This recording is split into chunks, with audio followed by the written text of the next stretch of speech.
The story begins with someone saying they never imagined it would take 17 years to return to Korea. In 2 containers names were displayed. Hu Jun-yu and Suyop Jin looking at the vases. A man says it's been a long time since he last saw his father and mother. In his thoughts he admits, there was a time he wondered how much a human life was worth. 17 years ago, 10:32 p.m. in the Gulf of Aden. Cruise ship begins to sink. The boy was extremely desperate as he looked around for his parents. The storm was growing more intense. By the second the child kept screaming, searching for his relatives. He tried to swim against the strong sea currents. At that moment the boy notices 2 bodies floating. Getting closer, Dong-woo realizes it's his mother. Looking closer at the body, the boy notices there are various wounds scattered across it. Frozen, he's left paralyzed, unsure of what to do in that situation. Even so, the child keeps trying to wake her. However, a large wave comes toward them, causing the protagonist to start drowning. Desperate, the boy realizes he needs to get to the surface before he runs out of air. Opening his eyes, he sees several bodies scattered beneath the ship.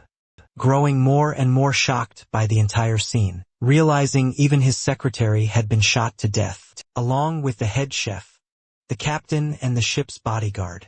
Suddenly he sees a body nearby and realizes something horrifying. After all sinking further and further, before him were both his father and mother. But suddenly someone pulls him up. An old man asks if Taha is okay. Seeing the boy is still alive, the man asks if he can move. Crying, he's overwhelmed with joy to see his grandfather is still there. Suko says it seems the heavens haven't completely abandoned them. The protagonist tells him that his parents are below them. His grandfather says he knows, yet there's nothing they can do. He asks his grandson never to forget the words he's about to say, declaring that no matter what, the boy must inherit the Chingu group. With that, the old man hands Tiha a pen, tells him that by bringing it to Lawyer Kim, the man will automatically know how to help him. He also must remember not to trust anyone and return to Korea as quickly as possible to meet the lawyer. Even so, the protagonist begs his grandfather to at least save his father and mother. The man begins removing his life vest. The boy doesn't understand what he intends to do with it. Surprisingly, the old man puts the vest on the child, explaining that they had already been shot before the ship even sank, inflating the vest. Suko tells Taha to go and survive at all costs, and so the man pushes his grandson away. Just as another giant wave approaches them, the storm caused lightning to tear through the clouds. Non-stop, after some time, all the chaos turned into an agonizingly peaceful silence. The boy was still floating on the water. Opening his eyes, clearly exhausted, the boy is left speechless when he notices something casting a shadow. Amidst the sunny sky, the source was a large cargo ship passing through the area. Someone smiles as their face is obscured by the light. Taha was very scared and confused after being rescued. 2 guards armed with rifles were shocked to see the child still alive. One of them starts yelling for his boss, saying the boy is okay. Hearing a language different from his own, the protagonist realizes they're Italian. The man kept trying to communicate with his superior. Someone seems to give a call, while one of them complains about their boss being there again. The chubby one asks if the child can understand him. However, Taein notices a tattoo standing out on the man's neck. The fact the protagonist realizes that given the tattoo and the weapons, these people aren't ordinary. Suddenly, the group's leader jumps down from where she was, startling him. The woman lands in front of the boy, asking how he ended up on her ship. Her subordinate warns that the child might not speak her language. Annoyed, she orders someone to bring a translator to help them communicate. I just watches them a little nervous, not knowing how to react, but to the woman's surprise he speaks in Italian, saying he was on a yacht that got attacked nearby. With that, she asks where this impressive child came from. He explains that he's Korean and that during a storm, his family's ship was invaded. by armed men who killed his parents and grandfather. The boss says that apparently after being shipwrecked, he ended up on the Salerno family's ship. Confused, the boy wonders what the Salerno family is, starts laughing at the situation as an Asian kid, speaking Italian, claims to have come from the Gulf of Aden, in the Middle East. Pulling out a knife, the woman says it's shameful, but she can't believe it, pointing the blade at the boy. Reginette asks if there's any reason she shouldn't just throw him back into the sea. The boy doesn't know what to say to avoid that nervous. He tries to think of something as fast as he can. So Taiga shows the pen given to him by his grandfather, explaining that he's the grandson of Suko, president of the Qinghu Group and the son of Suko's third son, and Matt, because of that, instead of tossing him overboard, they could help him get in touch with his people and reap some benefits. Annoyed, Regiment asks if he's really talking about the Qinghu Group. She notices that this is the most successful conglomerate in South Korea, and apparently that Brat is part of the family. Because of that, the leader orders her subordinates to check the news related to Korea, while both of them search for something related to what the boy said. The woman asks if the child speaks any other languages, informs them that he speaks Cantonese, English, Japanese, Arabic, Spanish, Hindi, and Esperanto, claiming to be fluent enough for basic conversations. One of the men says he found some news from Korea. Regina smiles, realizing that this is fascinating. She says that if the boy wants to contact someone from Korea, he can ask them, but the boy remembers what his grandfather had said, telling him to look for Lawyer Kim, since the man would know how to help him. Protagonist states that he needs her to contact someone outside of his family in Seoul at 1 a.m. Someone answers the phone asking who it is. The person says they're calling from abroad, notifying that they will only speak in English, asking if he's Lawyer Kim. Regina says that from the photo she sent, the lawyer must have realized she has the precious grandson in the group, with her asking if she should send him back to Korea. However, the old man questions what she means by that. She makes an offer of $10 million, saying they should meet in the Panama Canal for the exchange. However, the guy claims he's too busy to negotiate, so he makes a counter offer offering $1 million. Putting his drink down on the table, he picks up a microphone that was nearby, swearing and stating there'll be $1 million. While dancing with some people, the man says he'll pay $1 million if she kills Taya, ordering the woman to kill the boy and send him video proof within the next 5 minutes. Should receive the $1 million as a reward. Regina asks what would happen if he didn't send her the money after the deed. While everyone watches, the lawyer assures her that he only needs to tap his phone 3 times to send such a small amount. Besides that, if she doesn't do it, Kim says he'll reveal to the press that they were responsible for the attacks. Ending the call, he tells his superior that there's no need to worry, as he's contacted some mercenaries close to them. Thanks to that, the Chengdu Group now belongs entirely to them. The boy was still paralyzed by everything he had heard. After all, that man wants him dead within the next 5 minutes, making him even more frightened.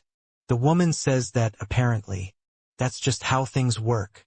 Because of that, her reason for keeping him alive is gone. Terrified, Taya starts begging them not to kill him, but Regina claims that he's no longer a member of a wealthy family. Besides, they're probably already preparing his funeral, asking if the boy knows what that means, but claiming that this is quite common in her world. People kill others to take their assets and achievements. Horrified, he complains about why his uncles and relatives are planning to kill his entire family. Both guards talk among themselves, saying that their boss won't kill him, even though she's having fun provoking him, trembling. He can't believe he survived the sea, only to die at the hands of people he doesn't even know, wondering what Cheung-ho really means, and if it was worth killing his parents and grandfather for the positions they held. Suddenly someone enters the room saying they're under attack. The guy informs them that 3 patrol ships and a heavily armed military helicopter have appeared. She asks if it's Interpol, but the man says no and explains that they're ignoring all radio transmissions. Regina doesn't understand what's going on after all. It would have to be someone crazy to do something like that.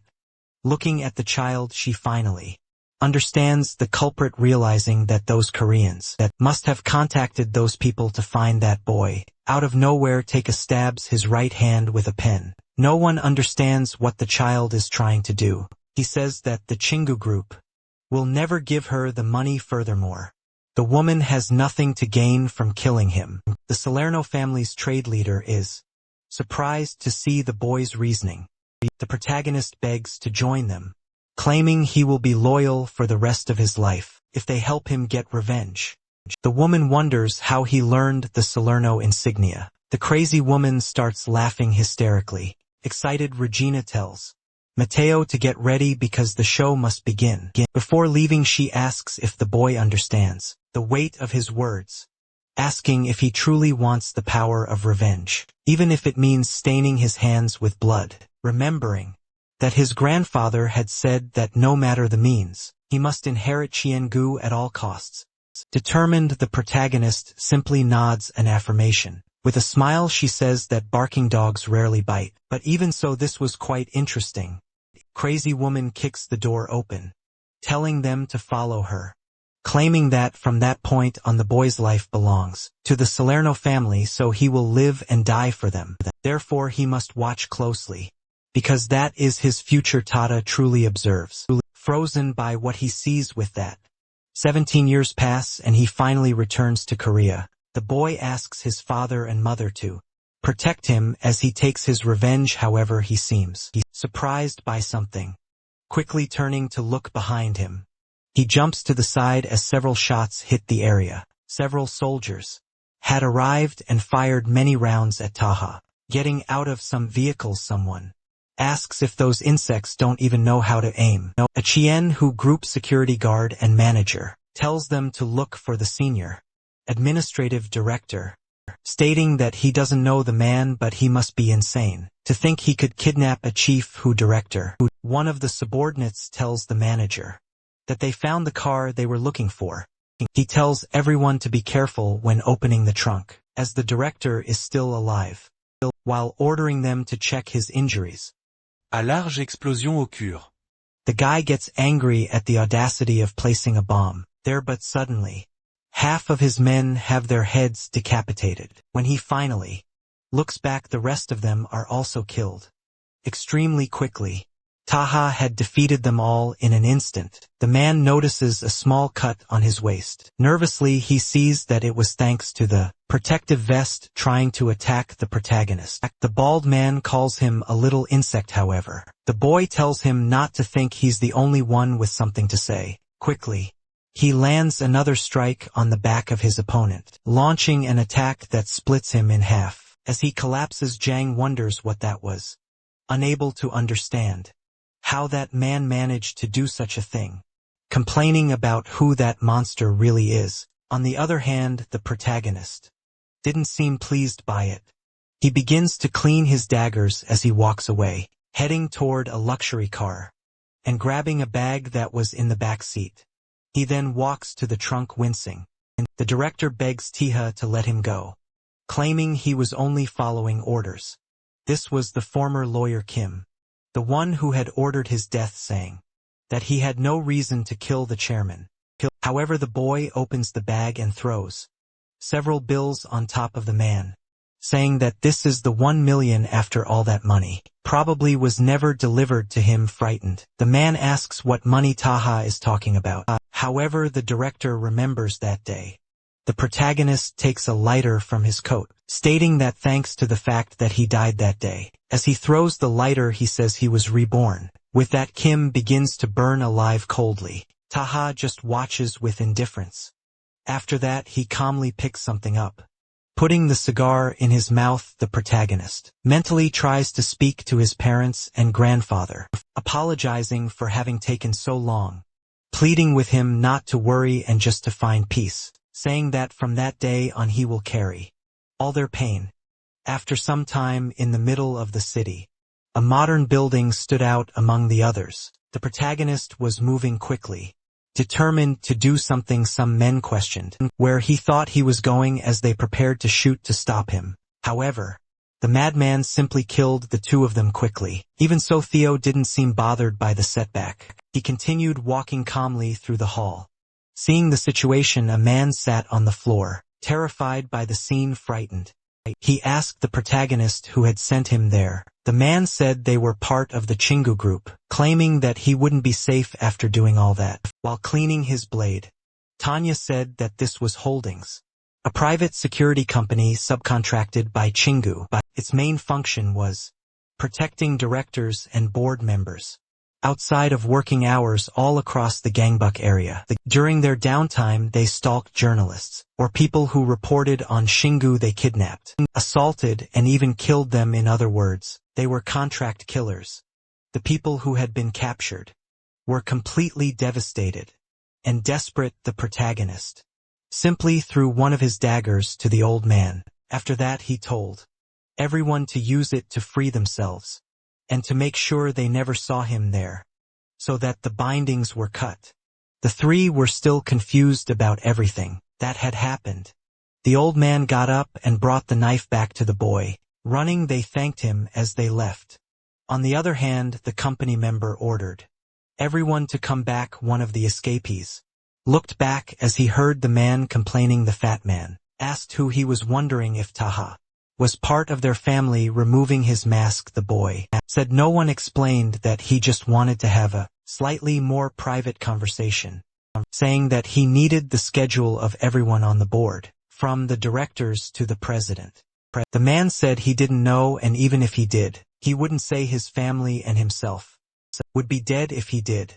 The protagonist said it looked like he valued his life, stating that he'd start with his eye and that when he felt ready, he should raise his hand. In a building, a large screen outside displayed news about a celebrity. Meanwhile, several people sat on stairs experiencing homelessness. Due to the heat, even a cicada lay dead on the ground, breaking the silence of the place. Someone seemed to be in a hurry as he walked. Taehan noticed that his cigar would draw too much attention, wondering if he should try Korean cigarettes. The avenue was very busy at that time.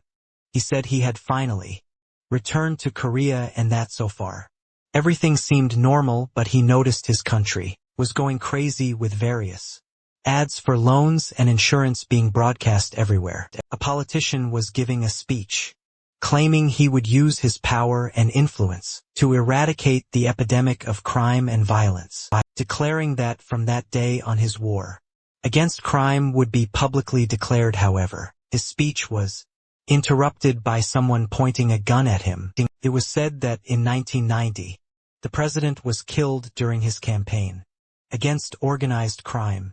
Since then, no one had opposed criminal groups, turning the country into a place consumed by violence and money. The boy walked the streets deep in thought. Thus, the Chien-Hu group allied with criminal organizations to bribe the media and suppress competitors, invested entertainment and sports, making the population lose interest in politics. So much so that even a dog could become a candidate. Even so, people kept saying that the Chingu group was a company that benefited the people.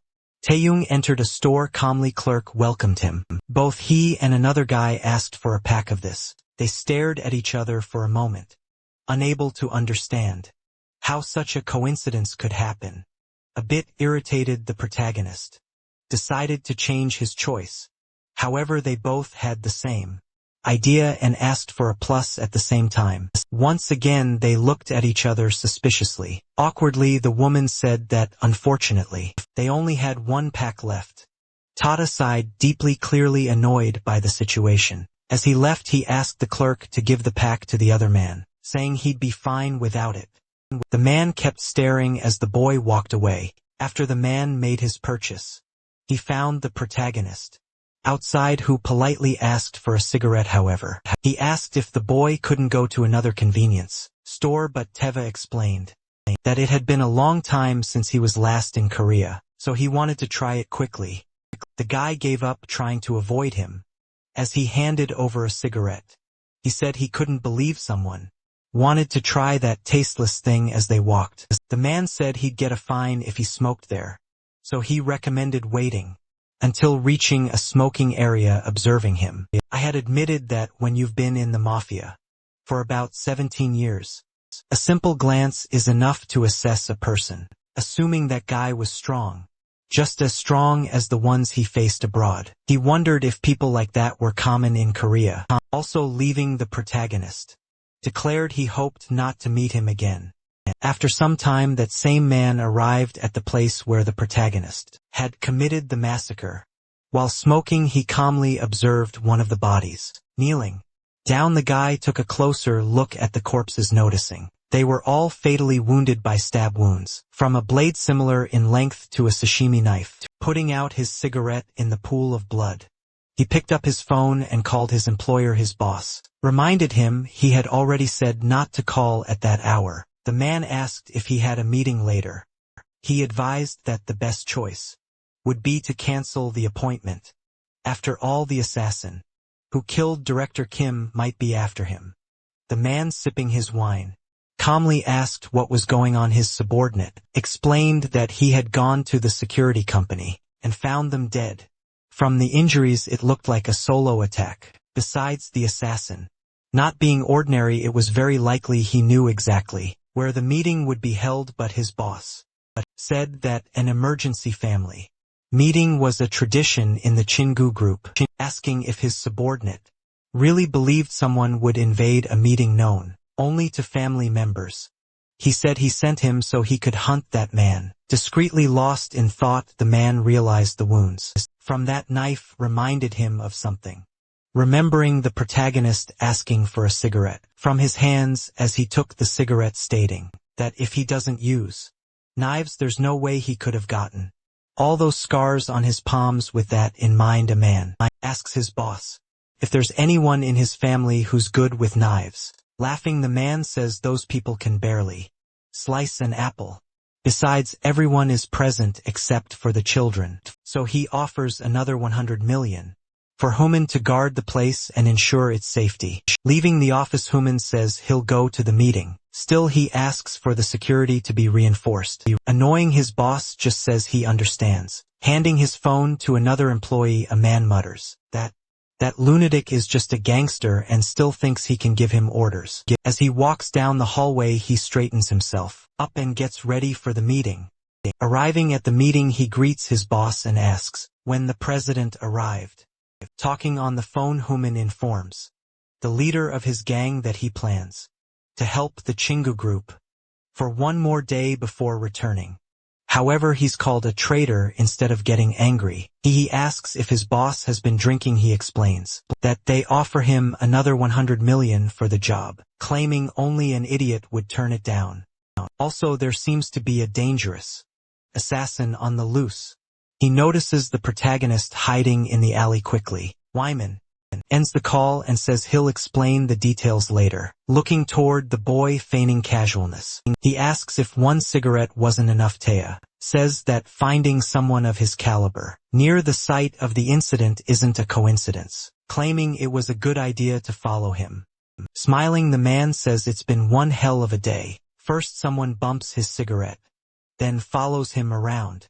He admits he can't believe he didn't notice him, saying it's the first time something like that has happened. Walking toward him, the protagonist says that before they begin, he'd like to ask one thing. He asks whether the man is working with the Chiengu group. On the other hand, Wyman asks if he wasn't listening to the conversation, saying he's just helping them temporarily. At that, the boy gives him a deadly stare.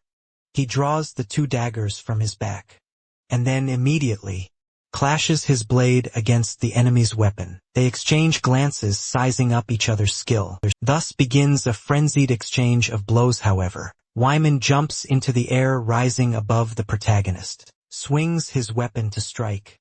To be surprised, his bat is sliced into pieces. Seeing that, the gangster wonders when that even happened. What's more, Taha had vanished in the blink of an eye. Then his opponent grows anxious as he realizes something: the positions had flipped, and now the one in the air was the protagonist, who quickly prepares to end the battle.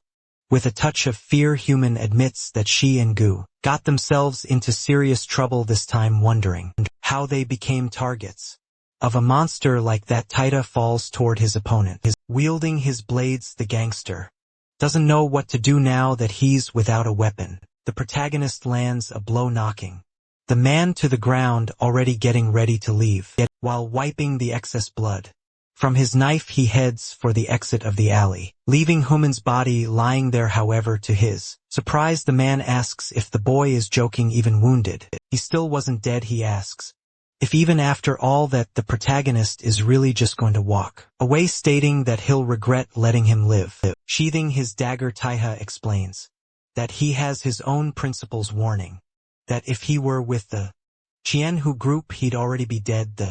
A man should stay out of his way, otherwise, the next time he hears and helping his enemies, he won't be so kind. Besides, so if he can't accept the fact that he was spared, he can just take it as payback for the cigarette. Still lying on the ground, Human smiles as he realizes that a simple cigarette saved his life, admitting that this time it was very cheap. A little later, a car speeds down the street. Obviously, the protagonist was the one driving. For some reason, he seemed both irritated and in pain, seeing a wound around his waist. Taya says that at least the cut wasn't deep. While driving, he says that at least he can still move. He steps on the gas. He only needs 32 minutes. He says that finally the revenge he planned for 17 years will come to fruition, with only 32 minutes to go until its completion. Once again, the boy is consumed by memories from his childhood. His mother begs him not to look, while his father uses his body to shield them both from the bullets. However, extremely scared and worried, runs toward his father. The man asks what she's doing, telling his wife to grab the boy and run, so his mother picks Taha up so they can try to get away. But then the ship starts shaking violently. Even the assassins struggle to keep their balance. His mother puts the boy outside the door. She tells her son to find a life vest and jump into the water with a smile.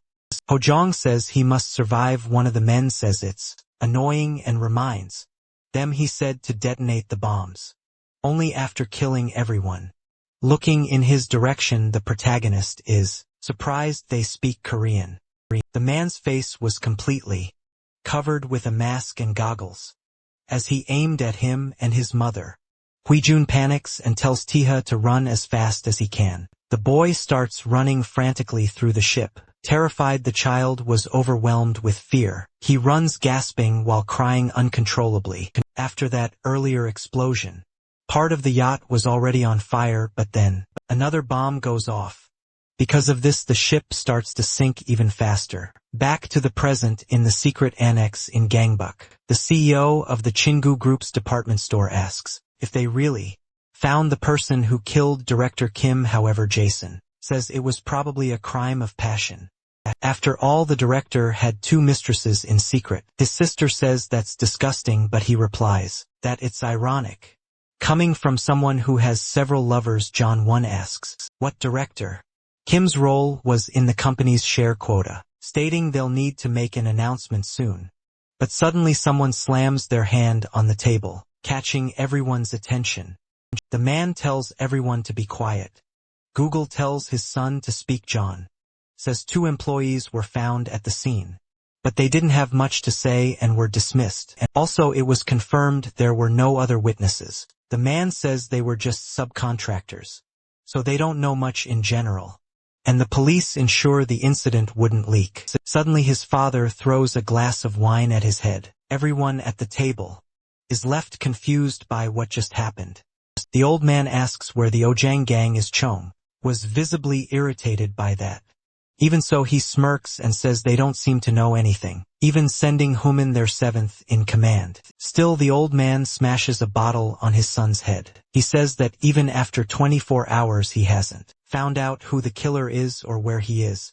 Instead, he brings news about a gang.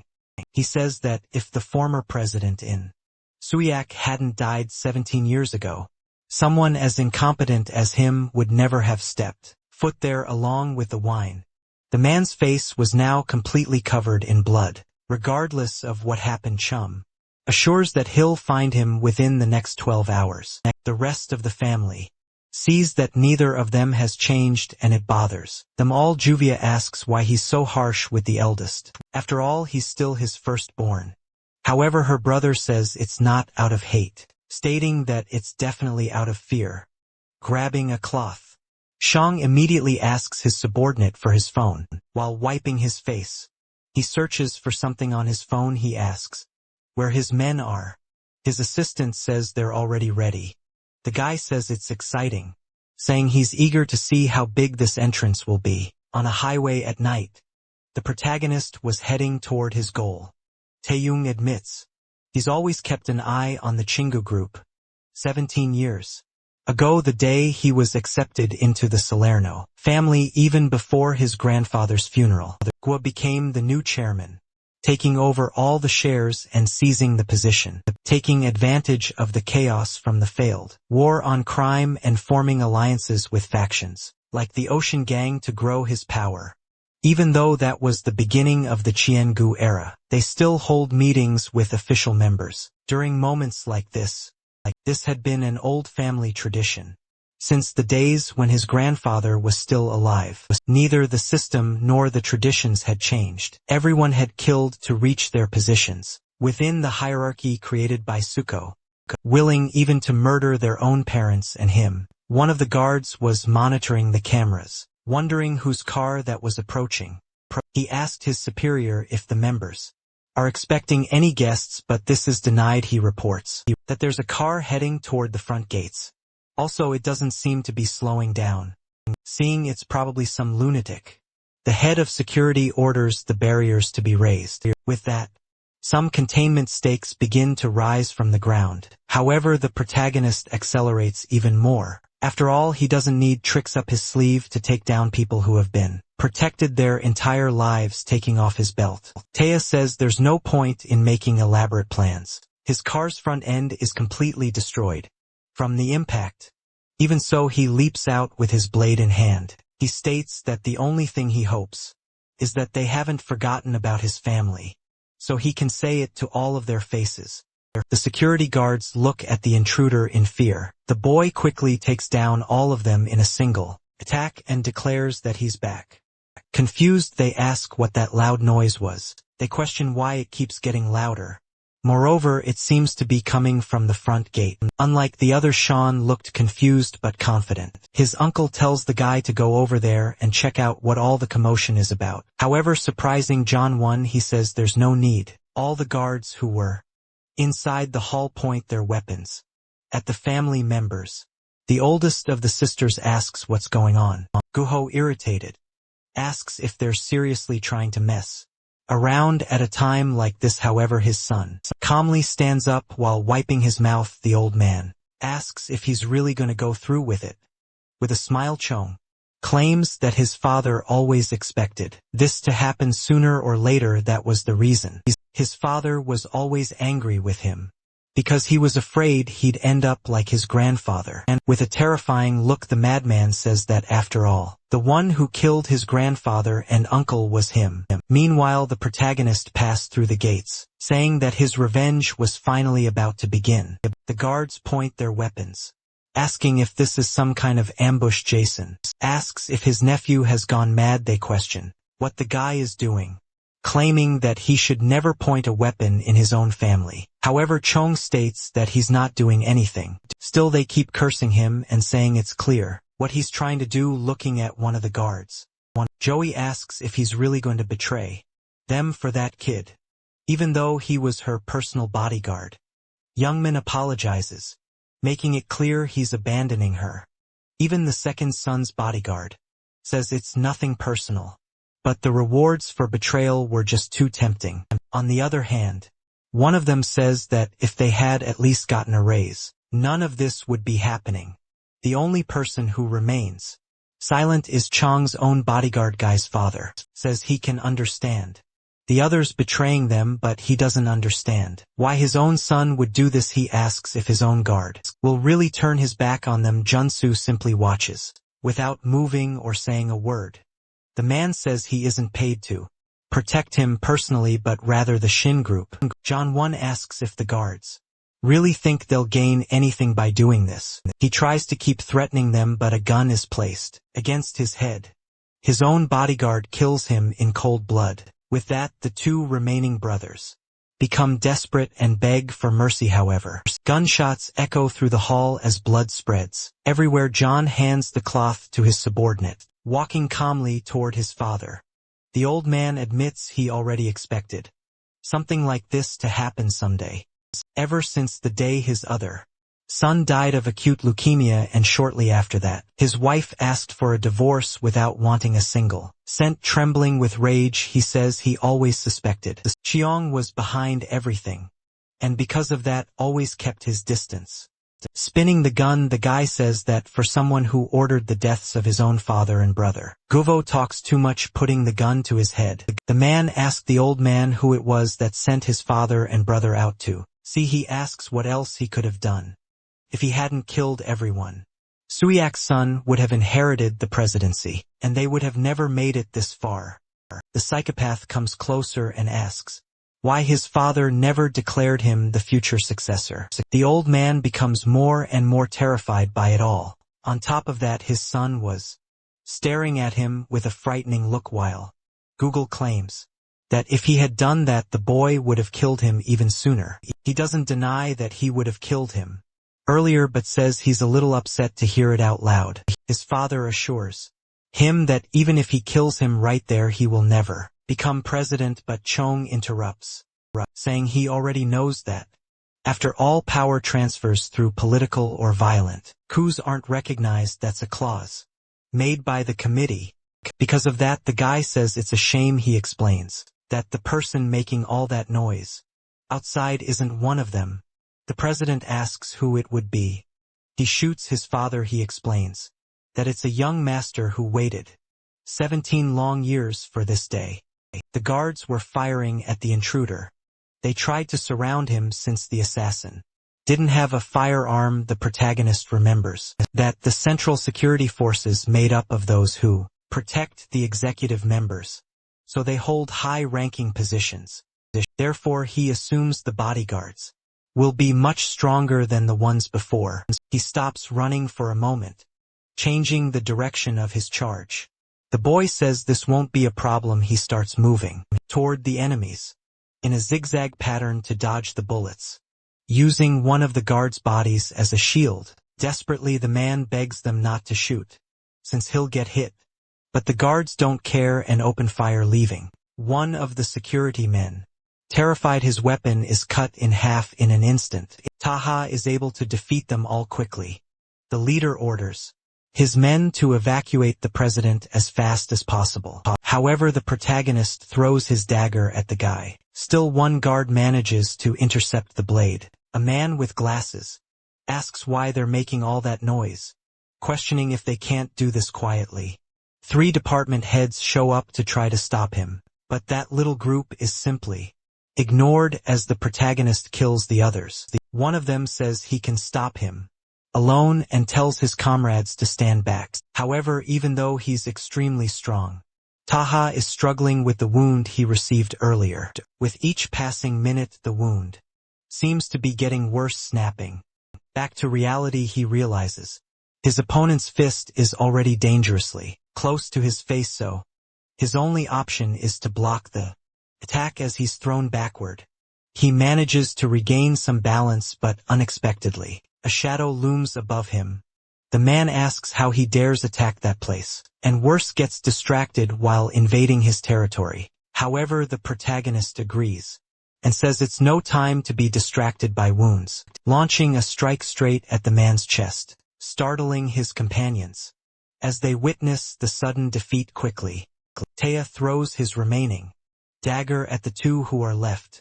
Neither of them looked as confident as before. Surprisingly, the intruder had already landed a hit on the man who had defended against his ranged attacks. Shiloh can barely keep up with him with his eyes. Grabbing one of the knives he had thrown earlier, the protagonist slices off the head of the last department head. Thanks to that, he had defeated all the outside guards. As he walks for the entrance, he spots his second dagger, picking it up calmly as if no one else were there. wiping off the excess blood. He admits it took longer than expected. Even so, the place is eerily quiet. He wonders whether they escaped through a secret passage he didn't know about without knowing what awaits him. The boy begins to walk through the house finally, arriving at the room where everyone was dead and only Chong remains seated. Amidst the blood, he welcomes him. He also congratulates him for making it that far, asking if he wants to sit down to catch his breath and rest a little. Seeing all that, even a protagonist doesn't quite understand what's going on. Observing Jason's body with a bullet wound in the middle of his forehead. The same goes for his aunt Ju Hui. Even John Won had met the same fate. The current president was also dead.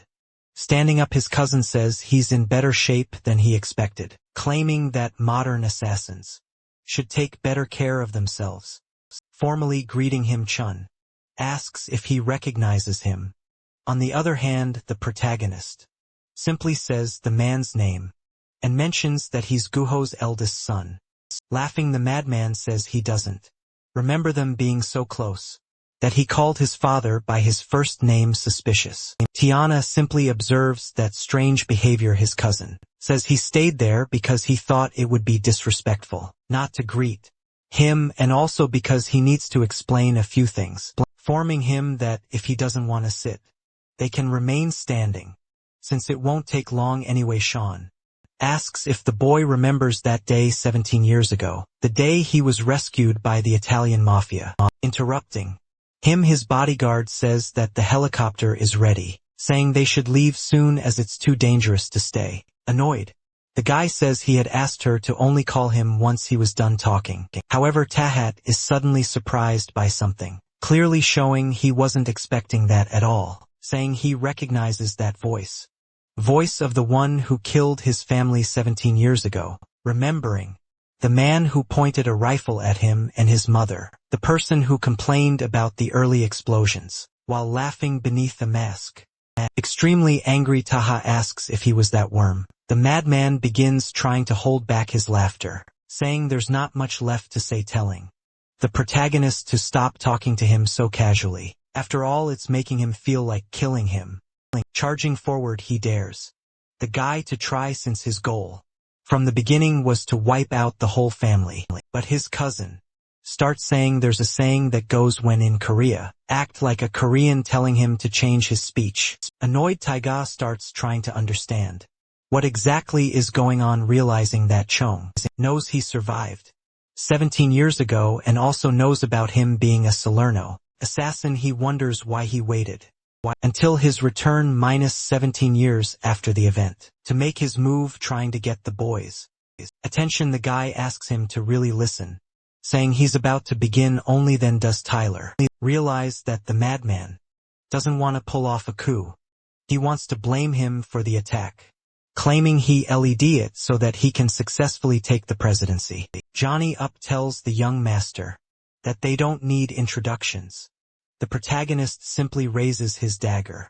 The bodyguard starts shooting at the boy. However, the assassin manages to deflect all of them, using his blade to redirect the path of the projectiles, quickly closing the distance between them. However, another guard lands a harsh blow on the boy. Even though he knew there would be more, he couldn't predict the strike. Unlike the other, the man introduces himself as Juno Park. Avoiding being cornered, the young master swiftly moves back, stopping in front of his opponents. Wasting no time, Junio begins shooting at him again, admitting that he's faster than the rumors claimed. He could dominate track and field if he went pro. His partner blocks the protagonist's escape. Even he gets a little nervous about the situation. Juno asks if flexibility is the young master's secret to success.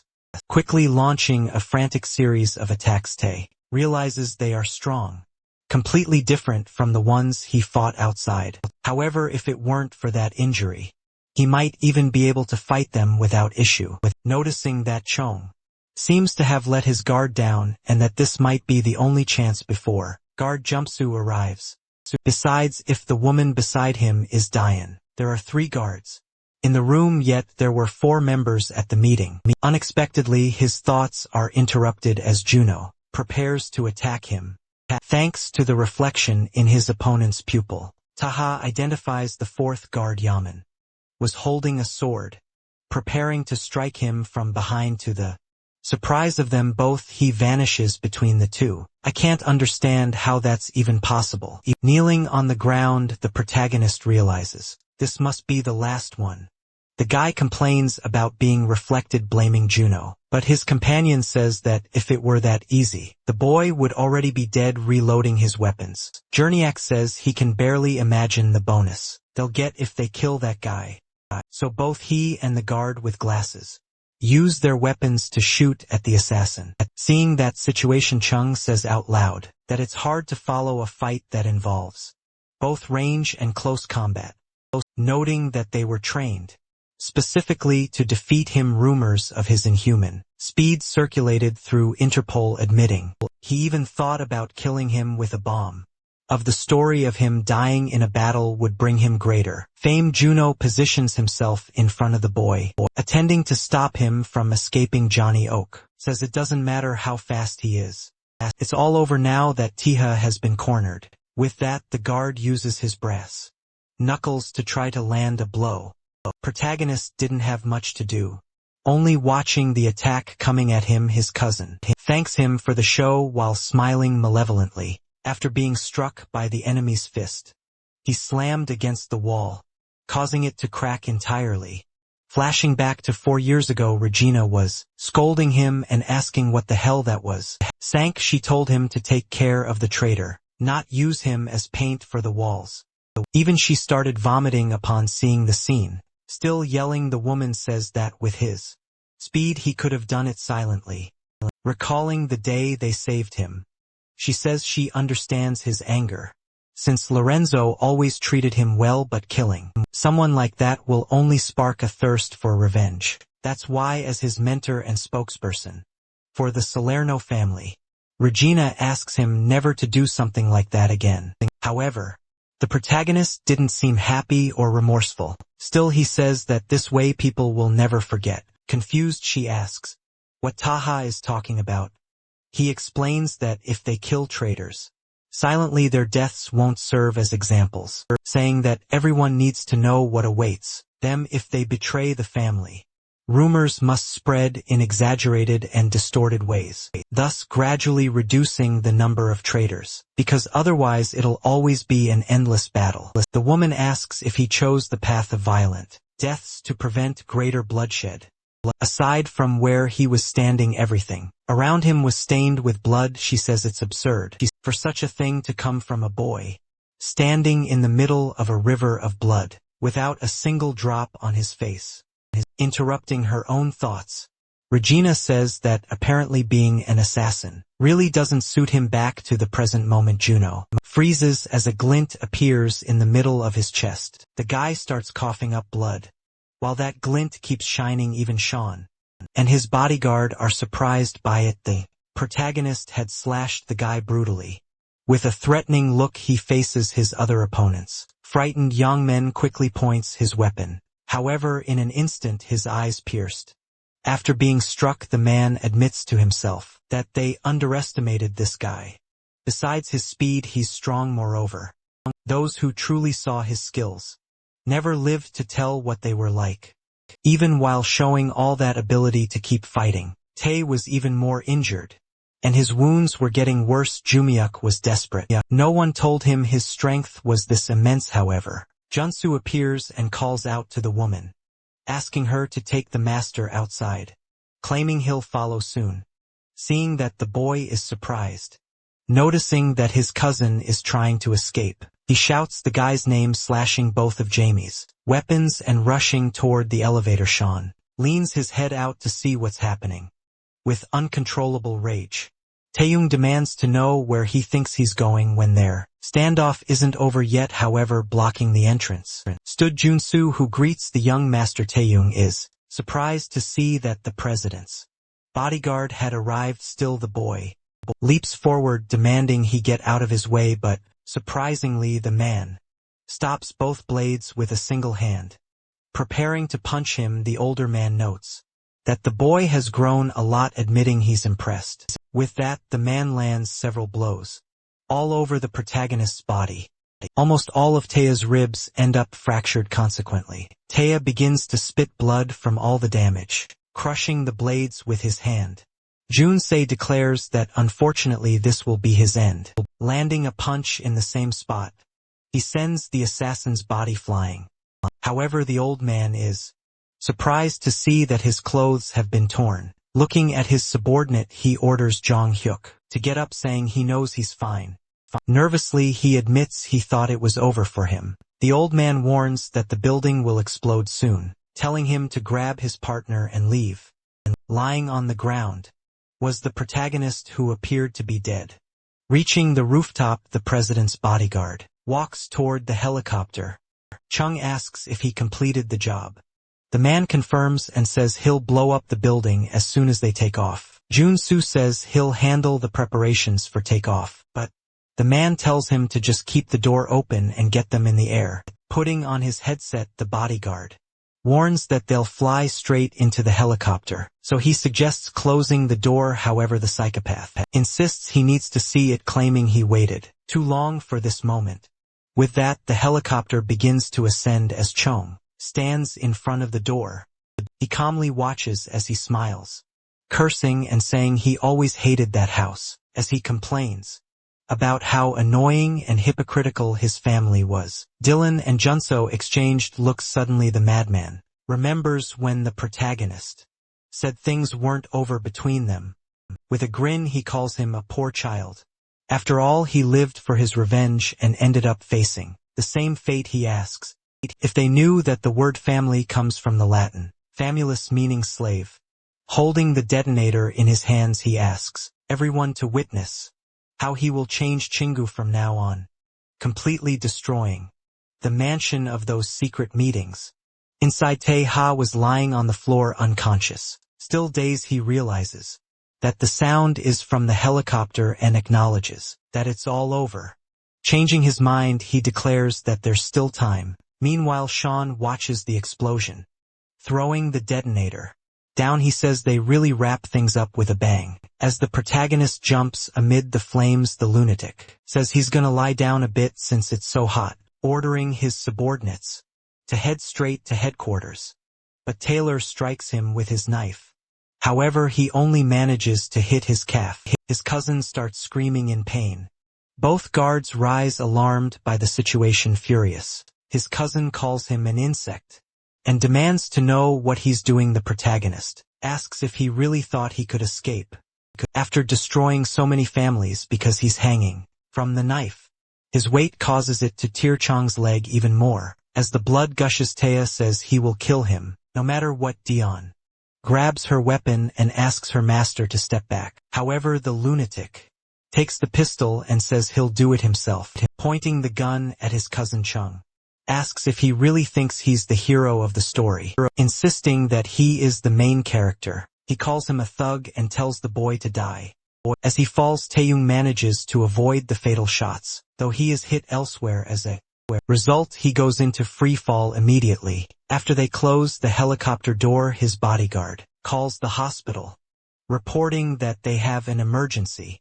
The protagonist was falling from an absurd height. Luckily, he crashes into a tree, slowing his descent. Even so, he hits his back against the wall of a house. Then he lands on a truck rolling down near a stream. Someone passing by on a bicycle ends up seeing the scene. The person stops and looks toward him. It was one of the victims Taeha had rescued from the security company earlier. The guy notices that it was the man who had saved him. Given the state of his body, he wonders if he arrived too late, but then he hears a plea for help. Looking again in Taeha's direction, he tries to look more carefully. Protagonist was asking for help, barely able to stay conscious.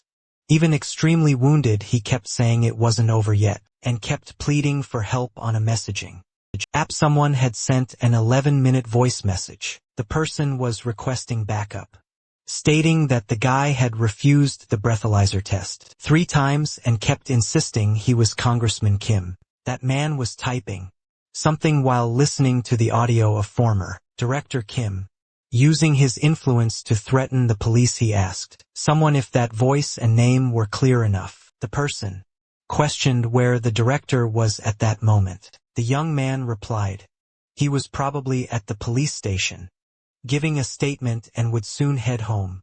His partner seemed a bit hesitant, so the guy offered 200 and asked if that was enough to catch a big figure from the majority party. For a while the only notification was that the other person was typing, but to his surprise the counter-offer was 30. Naturally, he was extremely frustrated, claiming that it was worth way more. However, the buyer said that it wasn't even election season, so no one cared about those old men. So the guy said it seemed like the buyer didn't understand the current market, explaining that a regular person was worth 1x, a celebrity 10x, but if it was someone related to Chingu, the value was 1,000 times higher. Taking a deep breath, he realized everything revolved around the Chingu. After some time, the radio reported an accident at a tower. Not interested in that information, the guy turned the radio off. He was getting ready to leave, but instead of heading to the street, he was in a restaurant.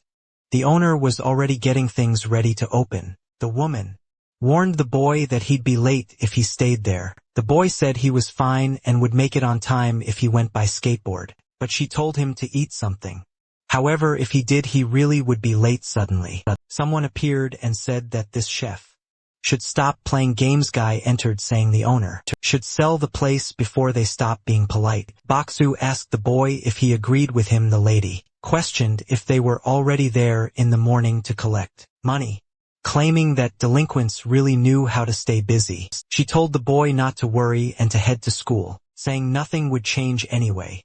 Even though he was irritated, there was nothing he could do. Grabbing a knife, the thug said she shouldn't say those things so quickly, claiming she was already 2 months late. The guy told the woman to sell the building and gather as much as she could, stating that their interests aligned. She said she'd never sell that place for crumbs, telling him to at least learn basic arithmetic before coming back. Meanwhile, the kid was at his station, waiting for his transport. Exhausted from it all, he just sighed, unsure of what to do. He admitted that in his district, the fights over redevelopment were out of control, with disputes between groups like Xingu and Ojang. It was a very neglected area, turning into a lawless land where small gangs tried to exploit the people living there. People like him and that lady had nowhere else to go. Upon returning, the restaurant owner had several bruises on her face. Still, she just asked him to clean the tables. Worried, he asked her what happened to her face. A customer said he saw some Yabari men leaving earlier. Visibly upset, the man said they were probably trying to pressure people into selling their buildings for redevelopment. She told him not to worry and asked the kid to put his backpack in the back of the shop. The boy did as she asked. She angrily threw everything aside, frustrated. The boy muttered that he really needed to do something. He remembered that before his father passed away, Dr. Yang Suk was a close friend of his. She had once been a professor at a medical school but crossed paths with the Ocean Gang. Still, she took care of him. None of it was her fault, just like with the restaurant, even if her food was good and the dishes always well made. Interrupting his thoughts, an idea came to his mind. He recalled what that guy told him on the phone. After all, someone from the Chingu group was worth 1,000 times the normal value, so the boy messaged him again. The guy asked if he had any news. Even though he was nervous, the boy told him everything he knew, sending some images that proved his story, claiming that one of the security guards of Chinese directors, Juhak, was hooking up with Mio, the leader of ladies. Still very afraid, he waited for the buyer's response. Not quite understanding, the guy asked what the boy wanted with that info, but quickly remembered the values mentioned earlier. The next day was a sunny Saturday. Some men in suits approached and asked if he was gray. He confirmed, but as he looked back, he immediately realized he shouldn't have done that. The guy punched him in the stomach, knocking him out and taking him to a van. As he was being taken, Gray finally understood why they paid so much. After all, it was just bait. The boy was tied up and sitting inside the security company's office. The leader said that at first he thought he was just an annoying informant, but in reality the kid was very good. He asked where he got those images. wondering if his father had hidden them before dying. The eye asked if the brat was Jingu's son, one of the people who reported Shingu. Seeing that Gray gave a slight smile, taking off his watch, the guy asked if he thought it was funny. Then he punched the boy in the face, asking if that was funny too. Still hitting him, the man asked if he had more files like that one, hurting the boy more and more, throwing him to the ground and cursing him non-stop. Even so, Gray couldn't hold back his laughter and kept laughing, still laughing. He said the old man looked like a piece of trash he uses a toilet, claiming that if he had more he would have already sold them. The fat guy ordered his men to bring the hammer. Man threatens to rip out all of the boy's teeth until he understands that this isn't a game. But luckily for him, one of the guards calls the old man his subordinate, reports that a central dispatch order just came in, stating that they need to provide security for an emergency meeting.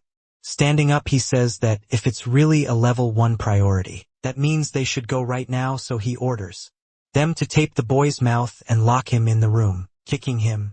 Inside, the fat man says he'll be back to finish this later. Inside, there was already an elderly man, along with a woman. Still on the floor, he says his father was a fool, driven by his ridiculous sense of justice. He didn't even try to expose Chingu. He just died in a car accident with his mother, and instead he should have just gone into hiding to live a peaceful life, working for them no matter how significant the information his father had. As long as he remained defenseless, it would all be in vain. However, they begin to hear the guards asking who that person was. Gunfire and screams suddenly mixed together. Even the leader panics, shouting for his men to kill the intruder. Everyone starts to panic, not knowing what's happening. Suddenly the large door in front of them bursts open. The protagonist hands them a knife and tells them to use it to free themselves and get out of there. And then he assures them that none of the three ever saw him there. They don't fully understand what just happened. They start to leave, thanking him for the help. That's when the boy looked around and behind him one last time, staring at the bodies. Gray wonders if that man did all of this by himself. Sometime later, he finally returns home. Yang Suk asks what happened to his face and where he had been all that time. She gets more and more upset, demanding he explain, but Gray says nothing happened. With a smile, a girl tells her not to worry. The boy heads to his room. The woman watches him, clearly concerned. As soon as he enters his room, he collapses onto the floor, still shaking. The boy wonders if it was the Ojang gang that sent that man there. After all, they had guns. But even so, he killed them with just 2 knives, as if it didn't matter. While opening his drawer to search for something, the boy keeps wondering if that guy was sent by someone. Closing it, he figures there might be something more behind all of this. Suspecting it might be a revenge plot, he remembers the moment the department head mentioned his father, questioning if he had more files related to Chingu. The boy admits that no matter how important the information is, it's worthless unless you have the power to use it. As he accesses the files, Gray says he needs power. The man says it's practically impossible to find him among those folders just by his face, but then he remembers something one of the subordinates said when he mentioned an emergency meeting. With that, he remembers the level 1 priority code, accessing the Chingu Partnership Directive. Seeing that it was also noted among his father's folders, he says he finally found it. Stated that in the event of a significant incident, the executive members would begin a meeting at the Bugak Mountain Annex. However, even with all that information, the actual location wasn't provided. Giving up, Gray says he doesn't care anyway. He doesn't even know that guy. Even so, he says not everyone who considers Cheong is considered by them in return. On the police radio, the massacre Taha was committing is reported, with multiple confirmed victims. The extent of the damage is unknown, but it's confirmed that the mansion was secretly used by Chingu executives. Getting up, the boy realizes it can only be that man, so he decides to go there, grabbing his bike and leaving in the middle of the night, even though he doesn't know who that person is, nor his reasons for doing all of this. The best decision he can make right now is to go there. That's when he saw someone hanging from a helicopter. After following the sound of gunshots and screams, the boy went in the direction where the person might have fallen. However, upon seeing him in that state, he thought the man was dead. Seeing that blade in his hands and his cry for help, he misses his face as he declares that it's not over. Gray is shocked by all that strength of will. Sometime later he arrives home screaming for his adoptive mother. As always, she was working. Alarmed, the woman asks who that is and what happened to him. Desperate, the boy begs Yang Suk to save that person. Time passes. The protagonist is already better and asks who he is and why he was saved. Ray introduces himself and says he buys and sells information, claiming that he's been looking for something specific lately, saying that he hoped to find someone like him.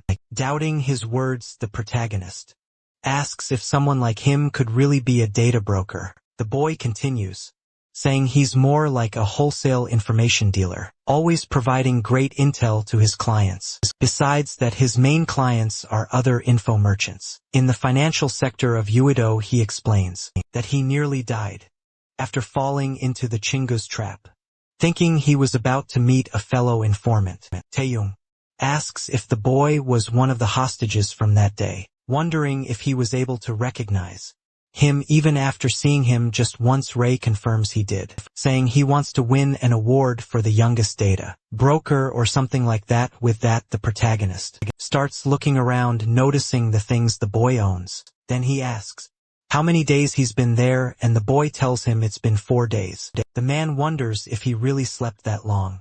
Still, he calls for Gray and asks if this supposed broker could find someone for him, but unfortunately, he has to admit he was bluffing, saying it was hard enough just finding him, and he'd need another broker for that. Moreover, that finding someone requires a lot of money, and above all, he'd like to ask for something in return for saving him, since he spent a lot on medical expenses. Ignoring all the rest, the protagonist asks if what the boy's trying to say is that he can't find him. Gray asks what the man would do if he couldn't. However, Taylor just turns his back and says it's fine. Grabbing his jacket, he thanks the boy for his help and says he'll erase him once everything's settled. The boy asked if he's really leaving, just like that, but the protagonist says he still has matters to take care of. As her final piece of advice, she tells the boy not to interfere or try to stop him, since this won't end with just one kidnapping. Scared, Gray just sits back down in his chair, but soon he smiles, realizing that apparently that's how things work. After leaving the boys' room, he notices a strong smell of pork and wonders if that place is a restaurant. Surprising, Tiha Yongsuk says the boy shouldn't be up yet. She says he was hit by 22 caliber bullets, making it possible to stitch him up, but his fractures aren't kept still. He'll be lost even if a doctor helps him again. Politely thanking her, the protagonist says she must be the doctor who saved him and assures her he'll repay her, but she says she's not a doctor, claiming she owns a go-back restaurant, and asks him not to come back there if his stitches open. So the protagonist heads outside looking around. He wonders if this is a market. Ignoring these things, Tenga picks up a phone. Answering it, he says it's not his phone. Gray explains he's broke, and until it's fixed, you can keep that one. He says there should also be a box in his pocket with earbuds, asking the protagonist to use them, taking the device to have his surprised by its size. The kid explains about the battery connection and mic, all also warning that the first button on the shirt is a camera. The protagonist says he was very clear, claiming the boy will die if he gets involved with him. However, to his surprise, the boy asks why he's exterminating the Chien Bu family. The kid asks him not to be surprised. After all, even though Korea is a mess, something like that wouldn't go unnoticed. The whole country went into chaos while he was unconscious, with news saying the entire Chingu family was a victim of terrorism. Taeyong asks why the boy wants a favor from him, even knowing that the kid explains that in that neighborhood there are a lot of power struggles between Ojang and Chingu to gain redevelopment rights. Besides the two gangs getting closer to that area, there are many other issues making life harder. Even so, since the protagonist's problem seems more urgent, he'll help, but in return, he wants help in the future. Until everything is resolved, they can't lose contact. But if Taeyong refuses, he'll have to hand him over to Chingu obviously. The man doesn't like that at all, however. He says he wants to see what the brat is made of. Sometime later he's already walking through a busier area, heading to a fancy building. Taeyong had gone to a kind of bank, or he had a private vault there. He opens one of the drawers looking for something. Gray admits he didn't know a company like that existed in Seoul, asking if they could be tracked through it, but the protagonist explains that these companies work based on trust, so they would never consider making deals with other businesses. He says people usually go there to hide jewelry or sins, making it the safest place possible.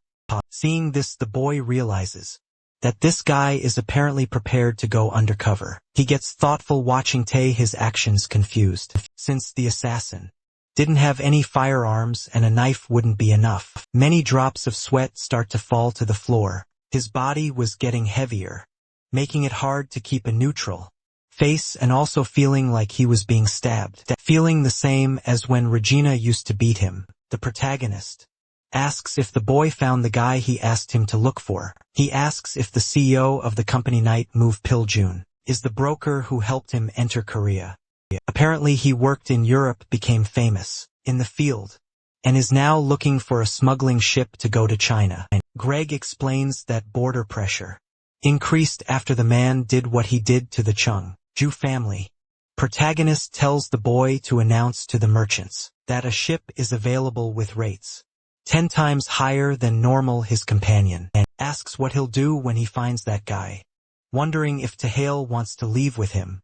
Putting his knives back in their sheaths, he says he's going to kill him. The reason he almost died that day was because someone leaked his information. The only one who knew where he was Piljun. Coldly, the protagonist says that traitors must die. Later in a church, he admits he doesn't care if it's a longtime friend or not. A hooded figure enters the chapel. Approaching the confessional, the man calls for the priest and asks if they could talk, using a specific phrase. Each brings water to their own mill. Piljun complains about how stuffy that place is, questioning why they're meeting in a sacred location. He says it might not seem like it, but even so he's a devout Catholic. However, the so-called priest only asks where the money is. The informant reaches into his bag for the money, showing the 100 million won. The man says it would have been more profitable to exchange that for $10,000. Changing the subject, Piljun says he needs to know something. After all, the country is full of frauds like him, so we can't trust the priest. Gray warns that there are many men outside. Suddenly several people enter holding melee weapons. The man says it's very strange that someone managed to get a ship that not even he, person who works with information, could find, claiming that the rule in that line of work is clear. If someone lies, they must pay with their life, admitting that the protagonist must be ready to face the consequences of his actions. But leaving the man startled, Theo says he could hardly believe that he wouldn't recognize his own friend's voice. Piljun can't believe what he's hearing, saying they had assured him they had killed him. The man quickly realizes there's no point in talking. Even so, he claims he was a fool and should have suspected something as soon as he noticed the password was an Italian expression.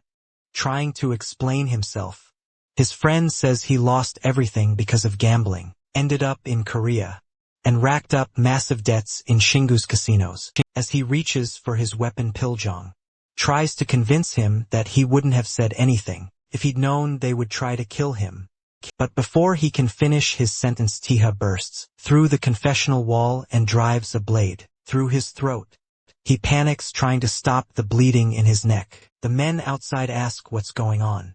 Through the camera on the protagonist's shirt button, it was possible to see the man's body and all the blood that had spread. Obviously, Gray is terrified despite all his injuries, enough to make most people barely able to walk. Taeho was still going to fight. Leaving the booth, the protagonist says that Piljun surely ordered them not to bring firearms to avoid conflicts. The psychopath tells everyone to pray before they begin asking them to inform God that they'll soon be with him, stating that it doesn't matter whether they're hired hands or subordinates of his friend. Gray didn't know what to do seeing all that. The protagonist says that just the fact they're armed with bats and knives is enough for him to consider them a threat to his life. In that case, there's no reason for him to hold back. They ask what that guy can even do with a broken arm. One of them charges to strike, saying that apparently there's money in the confessional. The protagonist simply prepares to take them down. The boy admits that the assassin's broken arm isn't the only issue, as he has fractured ribs and gunshot wounds. However, he moves smoothly as he dodges the attack, and with a single motion, he pierces the back of his opponent's neck. Already shifting to attack the next one again, he dodges the blow while slashing the man's throat. Quickly, he throws a dagger into another man's neck. One of them runs in to try and stab him. However, John Wick uses the sling to immobilize the enemy. In a flash, he lands an elbow strike with his other arm. With that, Tiha had defeated everyone who came at him in an instant. He explains that when someone gains the upper hand in the beginning, it's hard for the opponents to keep their composure, considering all that money waving in front of their eyes. It was obvious adrenaline would take over. Even so, among them, there was still someone else. Someone had something they shouldn't. But some of those guys charged at him. Protagonist takes a simple step forward and in doing so disappears before everyone's eyes. Using his speed, he rushes past the men. Obviously, his target was to eliminate the one most capable of hurting him. The two who had stepped up to attack him are completely confused. Yu and Gray can't understand what just happened. With that, the weapon drops to the ground after his rush. He calmly starts turning to the others, asking who's next. Despite all that chaos, outside the church didn't seem affected. In the parking lot, only one car was parked at that hour. Grave is inside, unable to believe what he had just seen, supposing that man doesn't even seem human, since even with a battered body he still did all that. Suddenly, Tiha calls out to the boy and asks if he can hear him. The protagonist asked the kid to go to the confessional and retrieve a bag of money, since he no longer has the strength for it. The brat asks, frightened, what he's talking about, but the man says he knows he's in the area. After all, he warned him about the men before they even showed up. Gray doesn't know what to say in that situation. Even a bit nervous, he simply accepts the mission. So the boy gets out of the vehicle and heads toward the church. With that, the boy walks up to the door.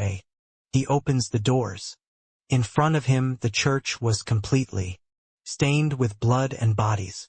Sitting on one of the pews was the protagonist. Says he's up there even more nervous.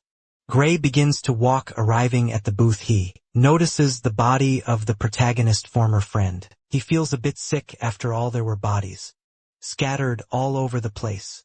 The boy says he called a cab, saying it should arrive in the next 10 minutes.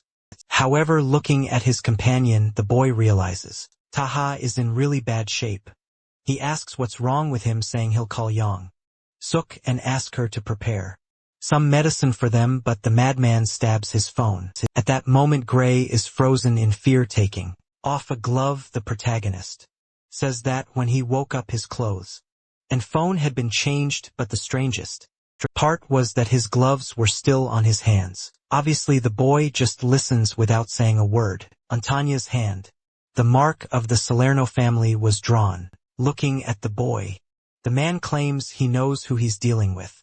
Ray just nods his head, saying his name, his father's name, and the fact that he's the grandson of the late president of the Ching Hu group, is the only Asian member of the Italian Salerno Mafia, around 20 to 30 years old, with a bounty of 5.5 billion on his head. The boy insists he wasn't plotting against anyone, saying not even the lady knows, claiming he just needs his help. He asks if that amount is worth more than the risk of losing his life or earning the reward for his head. Gray tries to say that the reason he and his adoptive mother live in hiding is because of the Chingu But the protagonist cuts him off, assuring him that the smartest choice would have been to turn him over to Chi and Gu, instead of going through all of this. Recalling the conversation they had earlier, when the kid said he wanted to win a prize by becoming the youngest broker, noticing that the reason his career was stagnant, despite being capable of more and even getting involved in the field, something nobody in the business does, is due to his lack of experience. That's why top informants are usually older. With that, he asks if Gray wants to step into a much bigger arena. A little later, in a large modern building, two people were walking down the hallway, while one of them told the other to only answer what was asked directly. Wyman gets upset and assures he would never say anything that could put Oh Jong at a disadvantage.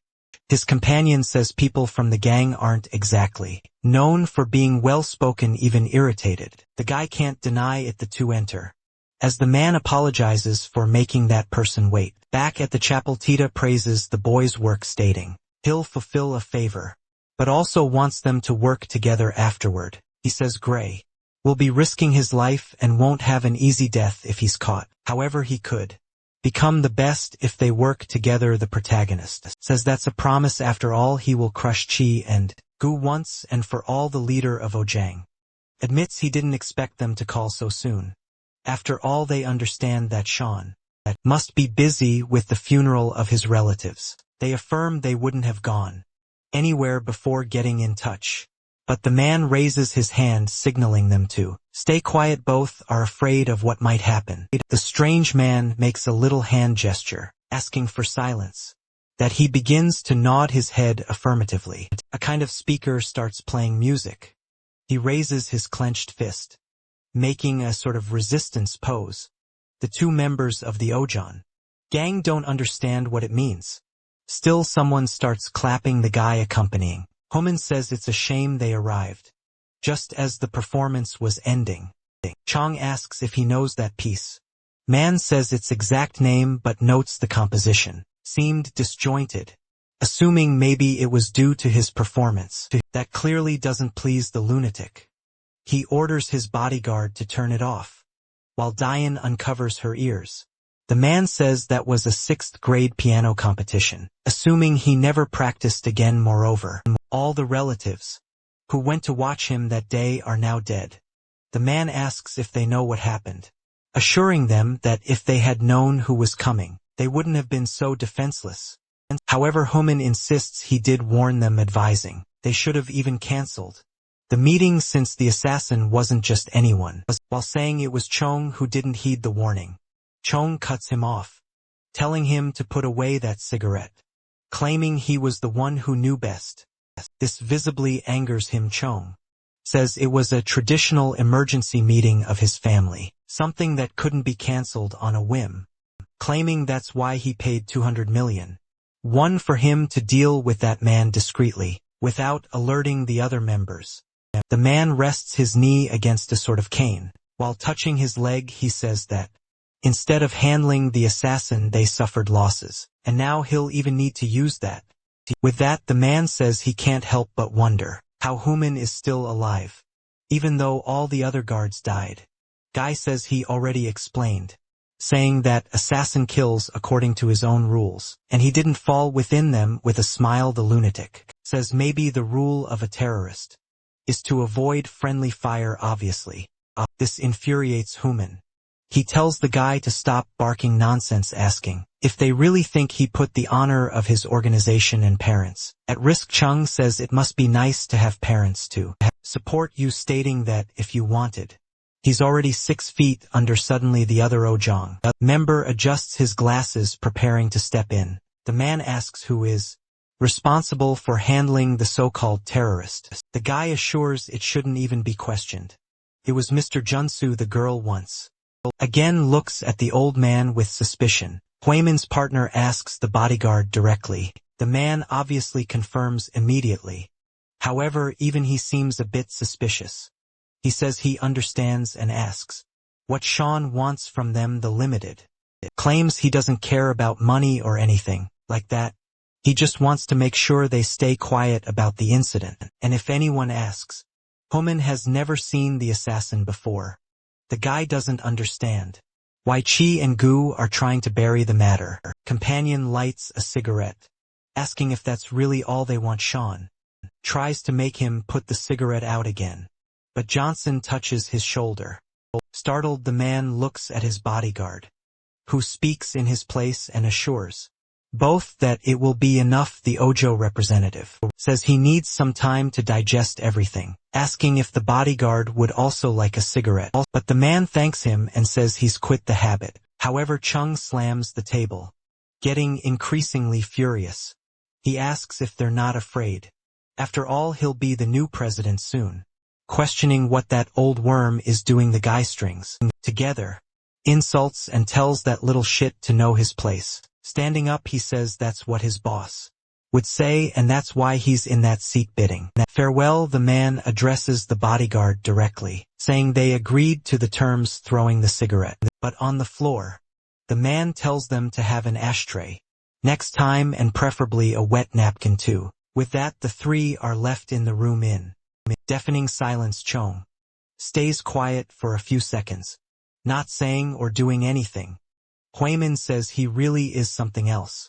After all, he dismantled all of Chingu's arrogance, using only his words, adjusting his glasses. Again, he says that's his role there, since apparently Chong doesn't understand how things work, claiming that the former president truly taught him nothing and deserved his fate for not dealing with that brat sooner. The guy is in disbelief, asking if he's really trying to say that. Calmly, the old man claims the incident was probably a coup planned by Chinam to seize the presidency. The elevator opens and they resume walking, declaring it's essential that they find the assassin who attacked the Chin group women. Tries to say the guy is dead, but his companion assures him that's not true after all. Junsu is strong but never kills people. At the moment he asked the old man that, he confirmed his suspicions. The guy is even more amazed by all the twists. He declares it's unlikely the man was hired by Cheong, since Junsu lost many men. The assassin was merely used in the end. Hyman says that when he met him, the so-called terrorist said he hadn't been to Korea in a long time, asking if they should try to bring him to their side, maybe even managing to take Chingu down completely. However, the old man says that would be good. But even so, if they find him, they must kill him. The guy can't understand the point of everything. Earlier still, the old man admits what irritates him is the fact that Chung called him, thinking Human isn't a match for the assassin. That's why next time they meet, he must show them who's boss. Japal admits he's not the biggest fan of Ojang, but still hates seeing one of his men get beaten. Back inside, while some ice cubes fall into a container, Chung assures there's one thing he's become very good at: thanking his father. He asks if either of them wants to guess. The room still had the broken coffee table, and both bodyguards remained motionless, pouring the whiskey into the glass. The man says he's great at picking up on subtle cues. He says that when that old man asked if Tao was really dead, the room felt like everyone was holding their breath. Sitting back on the couch, Chung says his bodyguard assured him he had finished off his cousin. However, Taiga jumped and injured his leg. Besides that, his body hasn't been found to this day. Bringing the glass close to his lips, he pauses for a moment with a terrifying gaze. The man questions if Tiha is still alive. Junsu asks if the guy is suggesting that he let the former young master escape. The old man says he was the one who shot the boy from the helicopter. John states that if he had done his job properly, that wouldn't have been necessary. The bodyguard admits the boy was stronger than he expected. Furious, he throws his glass at the counter. He says it's time to move on now as he leaves. The guy says his priority is the council meeting, claiming he needs to win their votes in order to join the committee. The psychopath says that whether Tahad is alive or not, the old man cannot betray him, asking President Jonisu if he's not right. The old man assures that he never goes back on his promises. Head to the rooftop toward the helicopter. Yaman was already waiting for them. Sean is surprised to see that the guard managed to survive. The guy says this is different from what he was promised, asking to reconsider his transfer. He claims to have served the Qinghu family for a long time, so he shouldn't be reassigned to be just a director's bodyguard. Annoyed, he says if he had known this would happen, he would never have betrayed his former boss. The lunatic approaches and asks, who told the guard he could get his ass kicked? Before doing anything, young man looks at Dan. As he simply lowers his head, his boss tells him to be grateful. He wasn't discarded after his terrible contributions. Even so, he yells out, calling for Junsu. The old man tells him to stay calm for now, saying he will contact him later. With that, helicopter starts to lift off. Young man just watches them. Somewhere in a less developed area of the city stood Miss Young Suk's restaurant. Taka says he now understands why Gray was able to identify him, since his late father was a researcher at the company. The boy says that with a tattoo on the back of his hand and the search for the 20-year-old Asian tied to the Chingu massacre, it all made sense. Assuring it's not so bad, the protagonist compliments him, saying it wasn't bad at all.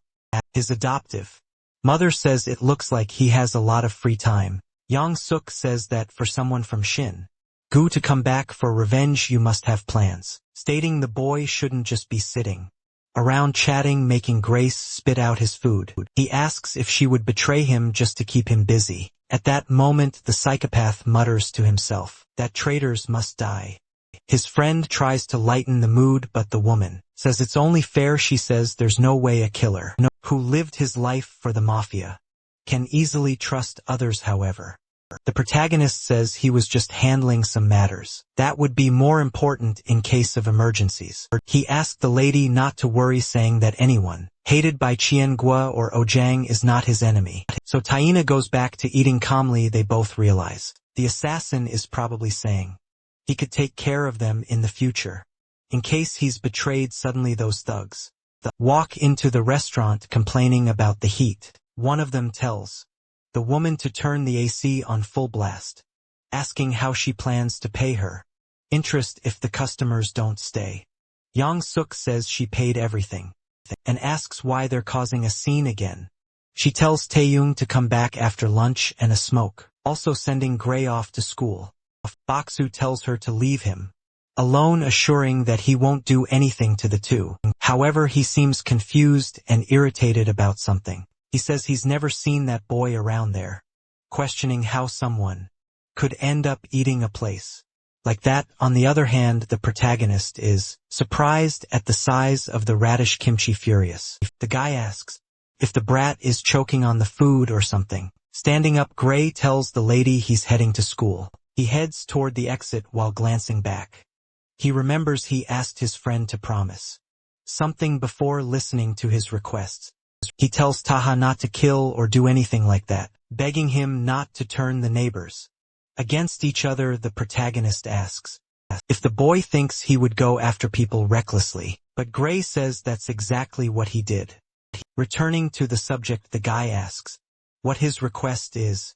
His friend reminds him that the 3rd district of Jiangsu is at a standoff between Xiangua and Ojan, when those disputes were really about to turn into chaos. Thanks to a local gang Yabari, the fight was halted. However, Taha asks if a small gang really managed to stop a power struggle between Xianggu and Ojan. Gray reiterates that the safety of everyone was ensured by Yapuri.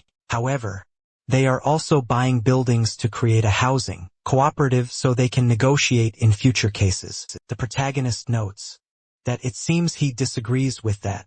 He says that if an agreement with a solution would have been done already, stating that the mayor was elected with Ojang's support. Moreover, Yang Suk tried talking to the boss, but apparently she's not worth his time asking Taehyun to speak on her behalf. However, he couldn't kill or irreversibly harm anyone. The protagonist admits that, in his view, they're nothing more than common thugs, but they were able to make the crime leaders back off. He simply stands up, thanking the lady. Baksu, annoyed, asks if he's really going to ignore him. He tries to go after the brat, but Yang Suk steps in front of him. The woman Says she already asked him not to touch her customers, saying she already paid and asking what the ugly guy is doing there. The guy raises his hand to slap her, asking who she's calling ugly, but Tiha stops the slap using a bowl. So even before Gray walks away from the shop, the three of them go flying through the door. The protagonist follows right behind them. The boy couldn't believe the lunatic did all that in under 10 seconds. Terrified on the ground, Baksu asks if the brat even knows who he is. As he approaches the men, the guy admits mentally that his revenge consists of 30 grand schemes. Even with all the planning, some parts were still uncertain after all. Ganon considered that his real enemy would be Chong. Because of that, he considers this a failure, but says he might be able to guess his plan for the future. Since even being of Jin family bloodline, he'll still need to be elected president by the board, so he will use the development of the Jiangsu district to stir up the board, asking the delinquents to take him to their boss. While they ask if the boy is crazy, a girl from across the street asks who he is. Siri asks if he wants to start a war against her gang all by himself. However, Tonka just responds negatively. He calmly grabs his cigarette and lights it, saying he's only there to talk. Shuri asks what he means by that, saying that there's no way she can believe it with her men lying on the ground, while he says something like that. However, the protagonist simply looks toward them, understanding the situation. The boy apologizes, saying they don't seem interested in listening to him, but he doesn't want to talk to people like that either. Looking up, Tyler realizes that's how they managed to make both sides back down with armed men spread across all the buildings. He states that if these guys took control of the whole city, the 3rd district of Jiangxia would become the base of these armed forces. Moreover, if even one of them used to be an officer, it's certain they have a very efficient system. He wonders if this is how Korea prepares itself. The girl says she can listen to his last words, asking him to be brief, calling him a bastard from Ojong or Chingu. Obviously, that makes the guy mad. But before he can take a single step, a shot hits the asphalt in front of him. Suri tells him to say where he's from, unless he wants to be full holes. The girl says he better hurry up. However, that just makes the assassin even more irritated. Clenching his fist, he says he knew this day would come, stating he can't believe the day would unfold in such a disgusting way. Her guards warn her that it's dangerous, asking if they should kill him. She quickly calls for someone named Horian. Her subordinate jumps off the building, landing quickly in front of the protagonist. The guy was huge, literally known as Tank. The guy stands still, staring down the kid, but contrary to expectations, Taya simply tells the guard to step aside. The man stands there staring unmoved. Unexpectedly, though, he does as the protagonist ordered, leaving Suri completely confused by the guard's behavior. The girl asks how he could betray her like that while her other subordinates rush over. Surprisingly, the assassin just grabs the milkshake she was drinking, throwing it away. He says it's no wonder nothing she does goes as planned. This obviously leaves her bewildered, not knowing what just happened. He gets closer to her face while looking toward the building, saying something into her ear. She's left confused and scared by how things are turning out. Walking away, the protagonist says that either way they don't seem worth his time. The girl was still paralyzed, while her men asked if they shouldn't go after him. However, she calmly approaches Orion. The man admits he couldn't feel any kind of threat coming from the protagonist. The girl asks if that's why he let that lunatic get so close to her, stating her gang is really united. Smiling, the guy asks if she felt it too, claiming that even he was able to sense it, and saying it's been a long time since the war, long enough to forget what it's like to see something real later. Still at the ladies' restaurant, they were working to fit the door back into place. Gray asks his companion to hold it steady while he screws it in. They fix the restaurant's entrance. Both announce it's all done, saying the door now closes properly, while he honestly asks if he's sure he fixed it right. Gray assures her he did and begs her to give them some food. Of course she scolds, Talha saying if he breaks anything again she'll kick him out of there. She was still scolding him since the door was expensive, but then Suri appears and breaks it again. Girl asks what's wrong with that door, hugging Young Suk. The brat says she missed her and asks how she's doing. Pulling the girl's cheeks, the woman asks when these delinquents will let her door see the morning light. Seeing that, the protagonist thinks to himself, the girl is completely different from how she was earlier that day. Once again someone sets the door in place. Aside from fixing the door, Shirley says she heard Baksu laid a hand on the lady. Last time apologizing, she says she broke all his fingers to make sure he never does something like that again. However, the woman tells her to finish fixing the door and go eat, saying the girl is skin and bones. Ray explains to the protagonist that during a war that happened there, Young Suk helped treat many members of Yaburi, also treating Suri's father for free several times, which is why they consider her their savior. Taeyong asks out loud how gang lackeys can treat someone who's considered their boss's savior so rudely. So obviously the girl doesn't like hearing that. Looking at her, the protagonist says everyone calls her the boss, but the girl is just a symbolic figure. She jumps at him, wrapping several wires around him, focusing especially on his neck. Siri curses at him, saying she's been going easy from the start, but the brat doesn't seem grateful. Confident, the girl asks him to repeat what he said. The protagonist realizes those wires aren't normal. Noticing their tension is different, to her surprise. The guy claims she must know that better than he does, saying that among those men who were positioned inside the buildings when he was there, some seemed to have their weapons aimed at a specific spot. Instead of targeting the intruder, they were aiming at their own boss, saying that while everything externally looks like a stalemate, she acts like nothing more than a puppet, controlled from within. At the moment he approached her, the boy asked Suri to meet him at the ladies' restaurant, since there were too many spies there, asking who ordered them to buy the buildings there, wondering if it was Oh Jong.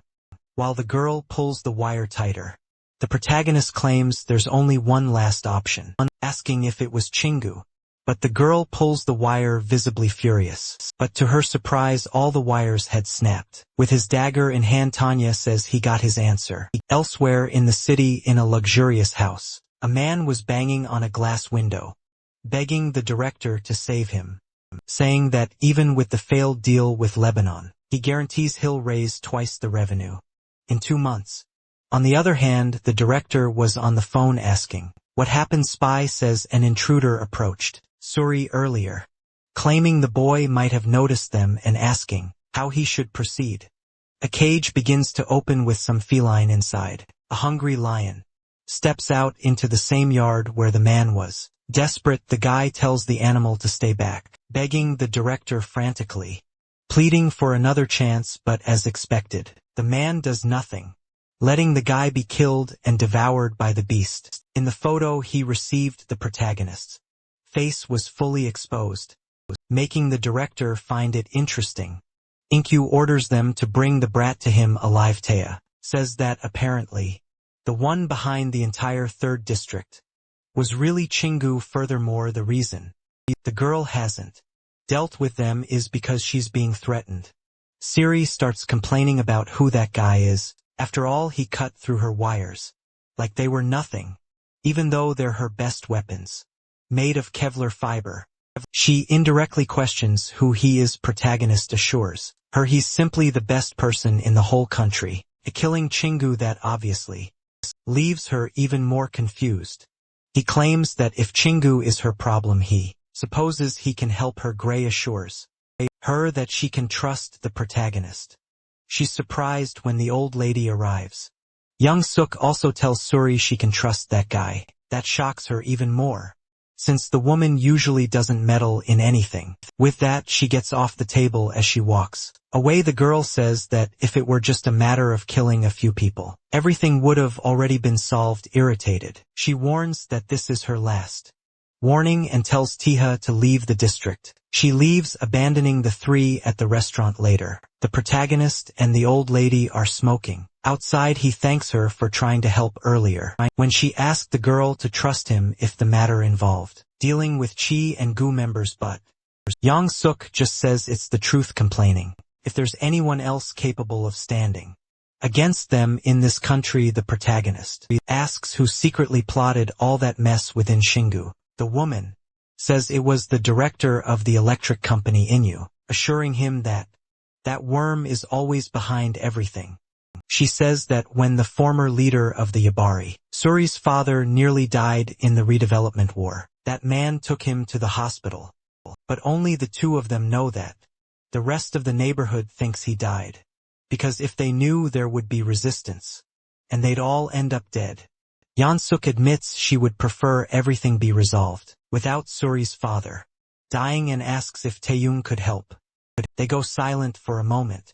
Someone reports being B1 and warns that the target is in their sights. They ask if there was any conversation. The spy says yes, affirming that Yang Suk asked the intruder for help, claiming that the man is harder to read, so he doesn't know what the answer was. This was a mercenary from the private company Peak. The person on the other end raises the possibility that the guy is a mercenary. B1 says that either way they just need to bring him in alive. His colleague asks about the woman and the boy from the restaurant, but the mercenary says they're unnecessary, claiming they'll just kill them all. But Theo was already right behind him.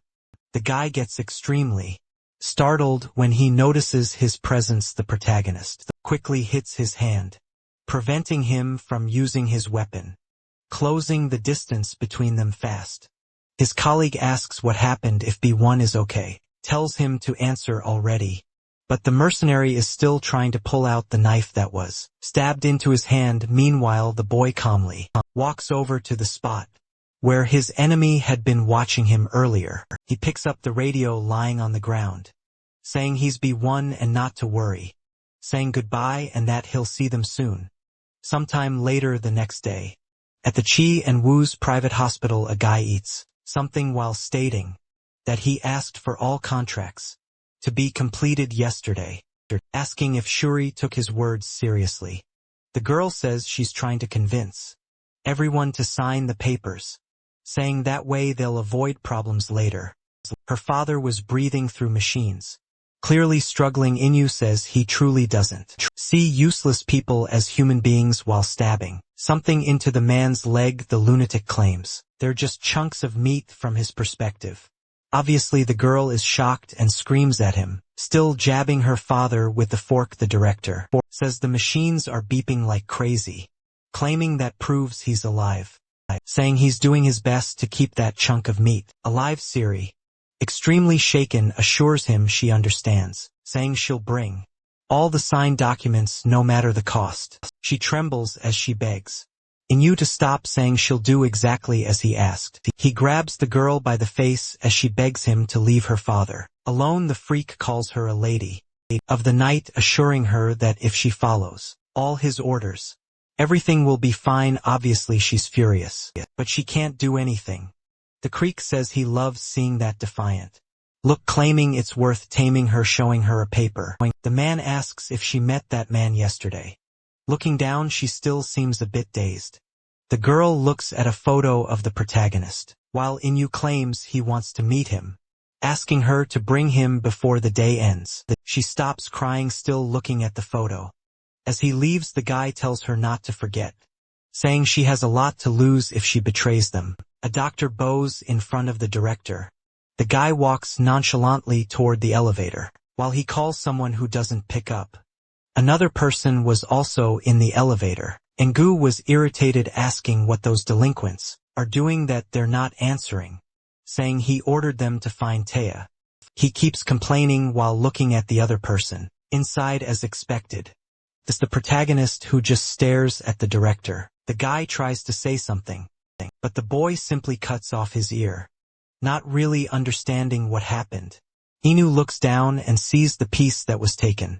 Obviously he starts screaming in despair.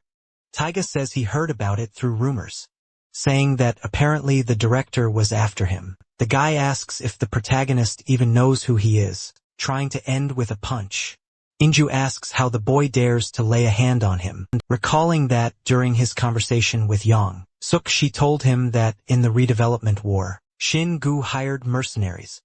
They were men from the Peak Company, ruthless killers who do anything for money. The protagonist asks if the director really thought everything would be resolved if he just threw more money at it, grabbing the mercenaries' dog tags. Tiha declares that if the guy wants bloodshed, he better be prepared to watch his own spill. He throws all the tags into the lunatic's mouth. The psychopath assures IMU that no matter where or when, he will find him and stab him once a day from now on. With that, he says to get ready and take aim, saying the hunt starts now. After some time, the man was running desperately, wondering what was happening. He fell to the ground as the protagonist calmly approached him. The director screamed, begging him to stop. Crying, he pleaded for him not to come any closer. Tae had killed all the guards, which explained his calm demeanor. The boy stabbed his leg. He told the man to stop being dramatic, assuring him that the femoral region has a lot of muscle, so he wouldn't suffer a serious injury. As he pulled the blade out, the protagonist stated that compared to other places he had struck, this one wasn't so bad. Klee in his knife, he said he would see him tomorrow. After some time, a sort of festival painting appears. Chowon drinks wine as he informs that out of the 15 directors, 7 are his allies. 6 support the vice president and the remaining 2 are neutral. He states that in difficult times they should stick together, lamenting that it's a shame another person agrees, saying they can hardly imagine how distressed the late president would be with this. They say the 2 neutral members can only be persuaded by action, assuring that the young ones are surpassing the vice president. However, unexpectedly Chong calls for Inyu. He says he heard he's working on the Jiangsu redevelopment case, asking if he can expect good results by the meeting. Nervous, the director simply agrees, assuring him completely, but the man starts laughing, asking him not to be so formal, and why he looks so nervous in a terrifying tone. The man tells his colleague to do his best, so they can avoid any future hostility. While placing his hand over his latest wound, Yu assures that he doesn't want things to turn out that way later. He walks toward his car. He sits in the back seat. Clearly in a lot of pain, he recalls the protagonist's words as he stabbed him with his dagger. The man curses him, claiming he'll destroy him next time.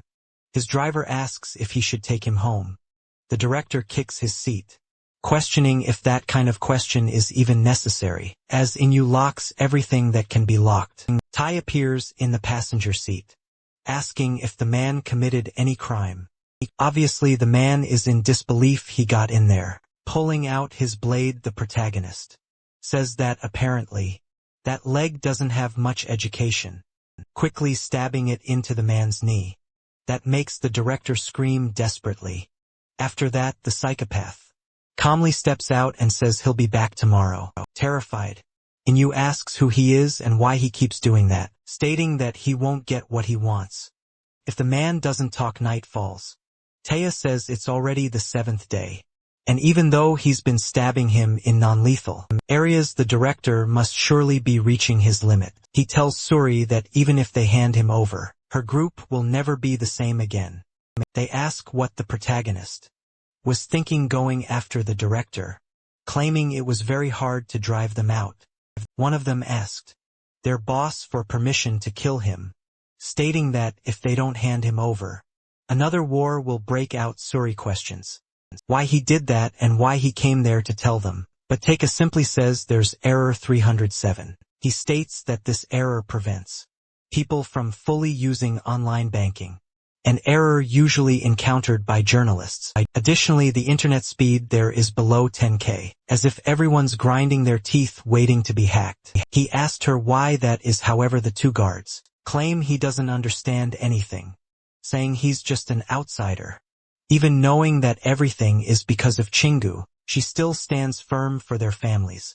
He says that if all she wants is to protect her family, they should have stayed out of the way, questioning why they didn't fight back. However, Shuri just lowers her head, unsure of what to say. Leaving, Taiga says the director will try to deal with it on his own since he can't trouble the council, and tells them to be ready. Orion asks what the boy gains from all of this. He claims he'll earn the title of director within Chingu later, in the same house where Inu once released a lion to devour his subordinate. A man says it's a tragedy for both of them. The CEO of the mercenary company, Pete, says he never imagined the powerful director would be suffering such humiliation from an outsider, but Inu tells the man to shut up, claiming he's not tolerating it because he likes it. While smoking, he curses the protagonist, saying that if it weren't for the council meeting, this would have already been resolved. Sick asks why he doesn't just bring that up, but the man vehemently denies that possibility. He assures that they symbolically call that meeting as such, claiming it can completely reorganize Chingu. He says he's always maintained a friendship with Chung, and that once he's finally appointed, he'll have a kind of guy by his side. He tells him it's best he gives it his all too, since if the project fails, the guy will also be punished for associating with him. With that, Insik says that Psycho managed to handle his men, so he did a background check on his own. He asked if Ingu was heard of the Salernos from Italy. The man admits he has no idea, asking if it's some kind of mafia. The CEO confirms, claiming they're insane. He says the boy is one of them, going by the name Vendetta, the best executioner. The only thing known is that he's Asian. He states that since he's a senior director at Shinbu, he must have a lot of money in sick, then asks how much he'll need. He says that if a nuclear bomb appeared, they'll need to create one of their own, declaring that someone who can rival him has been summoned to Korea. He says that Jerome is a guy who crossed paths with his Vendetta twice and lived to tell the tale. However, the director says he should have found someone the protagonist understands, not someone who just survived. Still, the guy explains that the boy is infamous for chasing a traitor, even to the ends of the earth. He tells a story of how once Vendetta went into the Amazon jungle to hunt down a traitor surviving solely on insects, and you asks if that doesn't just make Jerome good at running. But Insik replies that if that were the case, he wouldn't have come immediately. The CEO states that the commission is $700,000 upfront, $300,000 later, and another $300,000 as brokerage. He claims it was very hard for him and his men to bring that guy in. The man asks how many men Insik still has. He assures that if he wants his company involved, a payment will have to be doubled. The director makes a call, ordering them to bring 200 kilograms of cash to the first floor of the basement. With that, the elevator doors open. Something inside glistens in the light. He asked the CEO if it really makes sense to spend $1.3 million to kill one man. Ngu says that there's 200 kilograms of 50,000. One notes they're each weighing about 0.97 grams, affirming the guy can do the math. Assures it's more than enough to retire on, saying they need to have a productive conversation. Someone was observing a blueprint from somewhere. Gray says that it's the blueprint of the director's property, and that he got in touch with a security company and bought the poster. Taya asks how he managed to buy it. The boy says that except for Ching, whose own insurer, all the others trade for money. After all, Shin-gu is always ready to replace anyone who doesn't turn a profit. In other words, their employees have no loyalty. Hearing that, the protagonist says his grandfather would rise from the grave if he heard such a thing. The boy explains that most of Inu's schedule is sent from headquarters, so it's risky. The best time is 10 p.m. However, they realize they don't have the blueprint of the first basement floor. Gray says he's sure one exists, since there are stairs and elevators, but supposes that the blueprint might be with the director himself. He notices that the phrase "B1 crook" appears several times, and based on his studies, that's some kind of cement used in construction, since it's highly resistant to moisture, chemicals, and weather. It's used for soundproof walls and even in zoos. Hearing this, the protagonist falls into thought for a moment. Tiha asks the boy to do him a favor Gray says he's listening. Vendetta gets close to the boy and whispers something in his ear. He asks why all of a sudden, but the protagonist simply says he supposes he'll meet it. Gray says he has that at home, but never thought the guy was the type to use those things. However, Haga claims there's no such thing as a type for that kind of thing, and asks the kid to keep an eye on the CCTV for any intruders after that. He calmly leaves the restaurant. Someone asks if he's heading out again. Horian asks if the lunatic is going to provoke the director again. The protagonist says it's hard to think. Someone being stabbed every 24 hours would see that as just a provocation. He says he's been around since the revolution of the 90s, so he knows how to spot real talent. Even so, he'd never heard of him before and asks who the kid is. Taeyong asks if it would change anything if the man knew who he was. The big guy seems a bit irritated by this. He warns that if he refuses to explain, he'll be considered a threat to the boss and will have to be eliminated right there. The protagonist just stares indifferently, saying that the man knows his opponent's skills and still wants to fight fair, instead of scheming to get an advantage, claiming that apparently he used to be part of the Ojo gang.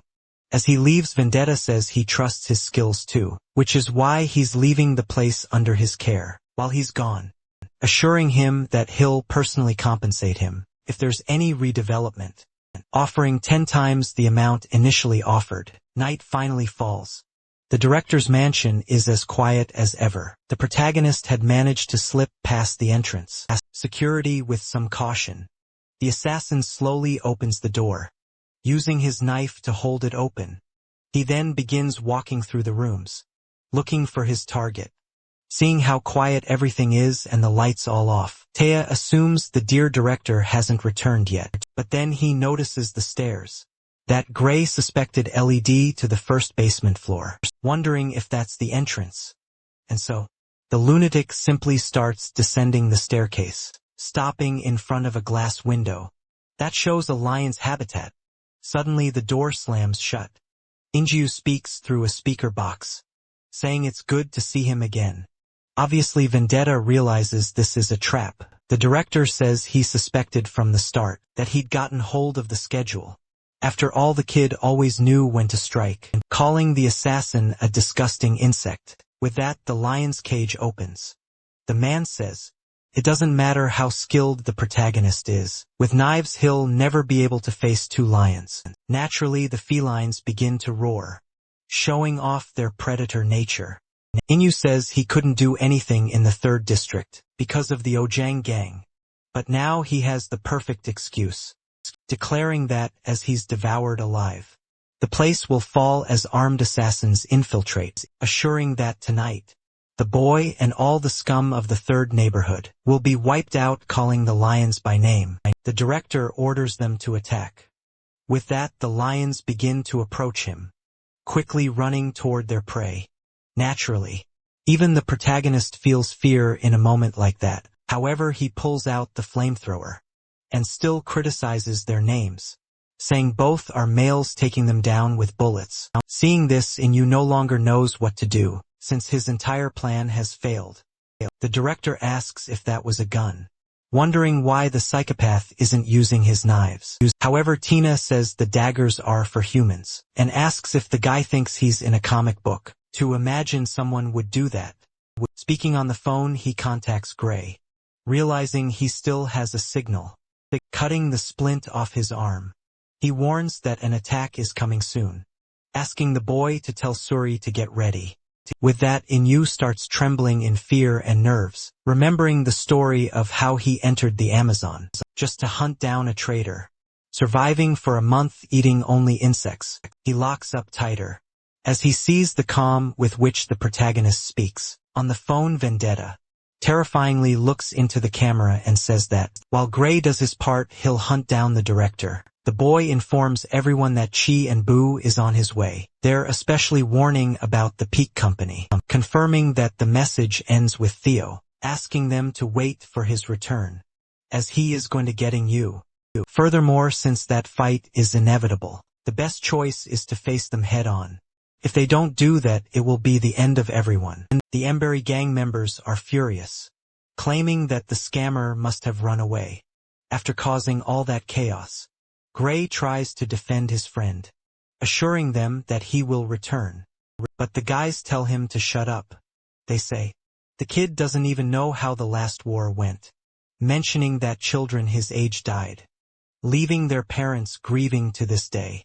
Stopping the boy, Yang-suk also assures everyone that Taeho will return. Some question what that man means to her, but another person declares that it's enough. Surya tells everyone be quiet, stating that this is not a decision for them to make. He asked his boss what they should do.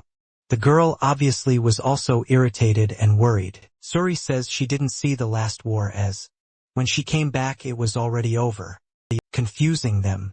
The girl says she was afraid of losing her father, and because of that she became Chinghu's puppet, apologizing for deceiving them.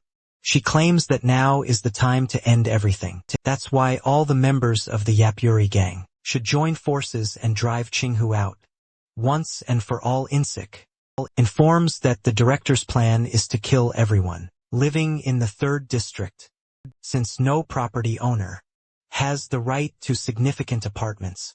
The construction company can make greater profits by selling luxury apartments, even though the truce with Ojang prevents them from attacking. With the appearance of the intruder, Vendetta and the assassin pursuing him, story changes. His men say that apparently the assassin is a decoy. The bald man confirms, claiming that this despicable Chingu is good at what he does, warning that it's strictly necessary for them to stay out of the fight until the Ojang gang arrives, since Vendetta and that guy will be responsible. Jerome had been watching everything nonchalantly, admitting that he initially expected nothing, but now this is really starting to captivate him again. He says he can smell the war, mentioning that Korea seems to be a very interesting country. The CEO of the company orders them to turn on the drones. With that, a van is shown in an alley, another in a parking lot surrounded by combat drones. All of them had bombs attached to their bodies, and Six says that unlike the last war, they won't need to limit themselves to small arms anymore. He last claiming they are mercenaries. As long as there's money there are no rules, ensuring they'll win every battle. While a car speeds down a highway, and you ask the CEO if his men are on guard, desperately asking him to confirm this properly. The guy tells him to relax, assuring him that the director should be more protected than the president since 70% of his men are on guard. He starts kicking the back of his driver's seat, telling the bald guy to say that, after being stabbed in a public sauna, instructing them to only monitor the surroundings, claiming that the psychopath threatened to hunt him down. The protagonist was inside a car, and Inu notices saying that Vendetta is approaching. Taya thinks to himself that installing trackers in all of the director's cars was definitely worth it. Additionally, he's concerned about how Gray and the others will handle things in the district, claiming he needs to finish this soon. In one of the security cars, a guard warns the driver that the assassin is right behind them. The guy questions how that crazy person knew they were there. While preparing to shoot, the soldier asks how fearless this Vendetta guy really is. With that, he sprays the windshield with bullets, aiming at the driver somehow. The protagonist manages to survive without getting hit. However, his car seems to lose control. The security guard warns the others that the black sedan behind them is the target. A bus aligns with Taya's vehicle. He's surprised to see that, while they order everyone to stay alert, several soldiers prepare their rifles through the window, stating they won't give him a chance to catch his breath. However, the protagonist quickly slams the brakes and throws himself into the barrier. He breaks one of the doors, while simultaneously jumping out of the car, using it as a sort of skateboard on the asphalt. Obviously, his car flips ahead. He looks back startled, trying to figure out his next move. After all, besides the many cars, 2 motorcycles with armed soldiers are approaching. Thus he uses the door to knock one of them down, jumping and landing in knee to break the other guard's helmet, quickly taking out both of them. He steals one of the motorcycles for himself, accelerating as fast as he can to catch up with the director. For some reason, one of the escort vehicles was a truck with a car ramp. One of the guards says they have a visual on him, ordering his companions to open fire. The Neo from the Matrix dodges all the bullets, entering their blind spot and heading toward the ramp, realizing it's time to play some GTA, accelerating even more to gain momentum, and jumping over the truck. Still in the air, he prepares for another bold move, skillfully leaping from the motorcycle toward another vehicle, landing on top of one of the security cars. Carefully he stands up and gets on his feet, breathing deeply and getting ready, taking his 2 daggers in hand and saying that, from now on the fun begins. Since they couldn't risk hitting their own comrades, the guards just watched the protagonist. Noticing he didn't even have a weapon, the lunatics decide to speed up, saying that as soon as he gets alongside the vehicle, they'll crush him naturally. Takeout can hear the engine rubbing louder. He lifts his head while listening carefully, waiting for the right moment. So Vendetta simply makes a small jump to stop, relying on the car for support. Consequently, he heads straight toward the bus. The protagonist quickly gets ready to enter through the windshield, taking advantage of the guard's moment of confusion. With that, he smashes the glass and enters the vehicle. The soldiers obviously weren't expecting anything like that, so they barely react, taking advantage of the situation. Vendetta swiftly slashes them down, fatally passing through them like a brutal hurricane, literally disconnecting all his enemies' heads. Then he breaks the window, separating the driver, and sits next to him. Obviously, the guy doesn't know what to do in that situation. He could barely process how a biker, who was just flying a moment ago, could now be there handing over some money. Tai Hao apologizes and asks if the man could drive a bit faster, assuring him it won't take long. In the district, it's reported that drones have been confirmed within a 600-meter radius, claiming that 16 were sighted. Gray reports that they split up to strike from a lower altitude. Also, judging by the speed they seem to be, FP's Su Yen says it's exactly what they expected. A few hours earlier, Shuri had asked the major how the last war was fought. The man explains that Chong and Oh Jong only fought during prearranged times. She says it's ironic as they're not in medieval Europe. Still, she asks why the war was contained within the district. After all, whenever one side left, the other did the same. The major explains that only small arms were used, and only Peak made use of them, since both gangs didn't want to draw attention after all. If a monster like that appeared again, no one would look to see the next day. With that, the girl becomes thoughtful for a moment. Stujian says that's why Peak tried to end things before it reached Ojan's radar, but taking over the district would take too long. The boy finally understands the reason behind the drones. The assistant says they are probably equipped with RPGs or grenades for self-destruction, warning that they must prepare. The drones begin to fly over the region. Some soldiers spot them and get ready to fire with anti-drone weapons to take them down with that. Some of them start to hover in place. One soldier celebrates the hit. Another shoots with his rifle, while cursing the mercenaries. The bald man is informed that they lost control of drones on 1st and 7th Streets, assuming the enemy might have anti-drone capabilities, and Sick questions why they're making that assumption. His subordinate says the signals were lost only in certain locations. Naturally, the CEO gets furious, asking if Yapori has radars. Besides, anti-drones aren't something commonly seen. Laughing, he assures that won't be enough to stop them. Suddenly, Gray is incredibly surprised. Try to understand what's happening with the drones, reporting that there are many of them. Assuming at least 100, and Sick asks if they really thought his company would start a war with just 10 to 20 drones. The anti-drones only block a small area, and when you point in another direction, signal comes back. now with hundreds of drones scattered across the sky. The guy wonders how many they'll be able to suppress, with a previous war leading to renovations in most of the district's buildings. A simple command allows drones to be sent anywhere. The CEO says he's eager to know how many will survive. With 800 explosive drones behind them, someone on the radio reports that drones are infiltrating through the ventilation warning, that they seem to know the layout of the building. Suyuan orders everyone to get out of there, saying those have already been programmed, so there's no way to stop them. Smiling, the major assures that the boss is already heading over. Someone calls out to the bald man, saying there's something strange in the sky, and Sik looks up confused. The sky seemed as normal as ever, but suddenly several lights appear. They intensify more and more. Then several explosions start going off on top of one of the buildings.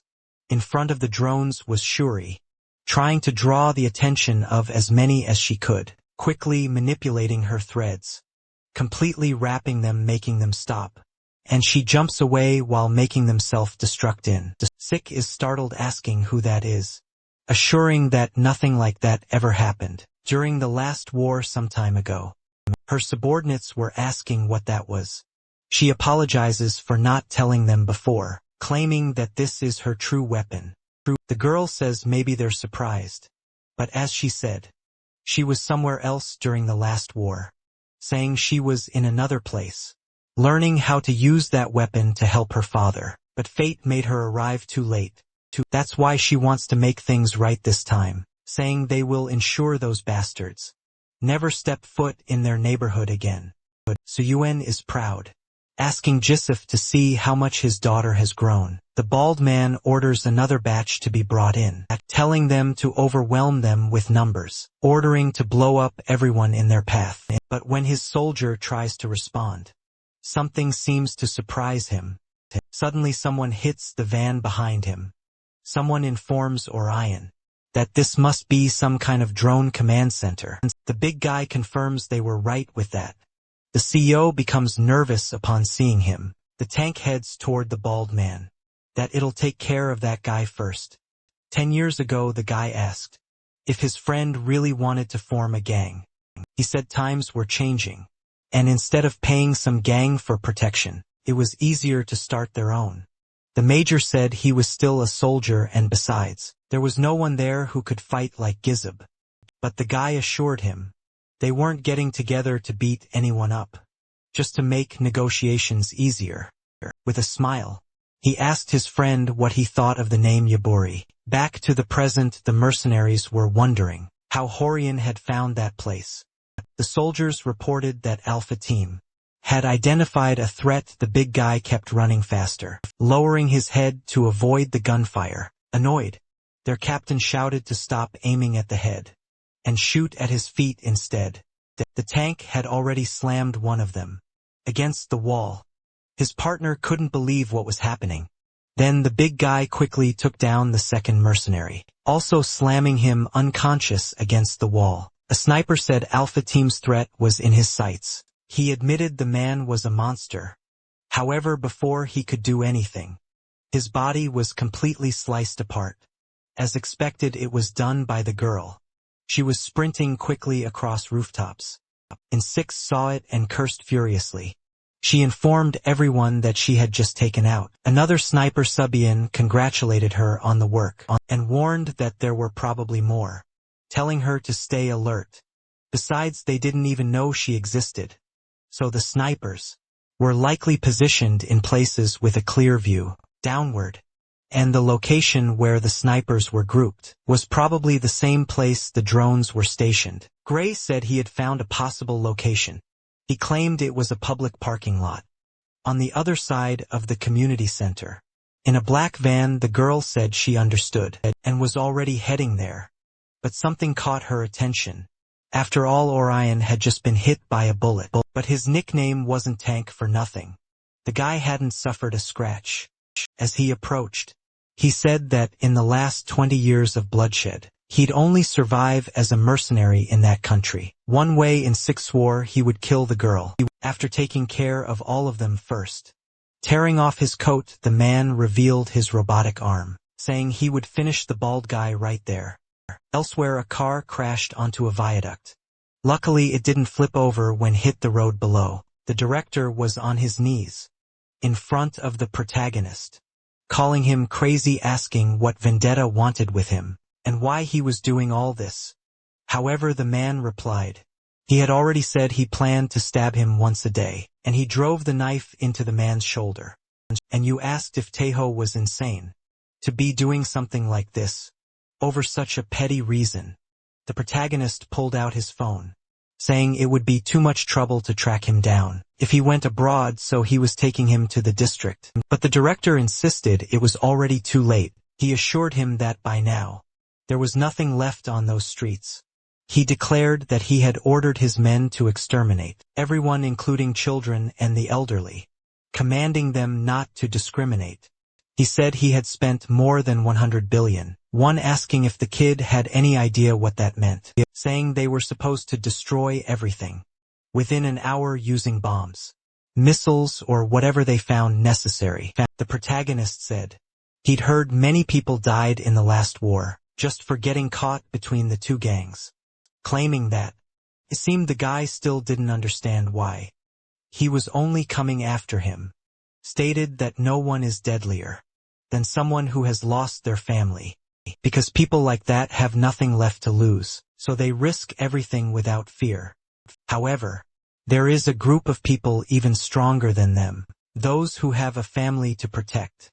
Then the director remembered that day in the hospital. Tiga said he was sure the man had also seen the eyes of someone who would do anything to protect their family, with a pain that tears through their lungs, a fury that destroys their hearts, all trapped in shallow breaths that promise vengeance. And people like that are strong, and one of the ones who made them that way was none other than the director himself. So the protagonist told him to shut up and follow him silently, but Inju asked if the kid really thought things like family and revenge were stronger than money. Back to Horian's fight, the mercenary admitted he never imagined the guy was an exo. John the 16th, in command of the gang during the last war, dodging bullets. The big guy said that was in the past, swinging his axe. Insik told his opponent not to belittle himself, stating everyone knows what that ranking means. Anyone within the top 20 in Ojong is considered one of the strongest in the nation. Suddenly Suri's threads appeared mid-battle. The girl quickly managed to wrap the bald man completely while cursing the girl. The man wondered what kind of thread it was that he couldn't even cut. She said his name, claiming she heard he was the one who killed the most in his entire city. Cursing him, Suri vowed to take his head to ease the sorrow in the hearts of those who remained. With that, Horian leaped toward him to deliver the final blow. The CO tried to plead for them to wait, but to his luck Jerome appeared and rescued him from there, obviously surprised. The big guy not much differently. Sherry also didn't understand what had just happened. The man said that because he had chosen toys, like drones, to win, that was the reason the bald guy ended up in that situation. Grabbing a crowbar, the assassin asked if he was wrong. Looking directly at the two, the guy states that he's going to begin. Still confused, the girl wonders if the man is a new enemy, noticing that even though Insik was completely entangled in his wires, that lunatic pulled him out as if it were nothing. The leader of the mercenaries asks what the lunatic was doing to show up so late. However, Jerome simply says that their base is 350 meters to the northwest, on the 4th floor of a ruined building, ordering the bald guy to go there. Before he can finish his sentence, Orion shoves the assassin against the wall. However, the tank seems surprised by something. After all, the guy is laughing, while saying he'll stay there to have a little fun. And Six screams over the radio in desperation, ordering them to get all the drones in the air. His subordinate objects arguing they don't even know where the enemy's control center is. Nevertheless, the leader says it doesn't matter, since his best man is already there. He orders them to kill everyone, while Jerome keeps the guy busy. Siri approaches the guy, saying he can't do something like that. This distracts the big guy for a moment, creating an opening for the assassin to land a kick and throw him far away obviously. Orang struggles to stop himself. Annoyed, he admits he didn't expect the guy to be able to throw 120 kilograms so far, noticing from his form that's not even his full strength. The big guy acknowledges that this man is truly promising. The girl calls out to her friend, but he asks his boss not to worry, stating that he'll take care of things there. The girl says she'll handle the drones, asking him to take the man down and bring him to the base. She says it's an order, telling the guy to finish things there in the next 5 minutes, because if the peaks arrive first, it's over. However, Orion becomes extremely frightened by something. After all, Jerome appears next to the girl, asking if she's already leaving. He asked her to stay a little longer, claiming it'll be more fun that way. However, the big guy appears ready to punch him, landing a strong blow on the assassin, sending him flying. The guy once again asks her to leave it to him, assuring her that he'll catch up soon. The girl simply nods with that. She starts running as fast as she can. Horion mentally admits that if she had hesitated, he would have cursed at her until she left. He's surprised that she's not losing her composure, even though it's her first war, stating it must be in her blood. But Jerome starts laughing, asking if this isn't a surprise, admitting that if he takes a few more punches like that, he might actually die. The big guy complains about how he survived a direct hit to the chest, asking where the guy came from. His opponent says he's from the Philippines, explaining that he learned Korean out of sheer interest, and asks how this pronunciation is. They stand face to face, staring at each other. Jerome admits that his life has been boring lately, saying he misses fights and things like that. He introduces himself and says the two of them will have a lot of fun. With that, the lunatic punches Wirion in the face. As expected, he strikes back. Preparing another blow, he introduces himself too, unleashing a series of attacks all over the enemy's body, while taking advantage of an opening and landing an uppercut. The assassin declares that he loves this. Naturally, a hit like that leaves Horion dazed. Before he could regain his senses, the psychopath lands another one.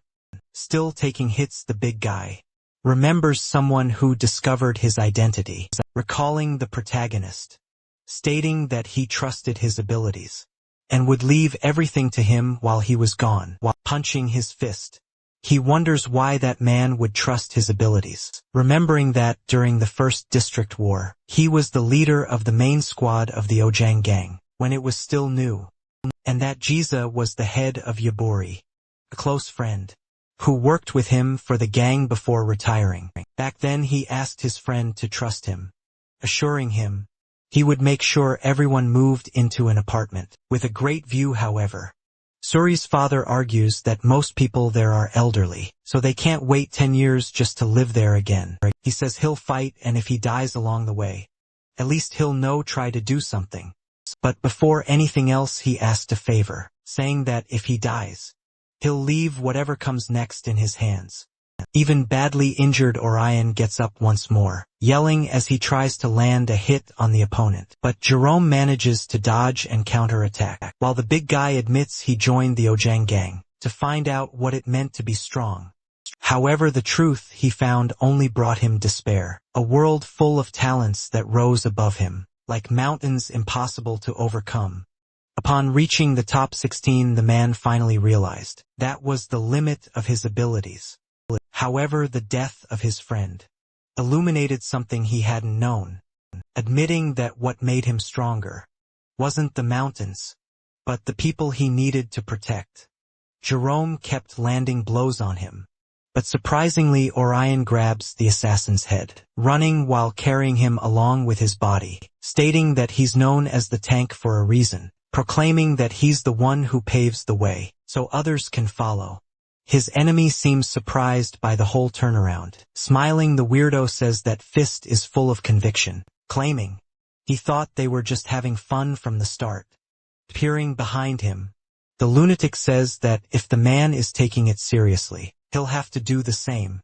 Grabbing a crowbar, Jerome admits that it was fun, saying he'll make him pass on without pain. With that, Huriang is completely paralyzed. In shock, a large slash cuts through him horizontally, even slicing the wall in front of him, causing it to begin falling on top of him. Someone praises the man for all his work unexpectedly. Taeyong appears and cuts the wall, preventing it from falling on him. Protagonist asks Horian to let him take over from there, thanking him once again for all his work. With that, he turns his gaze to Jerome, staring at him. The assassin says that vendetta is very late. The boy says that from now on, he will be his opponent, but first. Taha asks if his comrade can move, even with those injuries visibly covered in deep cuts. Orion insists that it wasn't enough, claiming that he's fine, assuring them that they have to kill him to make him stop moving. So the protagonist tells him to walk 1 block, stating there will be a black car near a streetlight. Inside the trunk, Inyu will be waiting for him. He declares that he will take care of things here, asking the man to drive the car to their hideout. Jerome asks if they really think he'll let the big guy go so easily. However, Taya throws a manhole cover at his feet. As expected, the guy simply blocks it. The protagonist starts walking toward his opponent. Smiling, the lunatic asks if he's serious, quickly using his crowbar to catch the manhole cover, still in the air, skillfully throwing it back. Growing more and more excited, Vendetta runs toward him as fast as he can, barely managing to dodge it. Both stop at a certain distance from each other. However, Jerome lunges forward, seeming more and more thirsty for adrenaline. The protagonist says that, apparently, the guy has really been walking around, claiming to be his rival. The weirdo asks if it isn't true. With that, they begin exchanging blows at an absurd speed. However, Taya says the only thing that guy is a stalker, but the assassin keeps laughing, claiming it's all the same. Several explosions erupt in the sky. Siri is taking down every drone she can. Tired, the girl admits there are too many drones around. Besides that, she can't waste too much time on this. Suddenly, a voice on the radio says that HQ is exchanging fire with the peaks, about 50 meters from the base.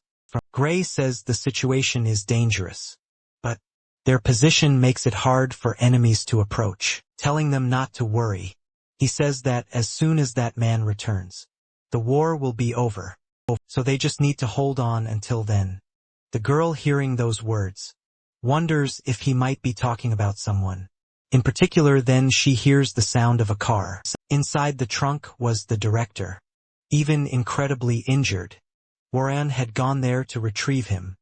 Obviously, the man was increasingly afraid of what fate had in store for him. The big guy grabs him by the face like a doll. He wonders if the way to end the war is to smash that worm's skull right then and there. However, if that man loses, Shuri won't be able to face Jerome alone. So he considers it might be better to ask the Ojan for help. With that, he starts squeezing Inyu face tighter and tighter, saying to himself that this is the one responsible for everything, and after his death, Peak and Jerome will have to retreat. However, Tahat and his opponent passed by above him, still fighting. The assassin was blocking the protagonist's blades. Both start clashing their weapons again. Face to face, staring each other down once more, they exchange another flurry of blows. Vendetta manages to land a kick to his enemy's stomach, sending him flying.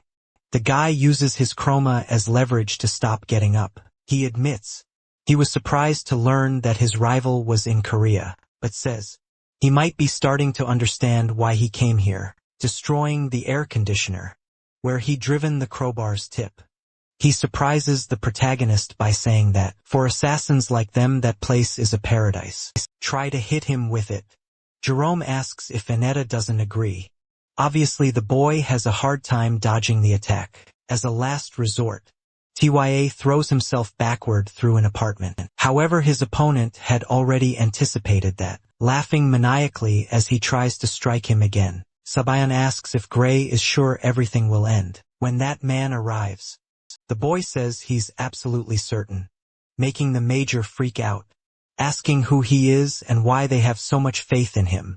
Gray asks if the advisor remembers that the news used to call the Chingu family royalty, informing him that the so-called terrorist was Taha. However, he asked the man to forget the words he just heard, saying that, in fact, he is not a terrorist who killed the royal family, because even though he left, that man is still part of that royal family, declaring that calling him the heir to the throne makes much more sense in his mind.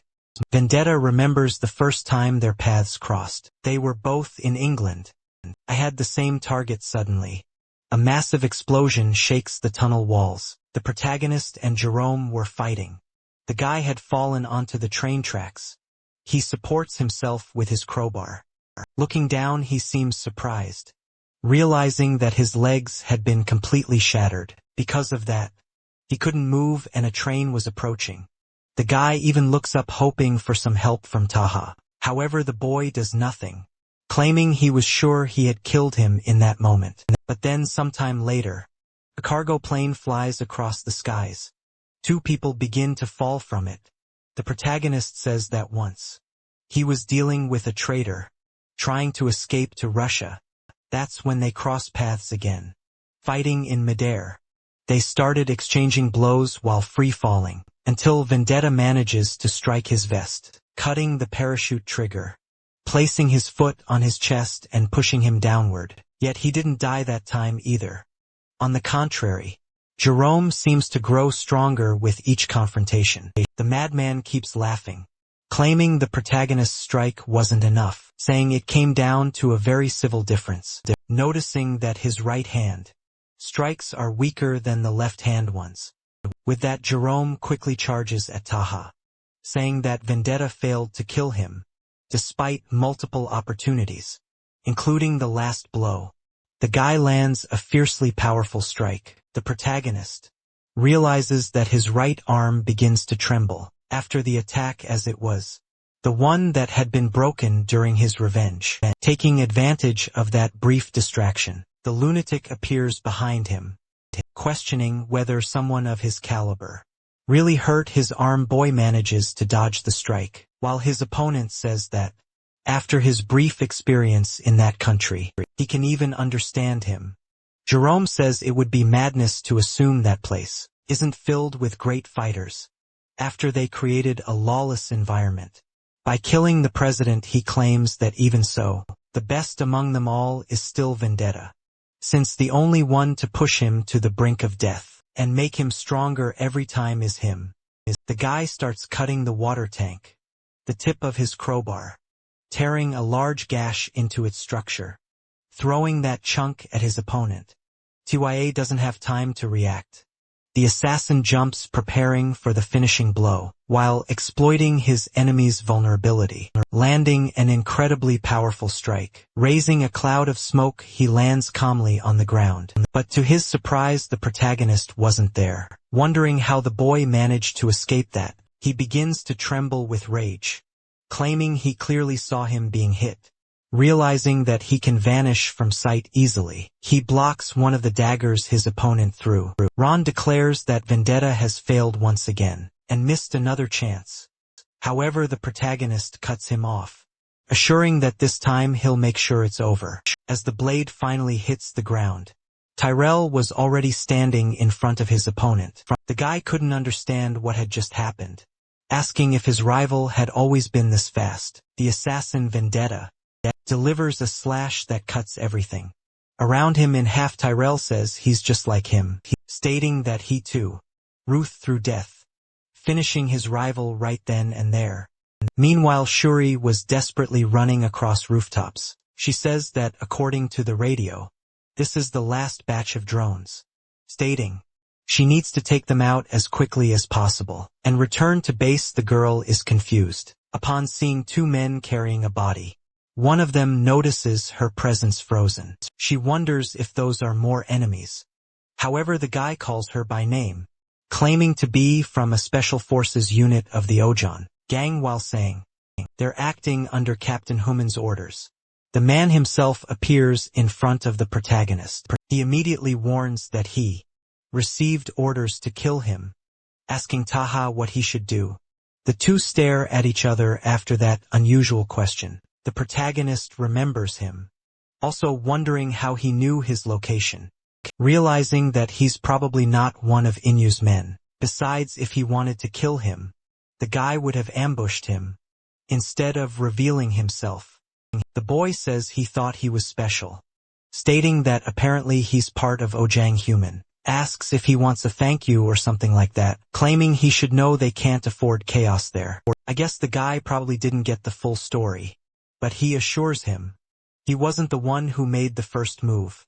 Just as the two were about to start arguing in detail, the lunatic begins to rise like a zombie behind him. That obviously leaves both of them completely speechless, barely able to talk. Jerome admits that was pretty serious actually. Vendetta picks up his other dagger. That was on the ground, however. The corpse manages to dodge. The madman pulls a grenade from his pocket. He throws it saying he'll see his friend another time. The other two get flashed by the TR. The protagonist scans the area with his eye. Trying to locate him, he starts walking, wanting to go after the zombie. However, Human stops the boy, telling him to wait a minute, saying Taya should maintain order. Obviously, Vendetta is irritated by this rendering. His dagger.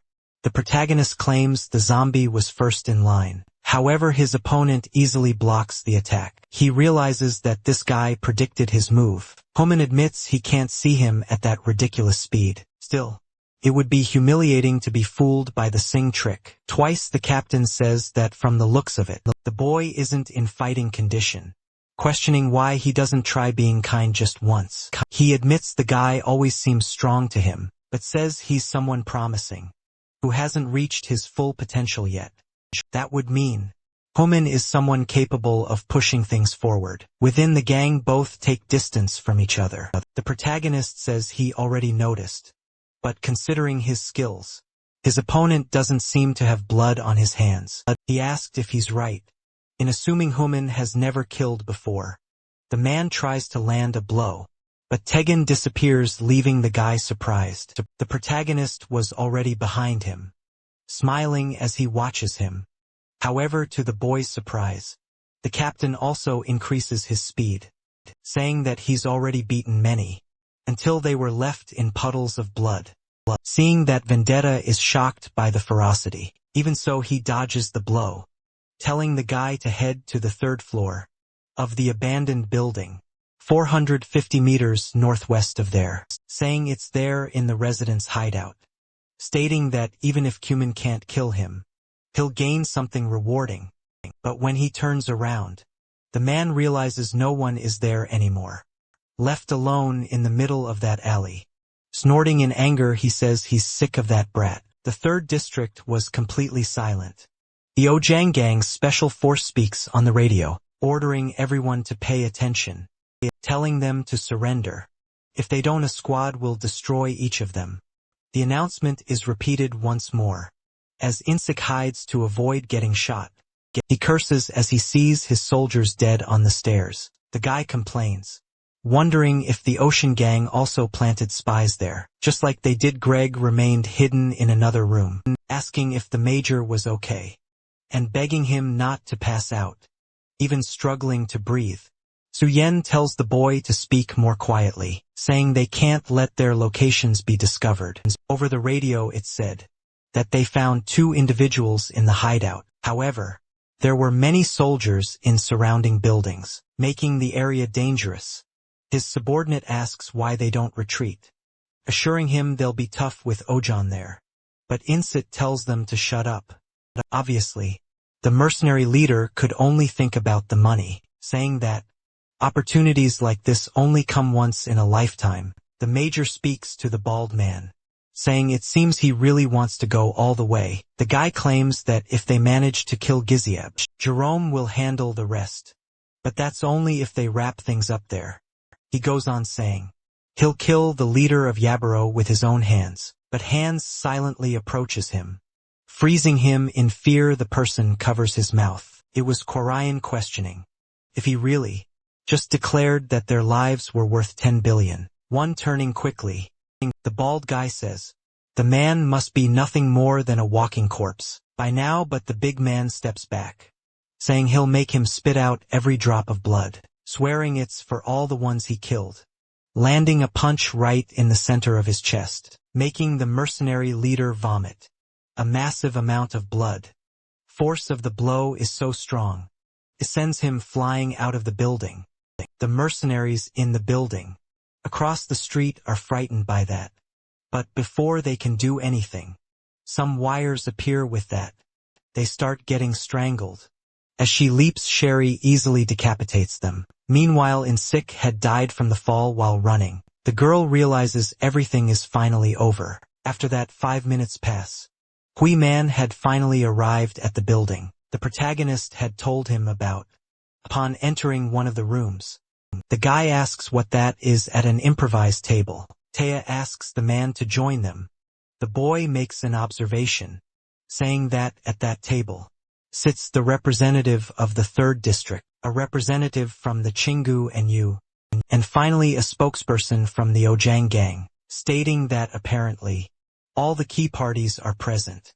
The protagonist announces that they are now officially going to negotiate the redevelopment rights of the district, claiming that everyone should walk away happy. Still in the Yabari base building, someone tells their boss that they don't know how to say it, stating that they weren't tricked.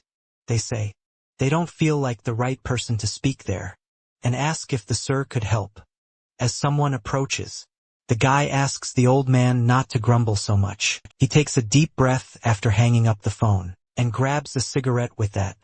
Taha offers his lighter, saying it must be hard working until that hour. Clement says it seems the kid has started carrying his own cigarettes. The protagonist asks if the guy still hasn't gotten over it, wondering if he wants one in return. But he just refuses. The captain admits he wasn't confident in his victory during the last fight, saying that'll be the case for many of his future battles. However, he states that if he gets the chance to fight 3 more times, he guarantees he'll win. The boy simply watches him in silence, annoying the guy.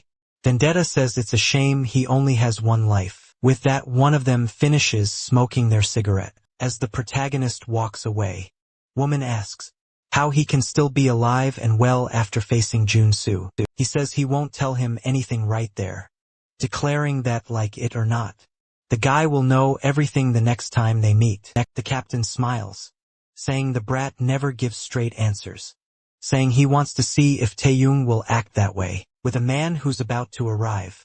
After some time back at the abandoned building, Human returns accompanied by 2 more men, including JYP as they enter. Horian promptly bows greeting them, introducing himself as the former leader of Group B from the ancient branch, saying he's sorry for making the vice president come all the way there. The older man says it's been a while since he last saw him, noticing the man has some injuries. However, the guy says that fortunately, he's not having trouble moving. Japel says that apparently, he is the problematic one here, asking him to stop the formalities. After all, Huang isn't part of the gang anymore, telling him not to bow so easily to others, saying he didn't let him leave so peacefully, just to be greeted like that. Even Human notices the strange tension. The big man admits it's already surprising to see the 7th, but he never imagined seeing the 2nd in command show up there. He was the one who turned the gang into an organization, incorporated into the political system, when he was appointed vice president. Caused quite a stir, admitting that the guy always led them toward victory, where violence is not an option. He supposes that's even more troublesome than Chingu. Everyone goes silent as they hear his footsteps approaching. Japel introduces himself and says that, before they begin, there are some matters he'd like to address.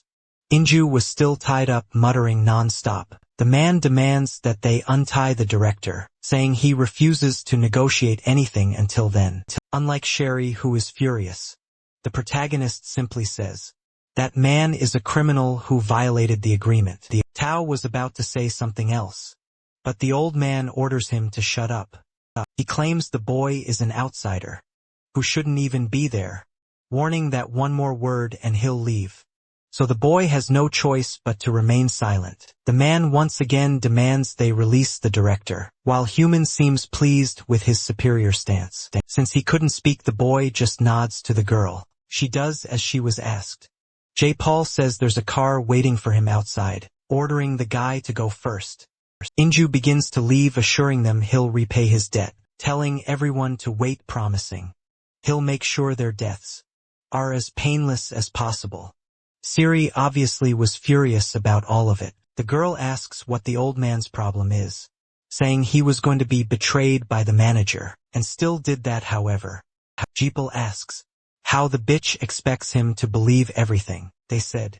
That leaves her even more confused and outraged, asking how could she possibly know whether it was truly a breach of contract, or just some internal dispute between the two. She slams the table, stating that the director kept her father hostage, the man who was almost killed by their third-best subordinate. Looking at the protagonist, the man asks if it wasn't him who stabbed in you at the hospital. That, of course, leaves her speechless. He states that even if the director was threatening her people, still wouldn't justify a war. So after they provoked and threatened that man, with an outsider, it's his duty to hold both parties responsible for breaking the contract. After that, Jeppel asks if they have any strong evidence to contradict him. Clearly the protagonist was dying to kill them. On the other hand, Sherry says that in that case, they're no longer interested in negotiating with the Ojim gang. The man says that decision is no longer in the girl's hands, since they accepted the terms of the agreement, but violated them. The representative announces that within 24 hours, they will send a proposal, informing them that they'll have another 24 hours to respond. With that, the three of them leave normally. Siri kicks the table, extremely irritated. Trembling, the girl says she couldn't even say everything she wanted to, declaring that Paul never intended to negotiate from the start. Taina simply agrees with her. She also suspects that there's a spy among them, since the old man already knew everything before even arriving there. The girl looks at the protagonist, asking if at least everything is going according to plan. He says yes, praising her work. Meanwhile, the members of Ojang head toward the car. Surprisingly, the older man says that Human should go separately, claiming he doesn't offer careers to cowards who hide at the first sign of defeat. Obviously the captain doesn't like that, saying he explained exactly what was going on, declaring that he's still young, and asks what was expected of him. However, Paul doesn't care and continues on his way. Yet someone intercepts her car. As expected, it was the protagonist. The car slowly approaches him, cracking the window open a bit. Jeffel asks what he wants. The boy says that since both gangs are now part of a larger power structure, it's important they don't cross certain lines. Therefore, if they lose the director, who was just released, and since Shim-gu recently lost its president, they'll become more vulnerable, weakening the agreement between them, especially if the person and motive behind the disappearance remain a mystery, stating that for someone who claimed he didn't need to negotiate with a stranger, he now has excellent reasons to at least discuss this. At that moment, Jeppel remembers what was said in the meeting, recalling Horium. The man realizes that he wasn't waiting for him, but was waiting for the director's release. The old man admits that he expected the boy to come after him, but now that he realizes the kid isn't as foolish as he thought, he doesn't know what to think anymore. The old man completely changes his demeanor, saying there's a seat available, and asks if the boy would like to join him. However, the protagonist says they're not that familiar with each other, claiming they just need to settle things in a simple way.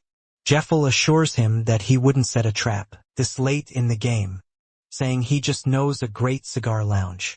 Saya says that only makes things worse, since he's extremely picky about his cigars. The man says he heard that he was away from Korea for a while, and asks where the protagonist has been living. The boy says he was in Italy.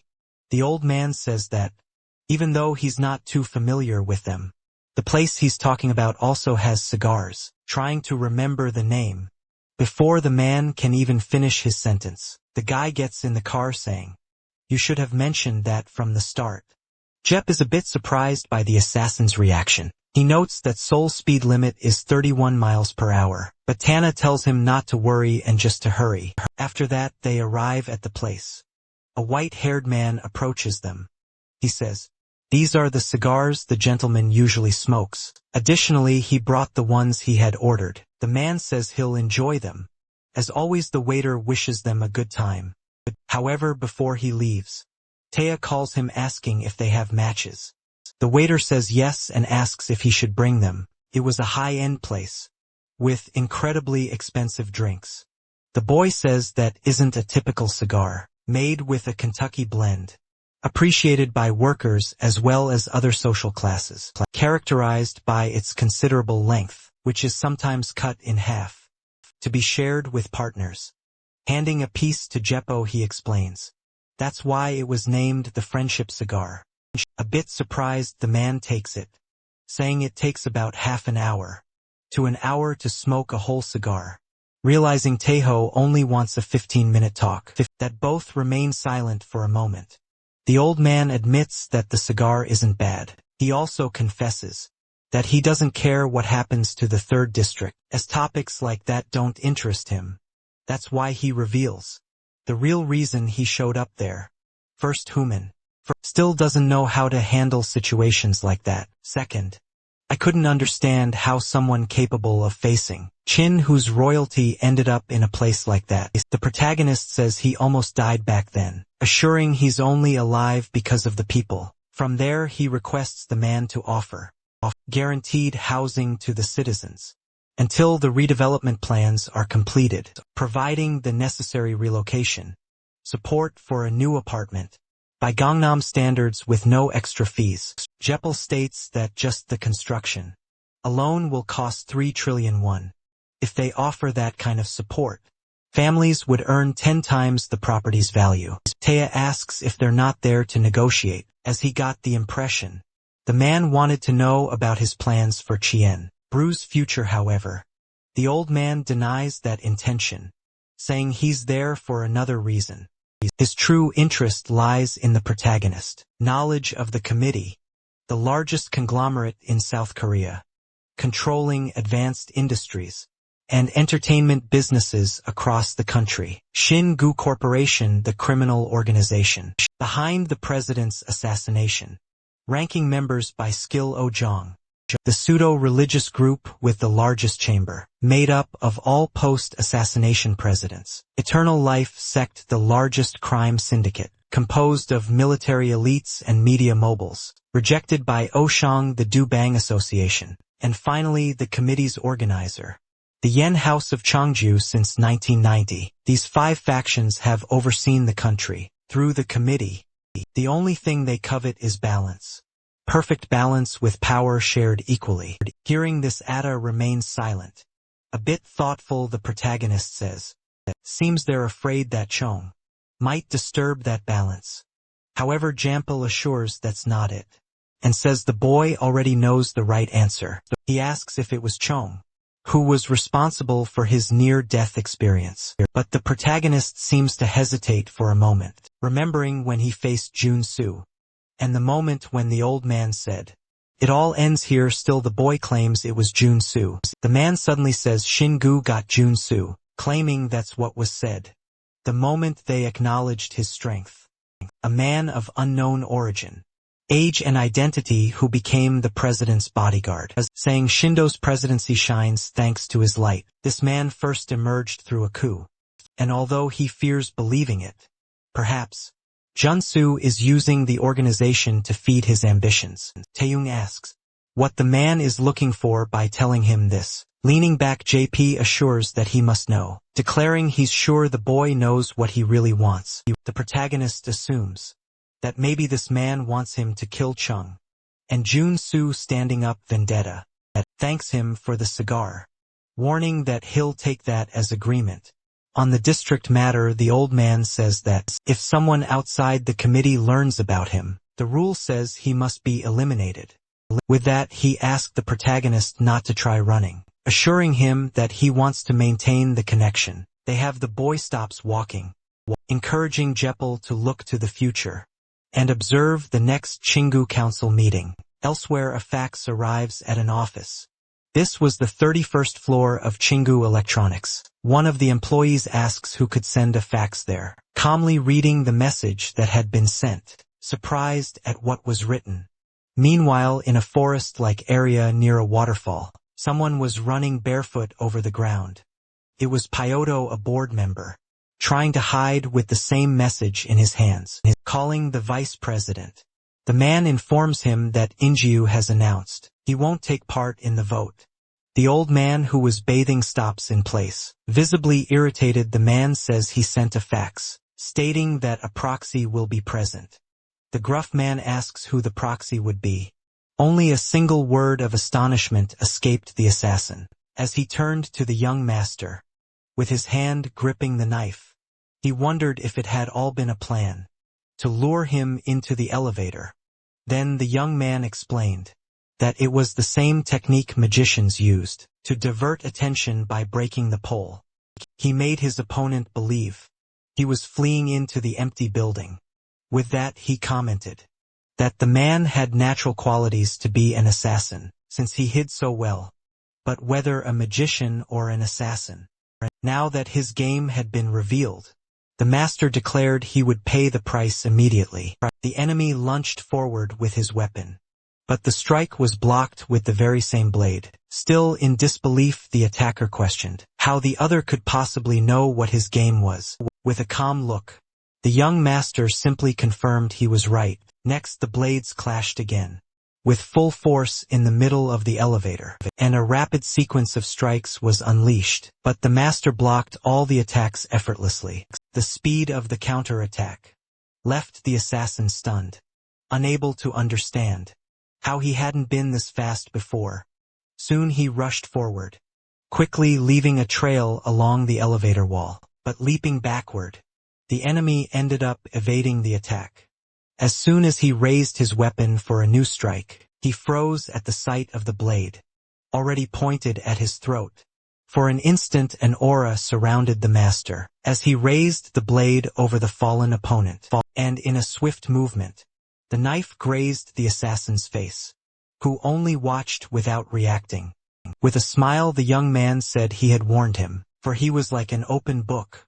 And a flicker of astonishment filled the assassin's eye. Suddenly the elevator cable snapped, with a loud crash at the top of the shaft. Then the cabin began to plummet in free fall, and in a nearby hallway, the master revealed he had expected that, since there was only one way out of the elevator. Soon asked how it felt to have someone always one step ahead. Unable to respond, the assassin only shouted an insult at his opponent. Then the young master knocked him to the floor, pressing a blade against his neck. With the impact, they both burst through the doors and were thrown to the middle of the hallway, and the blade shattered, as it was blocked by the enemy's strike. With a smile, the man revealed that the knife was a defective piece, questioning how he could possibly be defeated with it. But before the assassin could finish his sentence, the master grabbed his face with his hand, and with a steady gaze, he simply told his opponent to stay quiet. The sound of impacts echoed from outside the building. Then the young master hurled him toward the window, which shattered, sending them both out of the building. During the fall, the assassin still attempted a quick strike to break free, but the young man used the broken knife to block the attack. That he sees the chance to leave a cut on his opponent's face, and then the enemy's body slam into the ground with great force. Meanwhile, the master landed on his feet without any difficulty, standing at a distance. He took out his cigarette right after. He tried to use his lighter, but it wouldn't work amid the dust.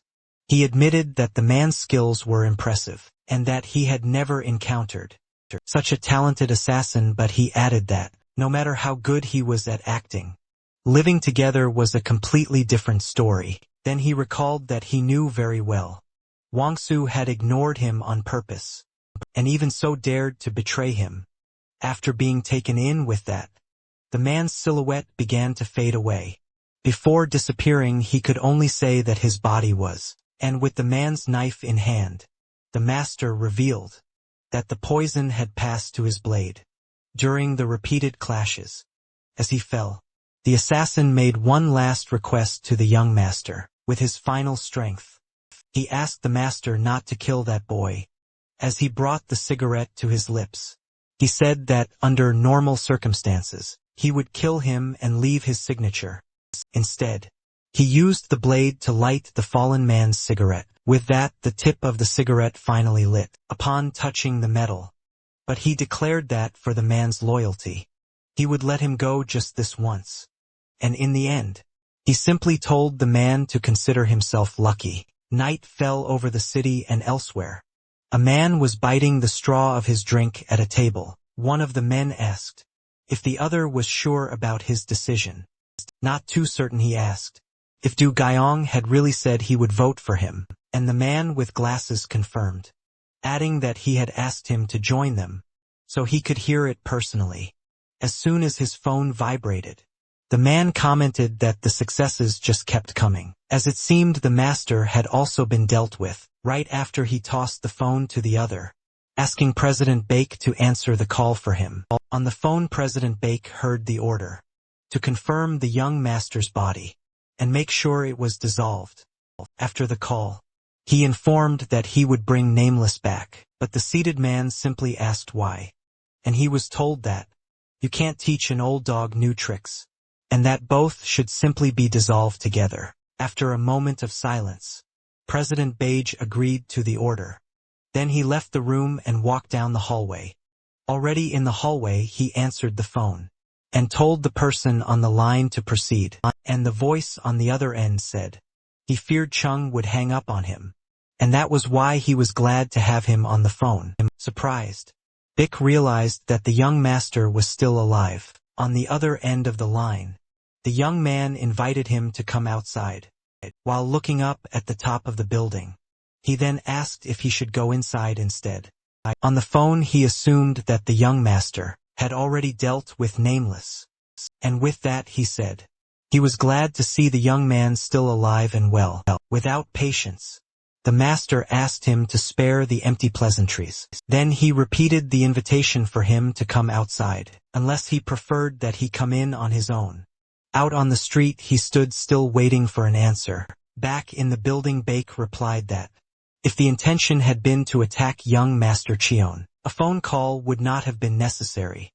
Soon after, he provoked him, asking if he was just buying time out of fear of failing, like the last time as he walked. The young man explained that at first, the situation had seemed simple. His family had been murdered, and he had returned seeking revenge. But he revealed that he had changed his mind and wanted to hear him out before taking any action directly. He asked why exactly Jun Soo had betrayed his parents and his grandfather. And even with Chang's thirst for power, he pointed out that Jun Soo was still in the same position as years ago as president of Shinbu Security. After turning his back twice, first on his grandfather and then on Bu Ho Jin, he questioned what Jun Soo was truly after with all of this. With a metaphor, Jun Soo replied that a wild beast would gladly sacrifice his own life for its offspring, but if the offspring failed to grow or felt ill, that same beast would break its neck. With the same reverence, with the phone in hand, Jun Soo asked if the young master felt betrayed, saying there was no need to overanalyze the situation. Then it was explained that the Chingu company does not belong to any single person, but rather to its own legal entity. Furthermore, the vote he had cast for the late president, Siko Jin, had been for one single cause. That vote, he revealed, had been to protect Chien Gu. With the call ended, the master simply watched him. Then he asked if his parents had been murdered for such a ridiculous reason. With his hand already on his weapon, he concluded that, in the end, he hadn't needed to listen to him at all. And to finish, he simply asked if Junsu didn't agree. Instead of answering, the man simply made a hand gesture, which brought a puzzled look to the young man's face. In front of him, He held his stance without saying a word. Soon his hand rose slowly, and then his hand closed over the other. Not understanding, the master wondered what that was, perhaps some form of sign language. Suddenly, a man with long hair appeared silently behind him, and the newcomer simply looked down at him from above. Turning around, he met the gaze of the man, who had silently appeared behind him. Without hesitation, he jumped back to create distance, asking who the man was, and when he had arrived at a distance, Johnson placed his hands over his chest, signaling that the time had not yet come. Then he opened his hands, completing the signal for the man. The long-haired newcomer remained silent, simply watching slowly. He walked over and stood beside Junsu, ignoring the young master. Standing at the man's side, Junsu revealed that Nameless had never been who Chung expected, and that he himself hadn't come down merely for polite exchanges. To finish, he declared that he would see him at the next board meeting, where they would settle the matter once and for all. With that, the master was left behind in the parking lot. As the two men walked away, standing with his back turned, he simply tightened his grip on the weapon in his hand, and with a determined look, he agreed that they would indeed resolve the matter. The scene shifted to the city's buildings. Under the night sky and elsewhere, a man with dark sunglasses and a cigar asked whether members of the Dabbing Association had also gotten involved. An informant from the Ojang faction known as Mendaphone began to report the events, told them that, while chasing the bounty on director Hurin Yun, Pitcher had lost his right arm, and Batter had ended up in the ICU with serious injuries. The informant went on, saying that rumors claimed Vice President Yang of Chiensu had already met with the Dubang Association on several occasions. With that, the man in sunglasses concluded that, since Junsu had aligned himself with Chong, Yang had been forced to turn to outside mercenaries. Faced with this revelation, he understood that Yang's involvement was turning the family feud into a full-scale war. Then he asked where that man was at the moment. In a warehouse, a mannequin sat on a couch, and a voice gave the order to fire immediately. An explosion destroyed the mannequin. As the three men watched, one of them explained that the explosive was designed to direct shrapnel into the spine and that they were ready to fire as soon as they received a text signal. Vice President Yang then asked if he could count on them, and the man wearing protective glasses confirmed that everything had been tested. It was explained that explosives had been installed in all the seats designated for Chong supporters in the meeting room. Since the detonator was made of ceramic, it would not be detected by metal detectors. Another man added that the scene arrangement was correct, but that their response would be quick, even if there were changes. However, he pointed out that the problem was that man, and asked if it would be fine with his whereabouts unknown. The determined look Vice President Wang Hyung-yong declared that neither Chung nor Junsu were a concern, because no one could fix the wrongs he had suffered. At the end of that turbulent day, a sinister calm settled over the country, and as the tension reached its peak, reports of internal conflict within Chingu began to surface on the day of the board meeting. The Chingu building was surrounded by unprecedented media attention. Reporters in the crowd questioned what was going on, as no board member or vehicle had arrived. Soon one of them pointed to something, saying that just a picture of that would give them material for the entire month. With Shin, whose main security personnel gathered there, expectations were high that something big was about to happen. Inside an office, it was revealed that, according to Director Yen Japal Kim, had been the one responsible for leaking information about the meeting, and the director of the Shin-gu group, Sean Jin, commented that this was a way of fanning the flames, as Vice President Yang would be concerned about an all-out war, speaking of which, he suggested it was better to bring in more people, asking if the young master had been located yet. Director Myung-dae Kim replied that, unfortunately, President Baek had ordered security to focus on the first floor. Meanwhile, at the entrance of the building, A figure was walking toward the reporters. Back in the office, Sean Jean found the situation ridiculous, commenting that the person didn't seem to care about the message he was sending. Then he wondered aloud whether Taha would really dare walk in through the front door. On the 36th floor of Chengdu headquarters, a certain door had remained closed for months. That door led to the president's office, a room reserved for all leaders of Chengdu, where a gong would sound inside. A ritual was taking place, for that place reigned over everything, and many coveted the key to its doors. While musicians beat the drums, the shaman conducted the ceremony with his gong. Several shirtless men danced fervently to the rhythm of the drums. At the same time, another man moved with zeal before a table of offerings. The eldest among them shouted amidst the dance. Far away at the end of a hallway, Junsu watched in silence. Back in the office, Chong Jin asked about him.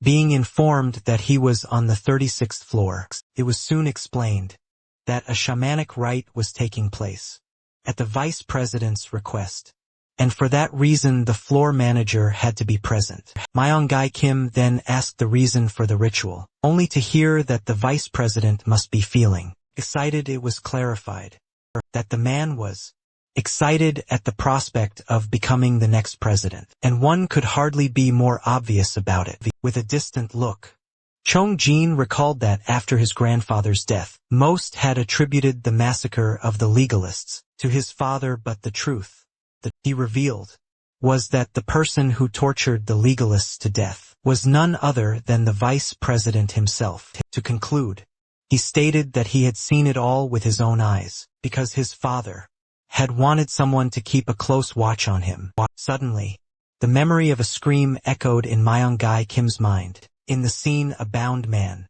cried out that he was not part of the legalist group, claiming they had only respected the late president. With pliers in hand, the vice president demanded the Jin family's secrets, threatening to kill him if he stayed silent. Back in the present, Sean Jin could hardly wait, wondering who would take Tiha's head first, him or the vice president. Outside the building, reporters tried to film the interior, commenting that the lobby was completely blocked off. As one of them turned, he bumped into a passing man, failing to recognize Tiha. The others wondered who he was, assuming he must be a new employee. However, from inside the lobby, Myung-gai Kim recognized him instantly. With an incredulous look, he could only wonder if the young master was being serious. A faint smile formed on Taeyung's face. Elsewhere, he entered the Bowman-guk Bak restaurant, knowing that although his life was still intact, the day ahead would be difficult. Eventually, he visited Guangsu in a room, who joked that he didn't need so many visits, or he'd die of embarrassment. Taeyung said there was something he was very curious about, and Guangsu offered to answer. Without hesitation, the young master asked why he hadn't run away. In response, the other man only gave a calm smile. Standing in the room, Taeyung remarked that after the massacre, Chi-en-gu was a hopeless place for a surviving legalist, like him. With a questioning look, he asked what kept him there when he could have fled. He also wanted to know why Chi-en-gu would place a spy beside someone of no value to them. With a serene smile, Wang Su replied that it was because of his determination.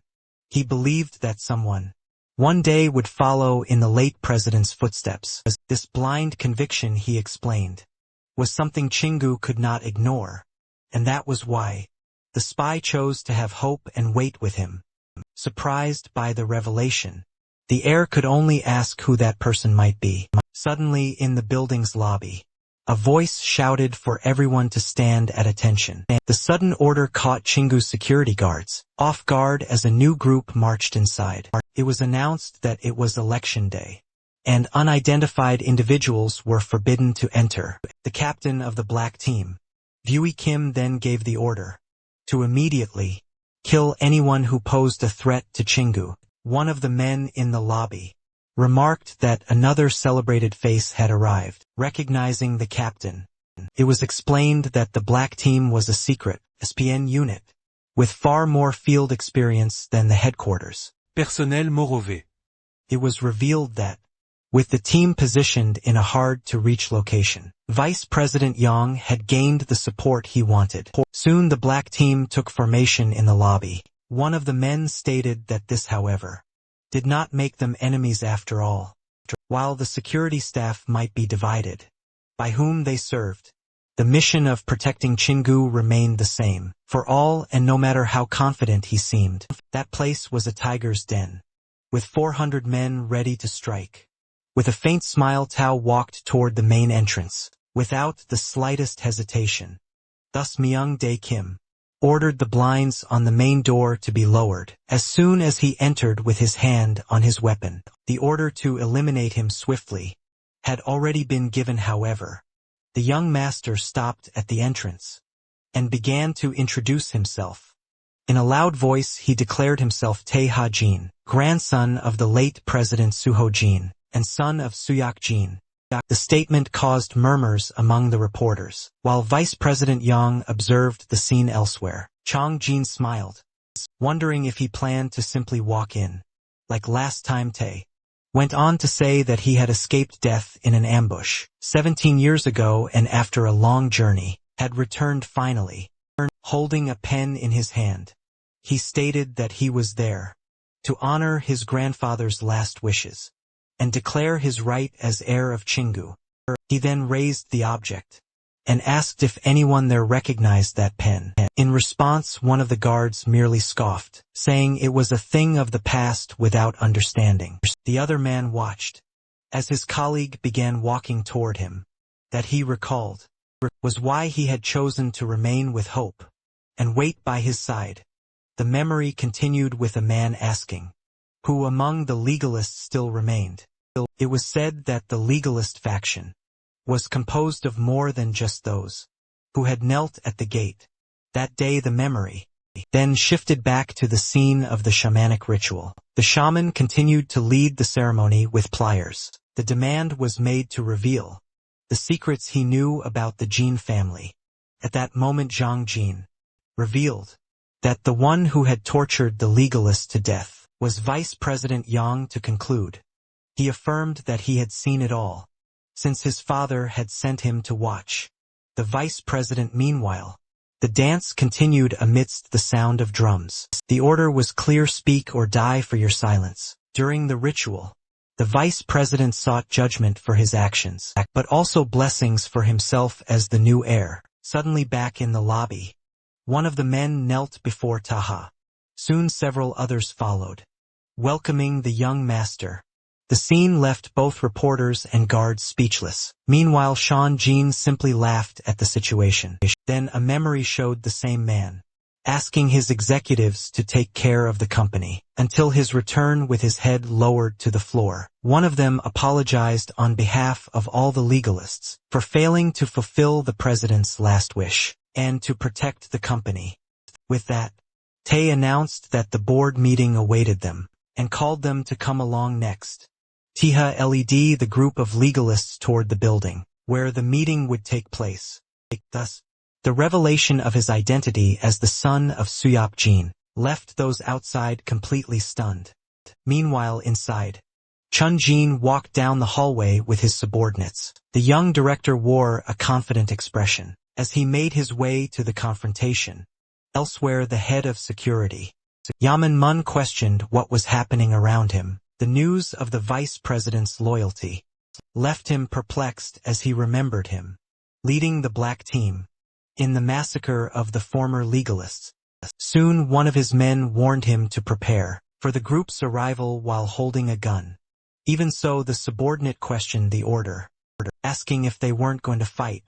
After a moment, Young and Mun agreed with his subordinate's suggestion. Then Chong Jin told his men that the vice president's betrayal changed nothing, since their group was still 3 times larger. With that, the head of security added that it was imperative to resolve the conflict there, to secure the council's vote. He knew that any failure would make him responsible, not only for his career, but also for the incident at the annex. Suddenly, a female voice interrupted the conversation, asking about all the commotion. Soon the external director, Heron Yun, approached, commenting that something interesting seemed to be happening. Young Min Mun turned in surprise, immediately recognizing Director Yun. At that moment Vice President Yang explained that he had urgently summoned Tao for the board meeting. He then revealed that the young master was a key witness to both the Yap incident and the recent massacre of the Jin family. Yang declared that, if these facts were linked to Qi and Gu, it'll be treated as an organized coup for power. Upon hearing the statement, Director Yun observed the scene, with a discreet smile on her face. With that she agreed to the situation, and offered to lead the way to the meeting room. She also added that her official role there was to ensure the company followed the rules. Soon she turned and asked the young master follow her. The group then entered Chingu headquarters VIP elevator, and began descending inside the elevator. The director remarked to the vice president that she would never have imagined him as a legalist. She went on supposing that his former ambition for power had been an act, since the legalists served the late President Sukojin. Finally Hurin asked whether he had maintained the facade out of loyalty to a dead man, or if he had simply been waiting for the young master's return. In response, Vice President Yang stated that he had no idea, even after the attack at the annex. He explained that he only learned the truth when former security guard Wang Su contacted him, and he saw the photo released during the bounty hunt. That was the moment he realized the young master was alive, and that their long vigil had finally been rewarded. As soon as the elevator doors opened, Tenga asked Director Yen if the elementary school she attended still existed. She replied with a laugh that the school had already disappeared, and wanted to know the reason for his interest. Then Yen commented on how bittersweet it is to see the past disappear, as memories last a lifetime.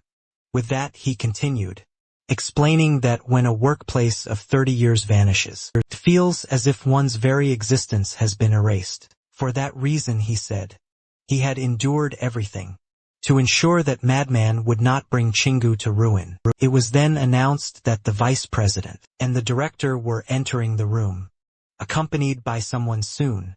The scene opened to the Chingu board of directors meeting, with everyone already seated. At the table sat Director Myung Gai Kim, one of Chang's supporters. There was also Director Pyota Jang, an ally of the vice president. Among those present was Director Du Guyan Han, who maintained a moderate position. Taking her place, Heron Yun announced to those present that she had brought a man as a key witness for the urgent agenda. With that, Taka stood behind an empty chair at the head of the table, staring at the board at the other end. Chong Jin leaned back in his chair to watch the scene. Soon a man at the podium declared the opening of the 81st Shingu Board of Directors meeting. However, just as he was about to announce the first agenda item of the day, a hand was raised to interrupt him. Executive Director Taksuo, a supporter of Chong, demanded to know the meaning of the situation. He protested, questioning how they could bring a wanted fugitive to a meeting that governed all of Chingu. Even as the moderator tried to explain, Katsuzero slammed the table and said that was exactly his point. He reminded everyone that the matter concerned the ambush at the annex. Important company executives have been murdered. With that, Chong Jin added that such an incident was a matter for the police, not the boardroom. Vice President Yang asked Mr. O to watch his words, and revealed that the witness was the biological son of Suyak Jin. Upon hearing the news, Tae Ju scoffed, asking if they were supposed to bow and serve Tae Ha as the new heir soon. He accused the vice president of clinging to any hope to reach the 36th floor. The other directors on Chan Jin's side laughed at the accusation. Then Tae broke the silence and began listing names, starting with Captain Yuri Nikulin of the Watercall Military Company. As he tapped his fingers on the table, he continued naming Vladimir Ilin, Harry Felt, and 4 other men. Through a flashback he revealed that, of the 8 men who had boarded the yacht, He had already dealt with 7. He went on to explain that the last man, an Asian who spoke Korean, was the only one he had never captured, but whom he had found in Cheongju. Outraged, Director Tetsuo asked what kind of nonsense that was, and demanded proof immediately. However, Taina simply replied no, justifying that this was not how he usually worked. With a mocking smile, the man remarked that Taina might as well say he fought 7,000 men in response. Taina tapped his finger on the table.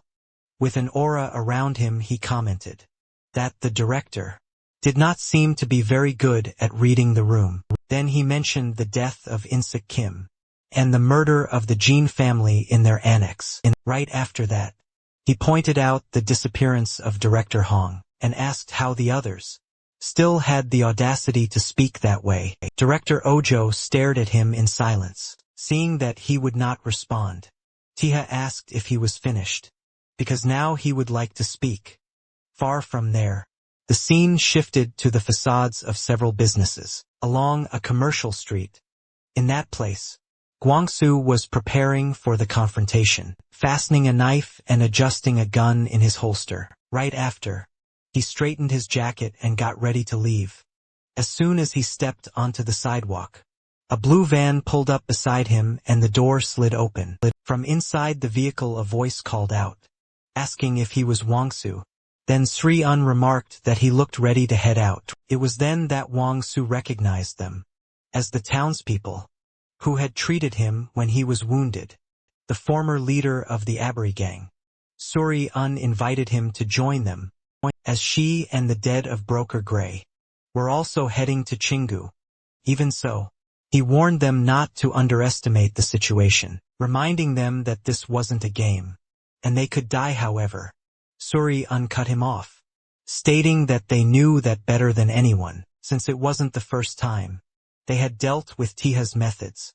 Back in the meeting room, Tachio asked if Tiha wished to speak.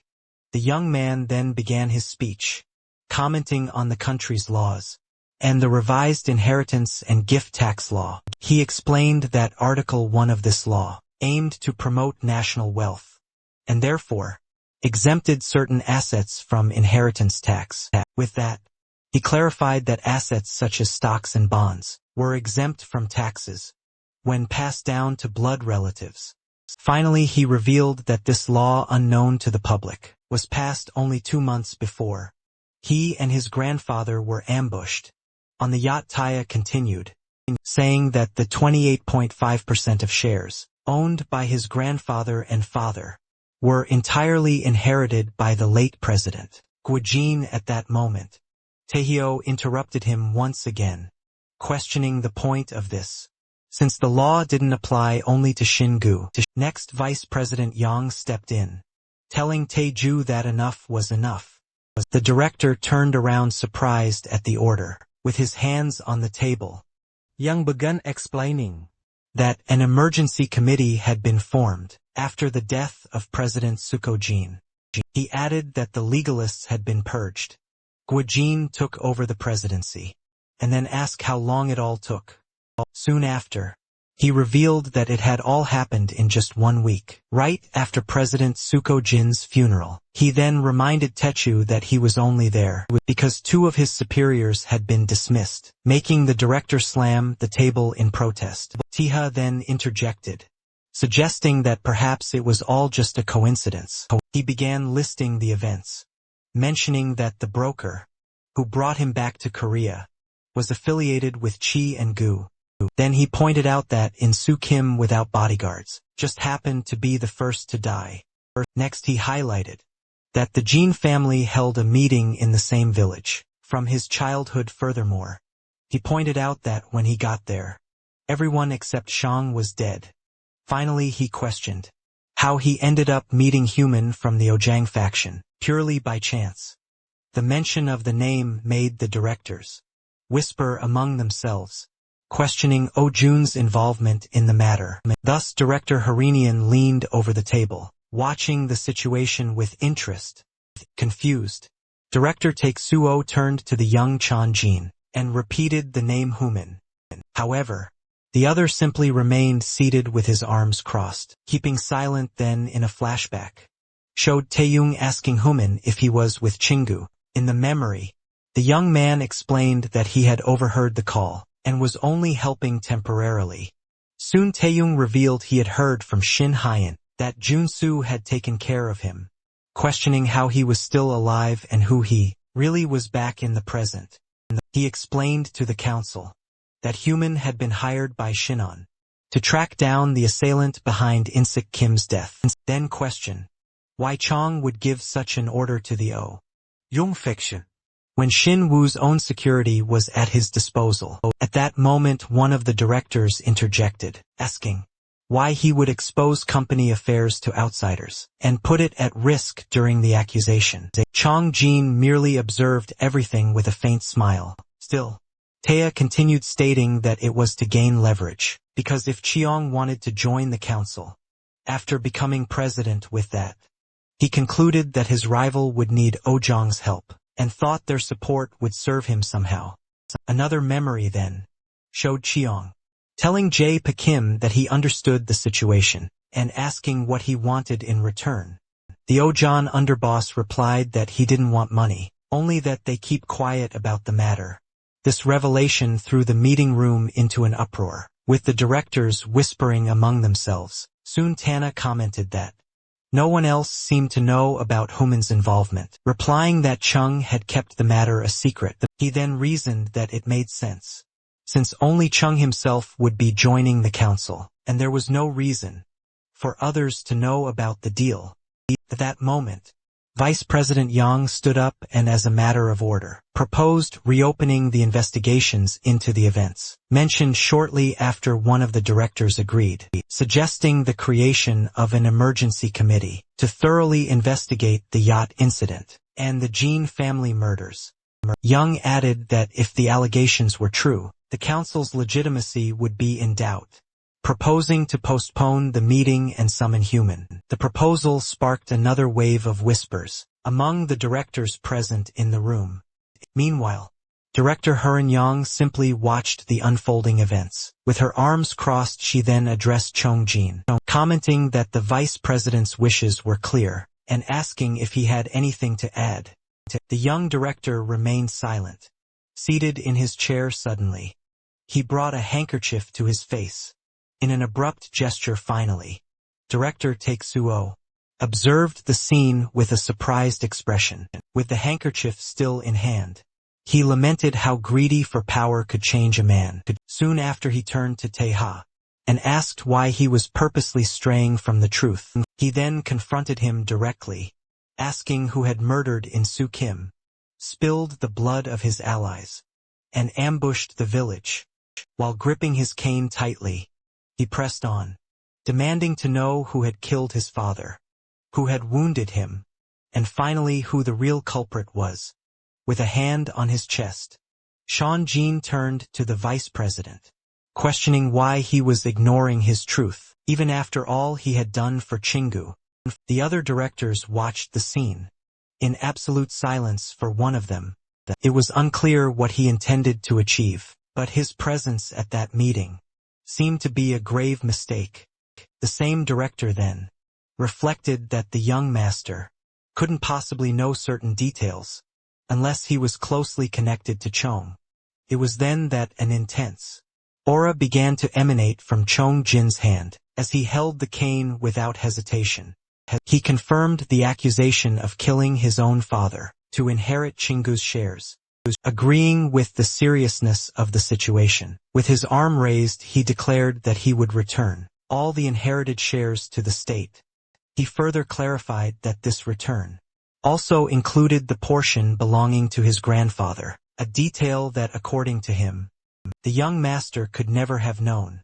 The sudden declaration left Vice President Yang completely stunned, and then Vice President Yang loudly questioned whether he really intended to donate all of his inherited shares to the state. The smile, the hair, confirmed that, since the legal formalities were still underway, he would renounce the inheritance in favor of the state. He then detailed that the funds would be directed to the Ministry of Health and Welfare, and absorbed into the National Pension Reserve. With this, he hoped to prevent the devaluation of the shares and allow the pension fund to support more beneficiaries. Furthermore, he declared that he only aspired to create a happy future for Chingu, without coveting power at the expense of others. Misfortune, however, the proposal to donate almost 30% of Chingwu's shares raised questions about what he was truly planning. Next came doubts as to whether this move was a threat, or if there were other means to retain power. A possible connection with the sect of eternal life was even considered as the reason behind such confidence. After a moment, Vice President Yang simply told him to do as he wished. The unexpected response left him silent. Soon after, Taya intervened, agreeing that he could do whatever he wanted with the shares, but demanding that the investigations into the incidents be reopened. At that moment, the accused merely stared back without saying a word. Director Jasu Chien then slammed the table and agreed, demanding that the cases be made a priority. In addition, he stated that they first needed to determine whether the heir was eligible to receive the shares. Another director then asked Ijaz Uchiha to mind his words, reminding him that this was still a board meeting. The accused then asked if the director truly believed those accusations, questioning whether he saw him as a monster who would kill his own family. In response, Director Chien called him shameless, saying he knew exactly what he had done. The previous month he revealed that, under the pretense of having caught the culprit behind the massacre, the accused had lured the families of his late uncles to a restaurant. There the family members had been tied up and gagged on the floor shortly after. Multiple gunshots had been fired through the door of the room where they were held. As a result, they were all killed, but a janitor, hiding in a storage room, had witnessed the entire scene. Back in the present, the accused calmly asked if there was any proof of what was being said. He went on to question how they could be sure this janitor wasn't just an invention. Director Chien replied that the janitor was well regarded in the company, with 8 years of service, and that he had personally verified her background. He raised his voice to emphasize his point. In response, the accused struck his cane against the floor, questioning if they were accusing him of killing his entire family, simply because they were a threat. With his arms open, he asked if they really saw him as someone who would kill anyone who crossed his path.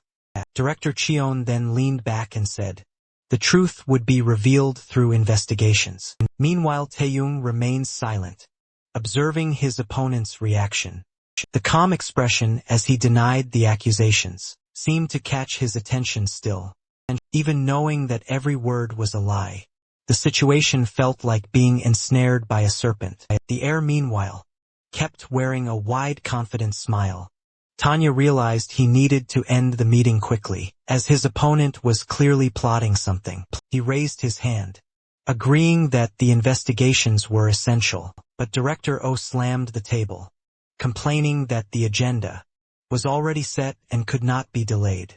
Director Chien quickly warned that electing a president today, only to later expose him as a criminal, would cause a brutal drop in Chiengua's stock price. Tanga then addressed the vice president, suggesting that they postpone the meeting right there. However, the accused raised his hand and offered a new proposal. He acknowledged the points of both directors, admitting that ending the meeting would leave the position vacant, and that the concerns were valid.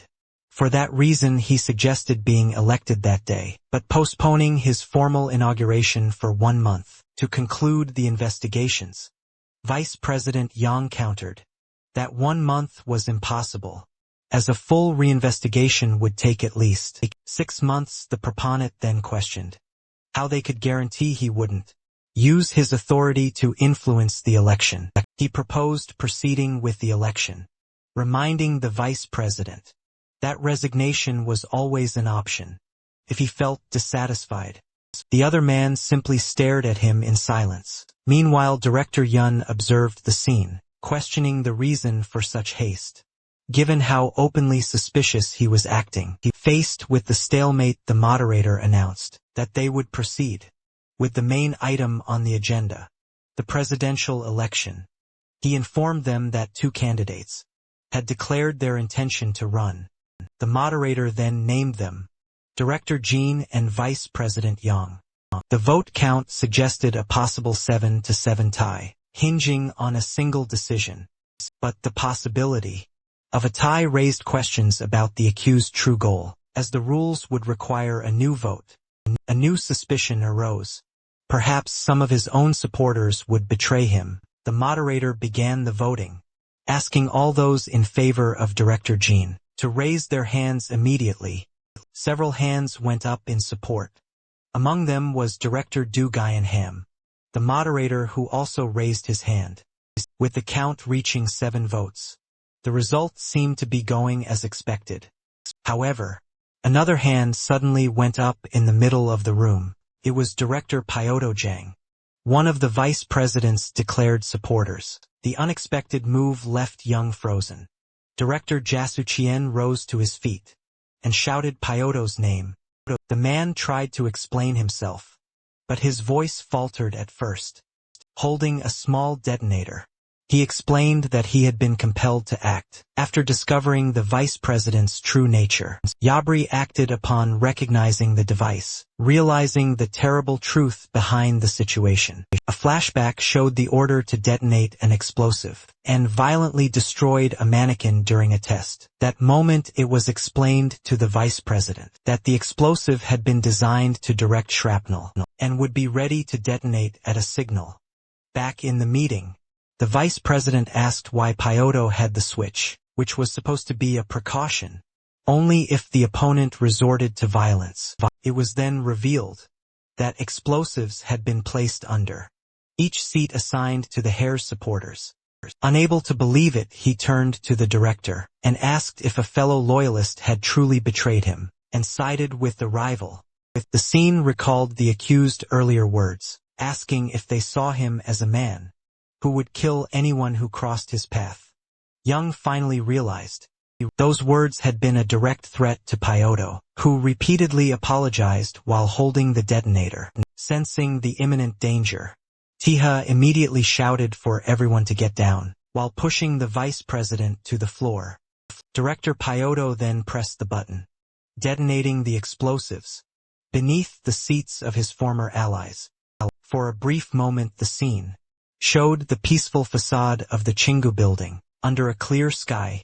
Then a voice gave the final order to fire, and a spray of blood struck the meeting room's window. From the inside, amid the chaos, the man at the center of the accusations remained calm, even with blood splattered on his face, and screams all around right after the detonation. Myung Gai Kim looked at the carnage around him and questioned what had just happened. Among the blood-soaked four, the moderator announced that Director Chung had secured the majority with 7 votes in his favor. The chairman of the board, Song and Lee, declared him the new president. After the gavel struck, the bodies of the vice president and Director Chien lay lifeless in the room. The victor then stood, and upon looking at the bodies on the floor, mentioned the storage room. As he wiped the blood from his face, he remarked that cockroaches really did seem to hide anywhere. With his face covered in blood, Tae turned and shouted the name of the new president. Thus Tae stood up and faced his rival on the other side of the blood-soaked room. He then demanded to know how he could kill so many people in broad daylight. With a mocking air, the accused pretended to have done nothing, saying that Director Pugh had his own reasons. Right after he commented on the foolishness of anyone daring to provoke a sleeping bear, Tae then gave the order for them to stand up. At that moment Director Yoon charged toward him. As she ran she shouted furiously about having been dragged into that situation. The target, however, only watched the incoming attack with a confident smile. Suddenly, Du Guyanhan appeared and grabbed the director's wrist, stopping the blow in midair. She then ordered him to release her, calling him an unleashed dog. Right after, the accused turned to Yen, saying, She was mistaken about who had activated the bombs. Taking advantage of the distraction, Taya leaped over the table in a surprise attack. The young master continued his advance through the air, toward the target without turning around. The man finished his sentence by asking if the blame wasn't being misdirected. Before the blow could land, Dugion a intercepted Taeha. With a kick to the chest that sent him flying, the impact hurled the young man to the other side of the conference room. Seizing the opportunity, Ian charged at Du Guyanhan, who ducked to evade the attack. As she straightened up, she glared at the two of them and declared that it would be that way. Then, she stated that there was no need to report anything, since she could defeat them right there. Across the room, Taylor stood up and agreed that everything would end there for the opponent. With that, he pulled his hidden card from behind his back, declaring that the time was now. Suddenly Young awoke, trying to call out to the young master. The vice president, injured on the floor, asked if he was unharmed. Taeyong remained silent, simply looking toward his fallen ally. At that moment, the accused ordered Junsu of the phone to alert the entire building security. The order was to blame Taeyong and the legalists for an attack in the conference room. Soon Young Min Mun and his team received the command to immediately eliminate all remaining members. The head of security hesitated for a moment. Upon receiving the order, suddenly, one of the men beside him was struck, taking everyone by surprise. Amid the chaos, the guard appeared and declared that the war had begun. In the conference room, Tata simply observed the scene in silence, while looking at the fallen vice president. The young master pondered his next move. He then realized that the opponent must have a plan to escape, and that more reinforcements would arrive soon. Across from him, the accused waved with a mocking smile. Despite the situation, Taina gripped the handle tighter. The target simply watched him, anticipating his move that he decided he needed to eliminate in that day, or perhaps he would never have another chance. At that moment, a series of memories came to his mind. The first memory was of when he was asked to take the presidency of the Chingu group. The second was the promise he made to his grandfather that he would inherit the company, no matter what. Lastly, the image of the legalists awaiting his return as young master came to mind. When the memories ended, his decision became final. Just as he was about to act, the vice president grabbed him and told him to escape while they could. The man then pulled him closer and repeated that they should leave the area. Immediately the ally looked at Taha with wide eyes. He said that the young master's smile had brought him back to his senses, insisting they could only leave. Taha then smiled back, while the opponent watched them from across the room. Looking back, he stated that there is no such thing as left 3 times, and swore to defeat her at the next opportunity. With a broad smile, the accused retorted that it was a pity, because he would not have a next time. Thus, Taha and the vice president withdrew into a dark corridor. Soon he pointed toward the stairs, saying they could not use the elevators. The vice president, however, disagreed and assured him that the elevators would work. Taylor then questioned him, explaining that there would surely be guards posted on the stairs. The ally revealed he was aware, and for that reason, had ordered the elevators to be checked first. Not understanding, the young master asked what that meant. At that very moment, the elevator doors opened. It was then revealed that even with his skills, it would be impossible to face Chingu security alone. Right after, it was said that the opponent was not the only one who had prepared for the chaos of that day. Inside the elevator, Vu Kim cleaned his weapon and reminded the young master that he was no longer alone, and the head of the American branch's black team introduced himself and apologized for the delay. 3 Kim then called the young master to leave, who only watched him in silence.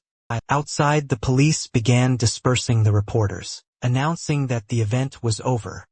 As they left, one of the journalists complained about the excessive security that had closed the main entrance. Suddenly, a noise from inside the building caught Yaman Mun's attention. One of his men beside him turned and asked if he had heard it too. In the main lobby, a large-scale battle had broken out between the two security factions. With that, Yao Min-mun ordered his men to spread out to prevent the enemy from advancing. The fight then intensified, with Chien Mu's team clashing against the black team. The leader of Group 2 of the black team, Azra, lamented that they had been too slow and ordered them not to let the enemy get close. And he soon questioned how they could have declared war directly in the company's headquarters. At the same time, bodyguard Zhang Yongquang fired into the air, demanding to know where they thought they were going. Amid the battle, one of the black team members was shot in the hand. As he tried to use his communicator, the attack raised his fingers, preventing him from calling for reinforcements. Or even wounded, the man only ordered his companions to advance. One of his subordinates volunteered to clear a path, and Oscar approved the plan. As soon as he received the order, the man ran to the front line, under the crossfire from the security team. Even after being hit, his body was used as a shield, so his comrade could push forward. With that, Azur shouted that the way was clear, and ordered all units to advance. Right after the leader of Group 4 of the black team, Eric Kong, also launched his attack. He soon found himself surrounded by Chin Wu's security team, who attacked with batons still. He skillfully dodged the blows, defending against their strikes.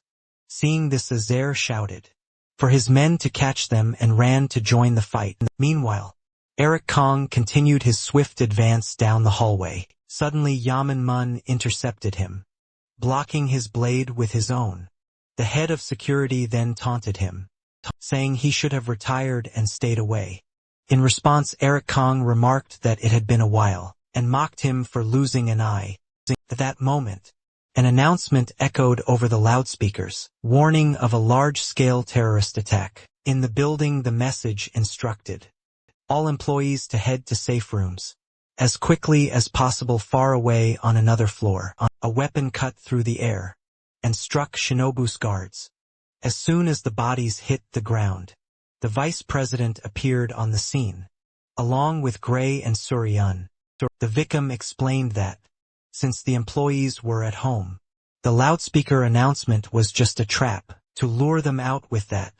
Taylor questioned the lack of security for such a bold attempt. The vice president deduced that most of the security forces had been positioned on the first floor to contain the media. Kim added that, thanks to using the council's private elevator, they had reached the executive lobby on the 11th floor. The plan was to use the two emergency staircases on opposite sides of the building to go down and catch the enemy by surprise. Thus, they had reflected that under normal circumstances, using the elevator would have been a death sentence. Vice President Yen agreed, stating that Sean Jean would not have planned a war there if he had fought everything through. With the plan set, the young master opened the door to the emergency stairs, leading the group as they descended. He remarked that the pieces of the situation were starting to fall into place. Now that his mind was clearer, the vice president explained that Shinong would already have the 8 votes needed to become president, even without Pyoto's betrayal. Furthermore, he mentioned that everything the rival said in the meeting was to provoke and threaten Pyoto into pressing the detonator. The scene showed a flashback of the man apologizing while holding the device in his hand. Thus, the vice president concluded that Chong had likely exploited the fact that Pyoto was a family man. He then revealed that eliminating the legalists was necessary to prevent the reopening of investigations into the Annex massacre and the yacht incident. Finally, he stated that, although Chong tried to appear indifferent, the mere presence of Tiha and the legalists had cornered him. Lee Kim then added that the enemy would suffer a major blow if the two of them could get out alive. The vice president declared it was imperative that Shimbu's future not fall into the hands of a madman like that. Tiha, however, questioned whether that was truly the case. He then wondered if escaping alive was really the only way to strike at Chong. Meanwhile, in the conference room, the scene remained empty and destroyed.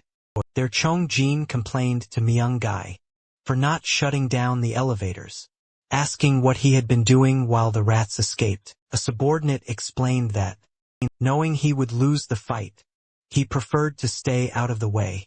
The president mocked that. He couldn't even threaten to cut his pay, since there was nothing left to cut. The two then stopped in front of the conference room door. Upon entering, they found Junsu waiting inside. Kyung Jin commented that despite the setbacks, he had become president as promised. He then extended his hand and demanded the key to the 36th floor. Without hesitation, Junsu raised a key ring. He handed it to the president, congratulating him on the achievement. Lastly, he warned him not to disappoint either him or Chingu. As Junsu's assistant watched, Chan Jin held the keys and declared that he had finally done it. He then turned to Junsu and asked if they should take a look at the president's famous office. The ally, however, warned that the place was still dangerous and suggested evacuating by the helicopter, already prepared without turning. The president curtly refused the offer. Junsu and his assistant then simply watched him in silence. He turned back and questioned why he should flee, like last time, stating that the building was his now. Soon after, he announced that his first orders, as Chun Byu's newest leader, were for Jun Se to kill Tae-ha, and all the other legalists to finish. He demanded that he wanted each of their heads by the end of that day. Meanwhile, Ozara, the leader of Group 2 of the Black Team, ordered them to close in, stating that the opponents were weak at close range. Right after, he charged forward, shouting that he would show the rookies what a real fight looked like. At the same time, Eric Kong, the leader of Group 4, taunted his opponent, asking why he remained so weak. With a strike, he reminded him that he had high hopes for Yang and Mun, asking if he had stopped training since joining the Jin family. However, the young man shouted back that if his opponent cared so much, then he should have been the one to stay. He then revealed that he knew the man's skills well, as he had once been his mentor, and that he himself had been trained by Jumpsuit to capture Tiha. Still, the leader of Group 4 asked why there was such a vast difference between their abilities. Next, his weapon clashed violently with that of his former apprentice. With a single blow, the younger fighter was thrown back from the impact. Thus, the veterans of superiority made clear the combat experience the Black Team had gained overseas. From the floor, the injured disciple raised his weapon, facing what seemed to be the wall Jun Su had spoken of. The scene then shifted to an earlier moment, where a subordinate asked Jun Su what he meant. In the same place, the man argued that they had made no tactical errors in the village operation, questioning why they were being punished for lacking information. Untaha calmly. The leader explained that he wasn't blaming anyone, as the demotion was merely to keep them out of harm's way. Not understanding, the subordinate questioned the decision, arguing that no one in Chingu posed a threat to their team. With a firm gaze, Jun Su asked if he would rather try again instead. He then asked if the young man would be confident in winning. Should he face young Master Taeyong once more? Question caught him off guard, making him ask for it to be repeated. Unfazed, Johnson repeated his question about his confidence in confronting Taha in another fight. Faced with the persistence, he could not answer immediately. After a moment of hesitation, he finally admitted that he would need more time. With a tone of reproach, the master remarked that even after so many years of training, he was still asking for more time. He then took the blame, saying that he had protected him too much, and perhaps prevented him from overcoming that wall on his own. Back in the present, the memory of Jun's words about how those who retreat before a wall fall into despair froze him in place. In the midst of the clash, Yunia Kwang shouted desperately for everyone to get down. Suddenly, a heavy machine gun mounted on a tripod began firing at the intruders. The one manning it called them useless, for failing to contain a bunch of men with knives. Immediately after his shadow loomed over, one of the attackers looked up completely defenseless. With a thud, Pion 1 Ho crushed the man beneath his feet, while wielding 2 machine guns. Finally, he identified himself as the Vice President of Security, the Mad Tiger, and shouted for the intruders to forget about their vacations. He then opened fire with the weapons, mowing down everyone in his path.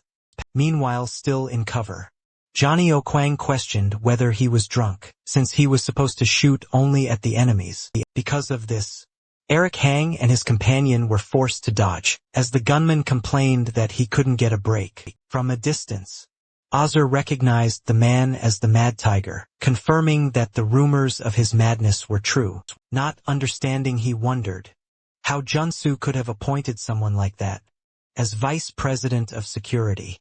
While one of his men fired, the leader of Group 2 voiced aloud whether Junsu had really gone senile. In another hallway, Tiha advanced and drove his blade into a guard's back. He then remarked to Vice President Yang that they were getting close, but never imagined Xingu had such heavily armed forces. The Vice President explained that the Yang Woody military project had been cancelled, but Pyong 1 had secretly kept it active. After Taya asked about the VP of Security, his ally replied that he was a beast, and that they needed to hurry to give him backup. Thus Taya realized that all the security was concentrated on the first floor, as if they were being herded there. When the phone rang, he answered and identified himself. On the other end of the line, Gray commented on the chaos and asked what floor they were on. Seeing the destruction in the hallway, Theo warned him not to come there, as it was too dangerous. Unconcerned, Gray replied that his guy had already spoken to everyone, leaving the other confused. At that moment, Oscar appeared in the lobby, humming a tune with a grin. He ran to the exit, commenting that this was the perfect moment. Soon his hand slammed onto the door release button. As the glass door slid open, he peeked outside where his men were waiting. Seeing the opening, the security team shouted for the forces not to let them escape and to block the way.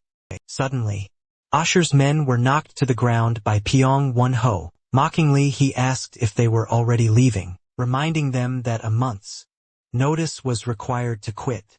The opponent replied that it wasn't that at all, but that it seemed the Mad Tiger had forgotten to mention a few things. The remark left the man confused, as the sound of an engine grew closer.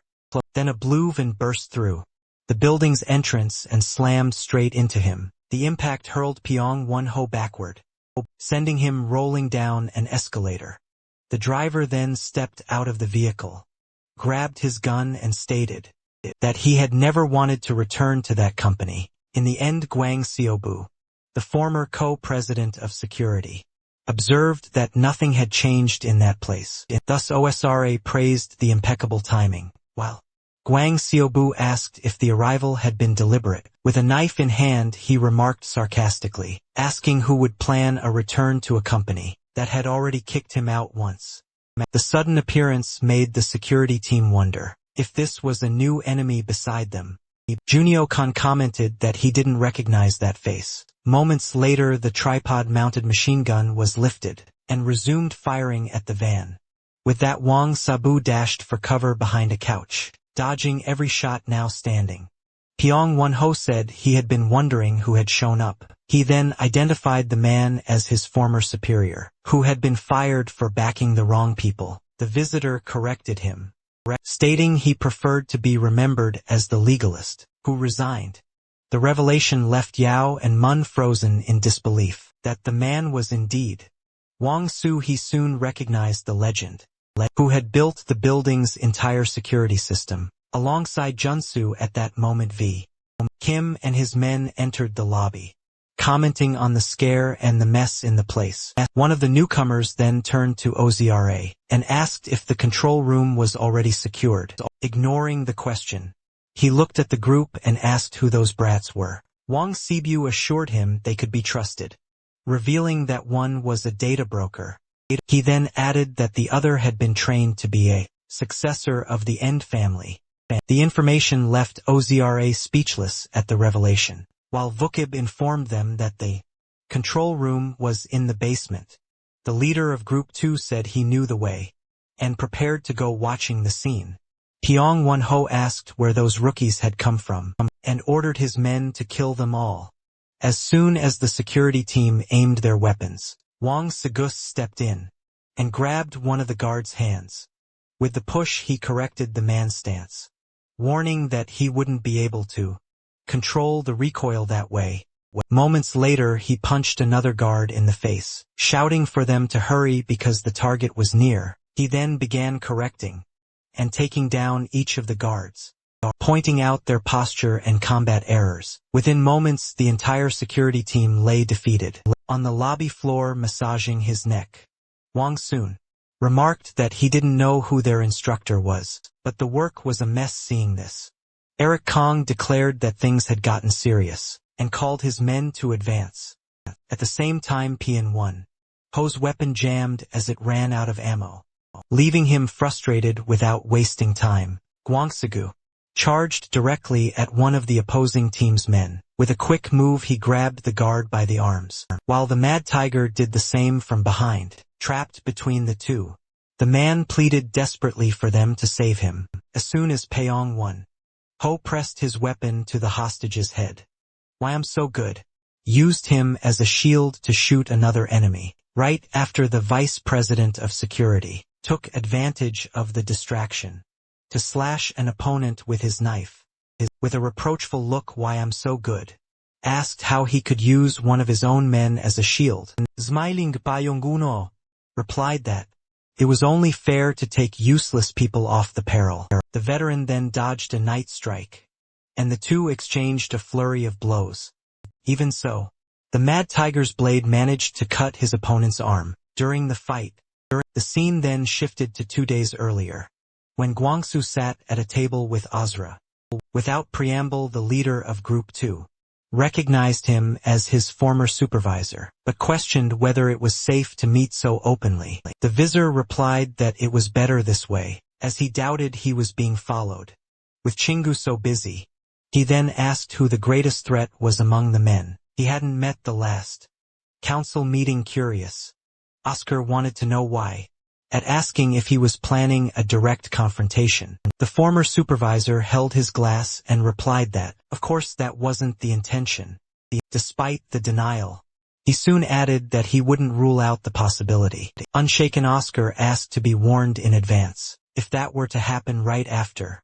Wang Su wanted to know if the other knew Pai Youngwon, and was told only that he had taken over his former position at Xingu. With that, he asked if he remembered the incident in the Middle East, where 16 tourists had been taken hostage. The other confirmed that he did, since all the hostages died in the end.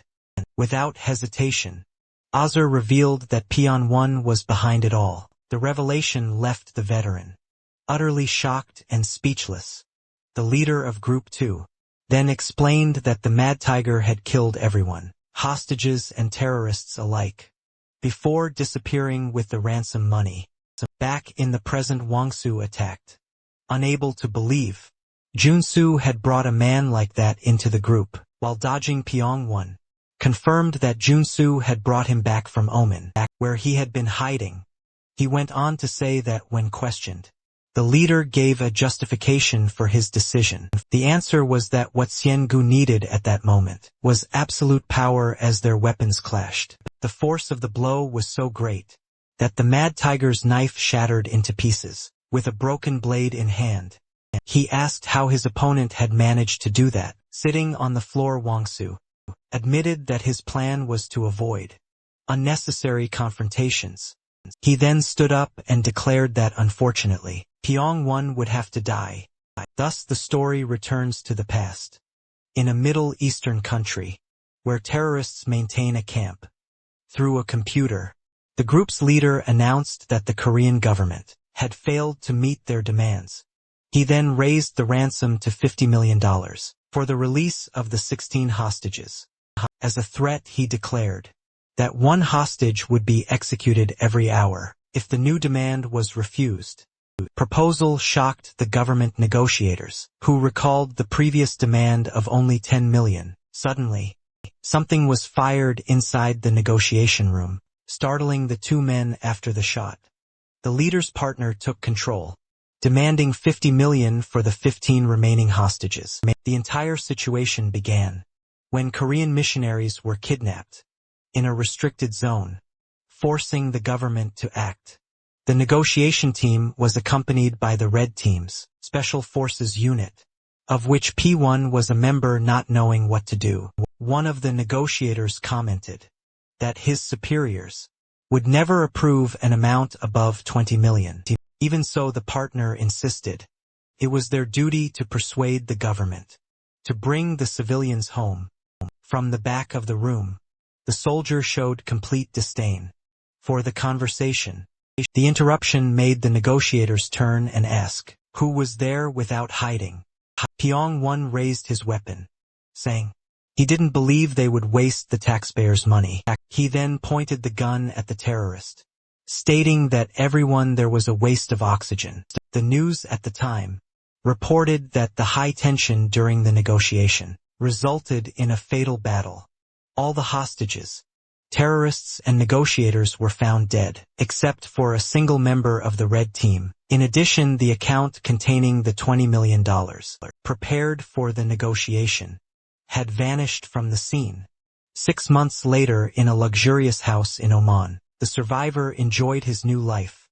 Then Pyong-won remarked that he was sure everything had been forgotten. Moments later, he came face to face with Junsu and OSRA, asking why Chingu had come to visit, and if they wanted the money back. Mockingly, he said that not even a hideout full of terrorists had defeated him, and he doubted Xianvu's men could handle him. The leader of Group 2 offered to take care of the situation, but Junsu stopped him, saying it was fine. As soon as the fight began, the two men clashed with such force that the windows shattered.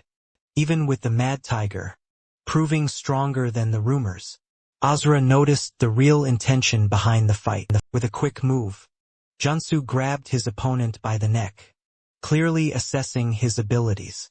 Surprised, the man asked what kind of person he was, since his breathing hadn't changed even after the fight. Calmly, Junsu asked why he had deliberately ruined the negotiation. The question left Pyong-won confused. In the middle of the destroyed room, to conclude, the leader stated that if the all had been the 20 million, he could have simply taken the money before the negotiations even began. Not understanding, the Mad Tiger asked what Jones was talking about, justifying that he couldn't stand the way those clowns negotiated. The laugh, he called them fools who believed money solved everything, claiming he had only saved Korea from becoming a laughingstock. The justification was met with a slight smile. With a gesture, Junsu declared that, in that case, he was there to recruit him. Then the scene returned to the present, where Tiha and his companions were in the hallway, with the bodies of the guards. The Vice President Yang explained that when the late President Sukajin brought Junsu into Chingu, no one could rival his loyalty. However, he continued, everything changed 18 years ago, about a year before the incident, on the young master's yacht. Not understanding, Taya asked what exactly had happened. The vice president admitted he didn't know the details. He revealed that the president often confided that he was torn about the prospect of joining the council. In a memory, President Gohu commented that the council had approached him to join, but he questioned the decision due to its dubious members. At that time, the vice president advised him to refuse the offer, as there was little to gain from the corruption of that era. Back in the present, he explained that while the president traveled, rumors began circulating about his visits to Chingu's security, which everyone assumed to be routine business. Soon after, a year later, the yacht incident occurred at a time when Junsu, the president's personal bodyguard, was conveniently absent. View Kim concluded by quoting Junsu's words, claiming that only the few with true power could lead the rest. To finish, he revealed that Shinbu Security once had a brutal unit, where each group competed to become Junsu's successor. Taya then realized that this was where the assassin, Nameless, came from, that Du Guyong had been chosen as the final successor. Kim then revealed that he and other black team leaders were members of that unit, who had been discarded overseas. The man assured that they knew the real Junsu, who outwardly may have seemed like a dedicated mentor. That mentor had trained them, both physically and mentally. In doing so, he earned the loyalty of everyone in the security unit, that not even the president could control. Because of this, the blind faith they placed in him ran very deep. However, Kim revealed the truth, stating that Junsu had never seen them as human beings. According to him, Shingu Security was nothing more than a ranch, where Junsu bred his herd to find the best war horse. The scene then shifted to Kim, who explained that the phrase, Shingu has Junsu, was used to acknowledge the company's great power. He continued, clarifying that Shinwa's very presidency existed because of that man, who had first risen to power through a coup. The revelation left Tiha completely speechless. Then, Kim compared the former bodyguard to a wild beast, capable of sacrificing his own life for its offspring. Known master, however, he added that if the offspring failed or became sick, that same beast would break its neck without mercy. After hearing everything, Taya paused for a moment on the stairs, and looked at the group turning to them. He apologized to Vu, but asked if they could buy him some time. Not understanding their request, the man asked what the young master meant by that. Vice President Yang quickly realized the young man's intention, and tried to stop him. He then stepped in front of the door, insisting that he hide and wait for the right moment to finish. He warned that if he faced Junsu at that moment, he would surely die in response. Tana stated that he had not been raised that way, calling that his grandfather had never taught him to retreat. The memory of his parents soon after reinforced that abandoning others had never been an option. With the image of his godfather in mind, he went on, explaining that the new life he had been given was not based on Corinthus. In the end, he declared that no one had taught him to abandon those he considered his family determination. He stated that if Junsu defined Chi and Gu, then he himself would kill him, and again asked them to buy him time. Hey everyone, did you enjoy the story? I really liked it. If you want to follow the next part, make sure to subscribe to the channel and leave a like. See you in the next story, guys.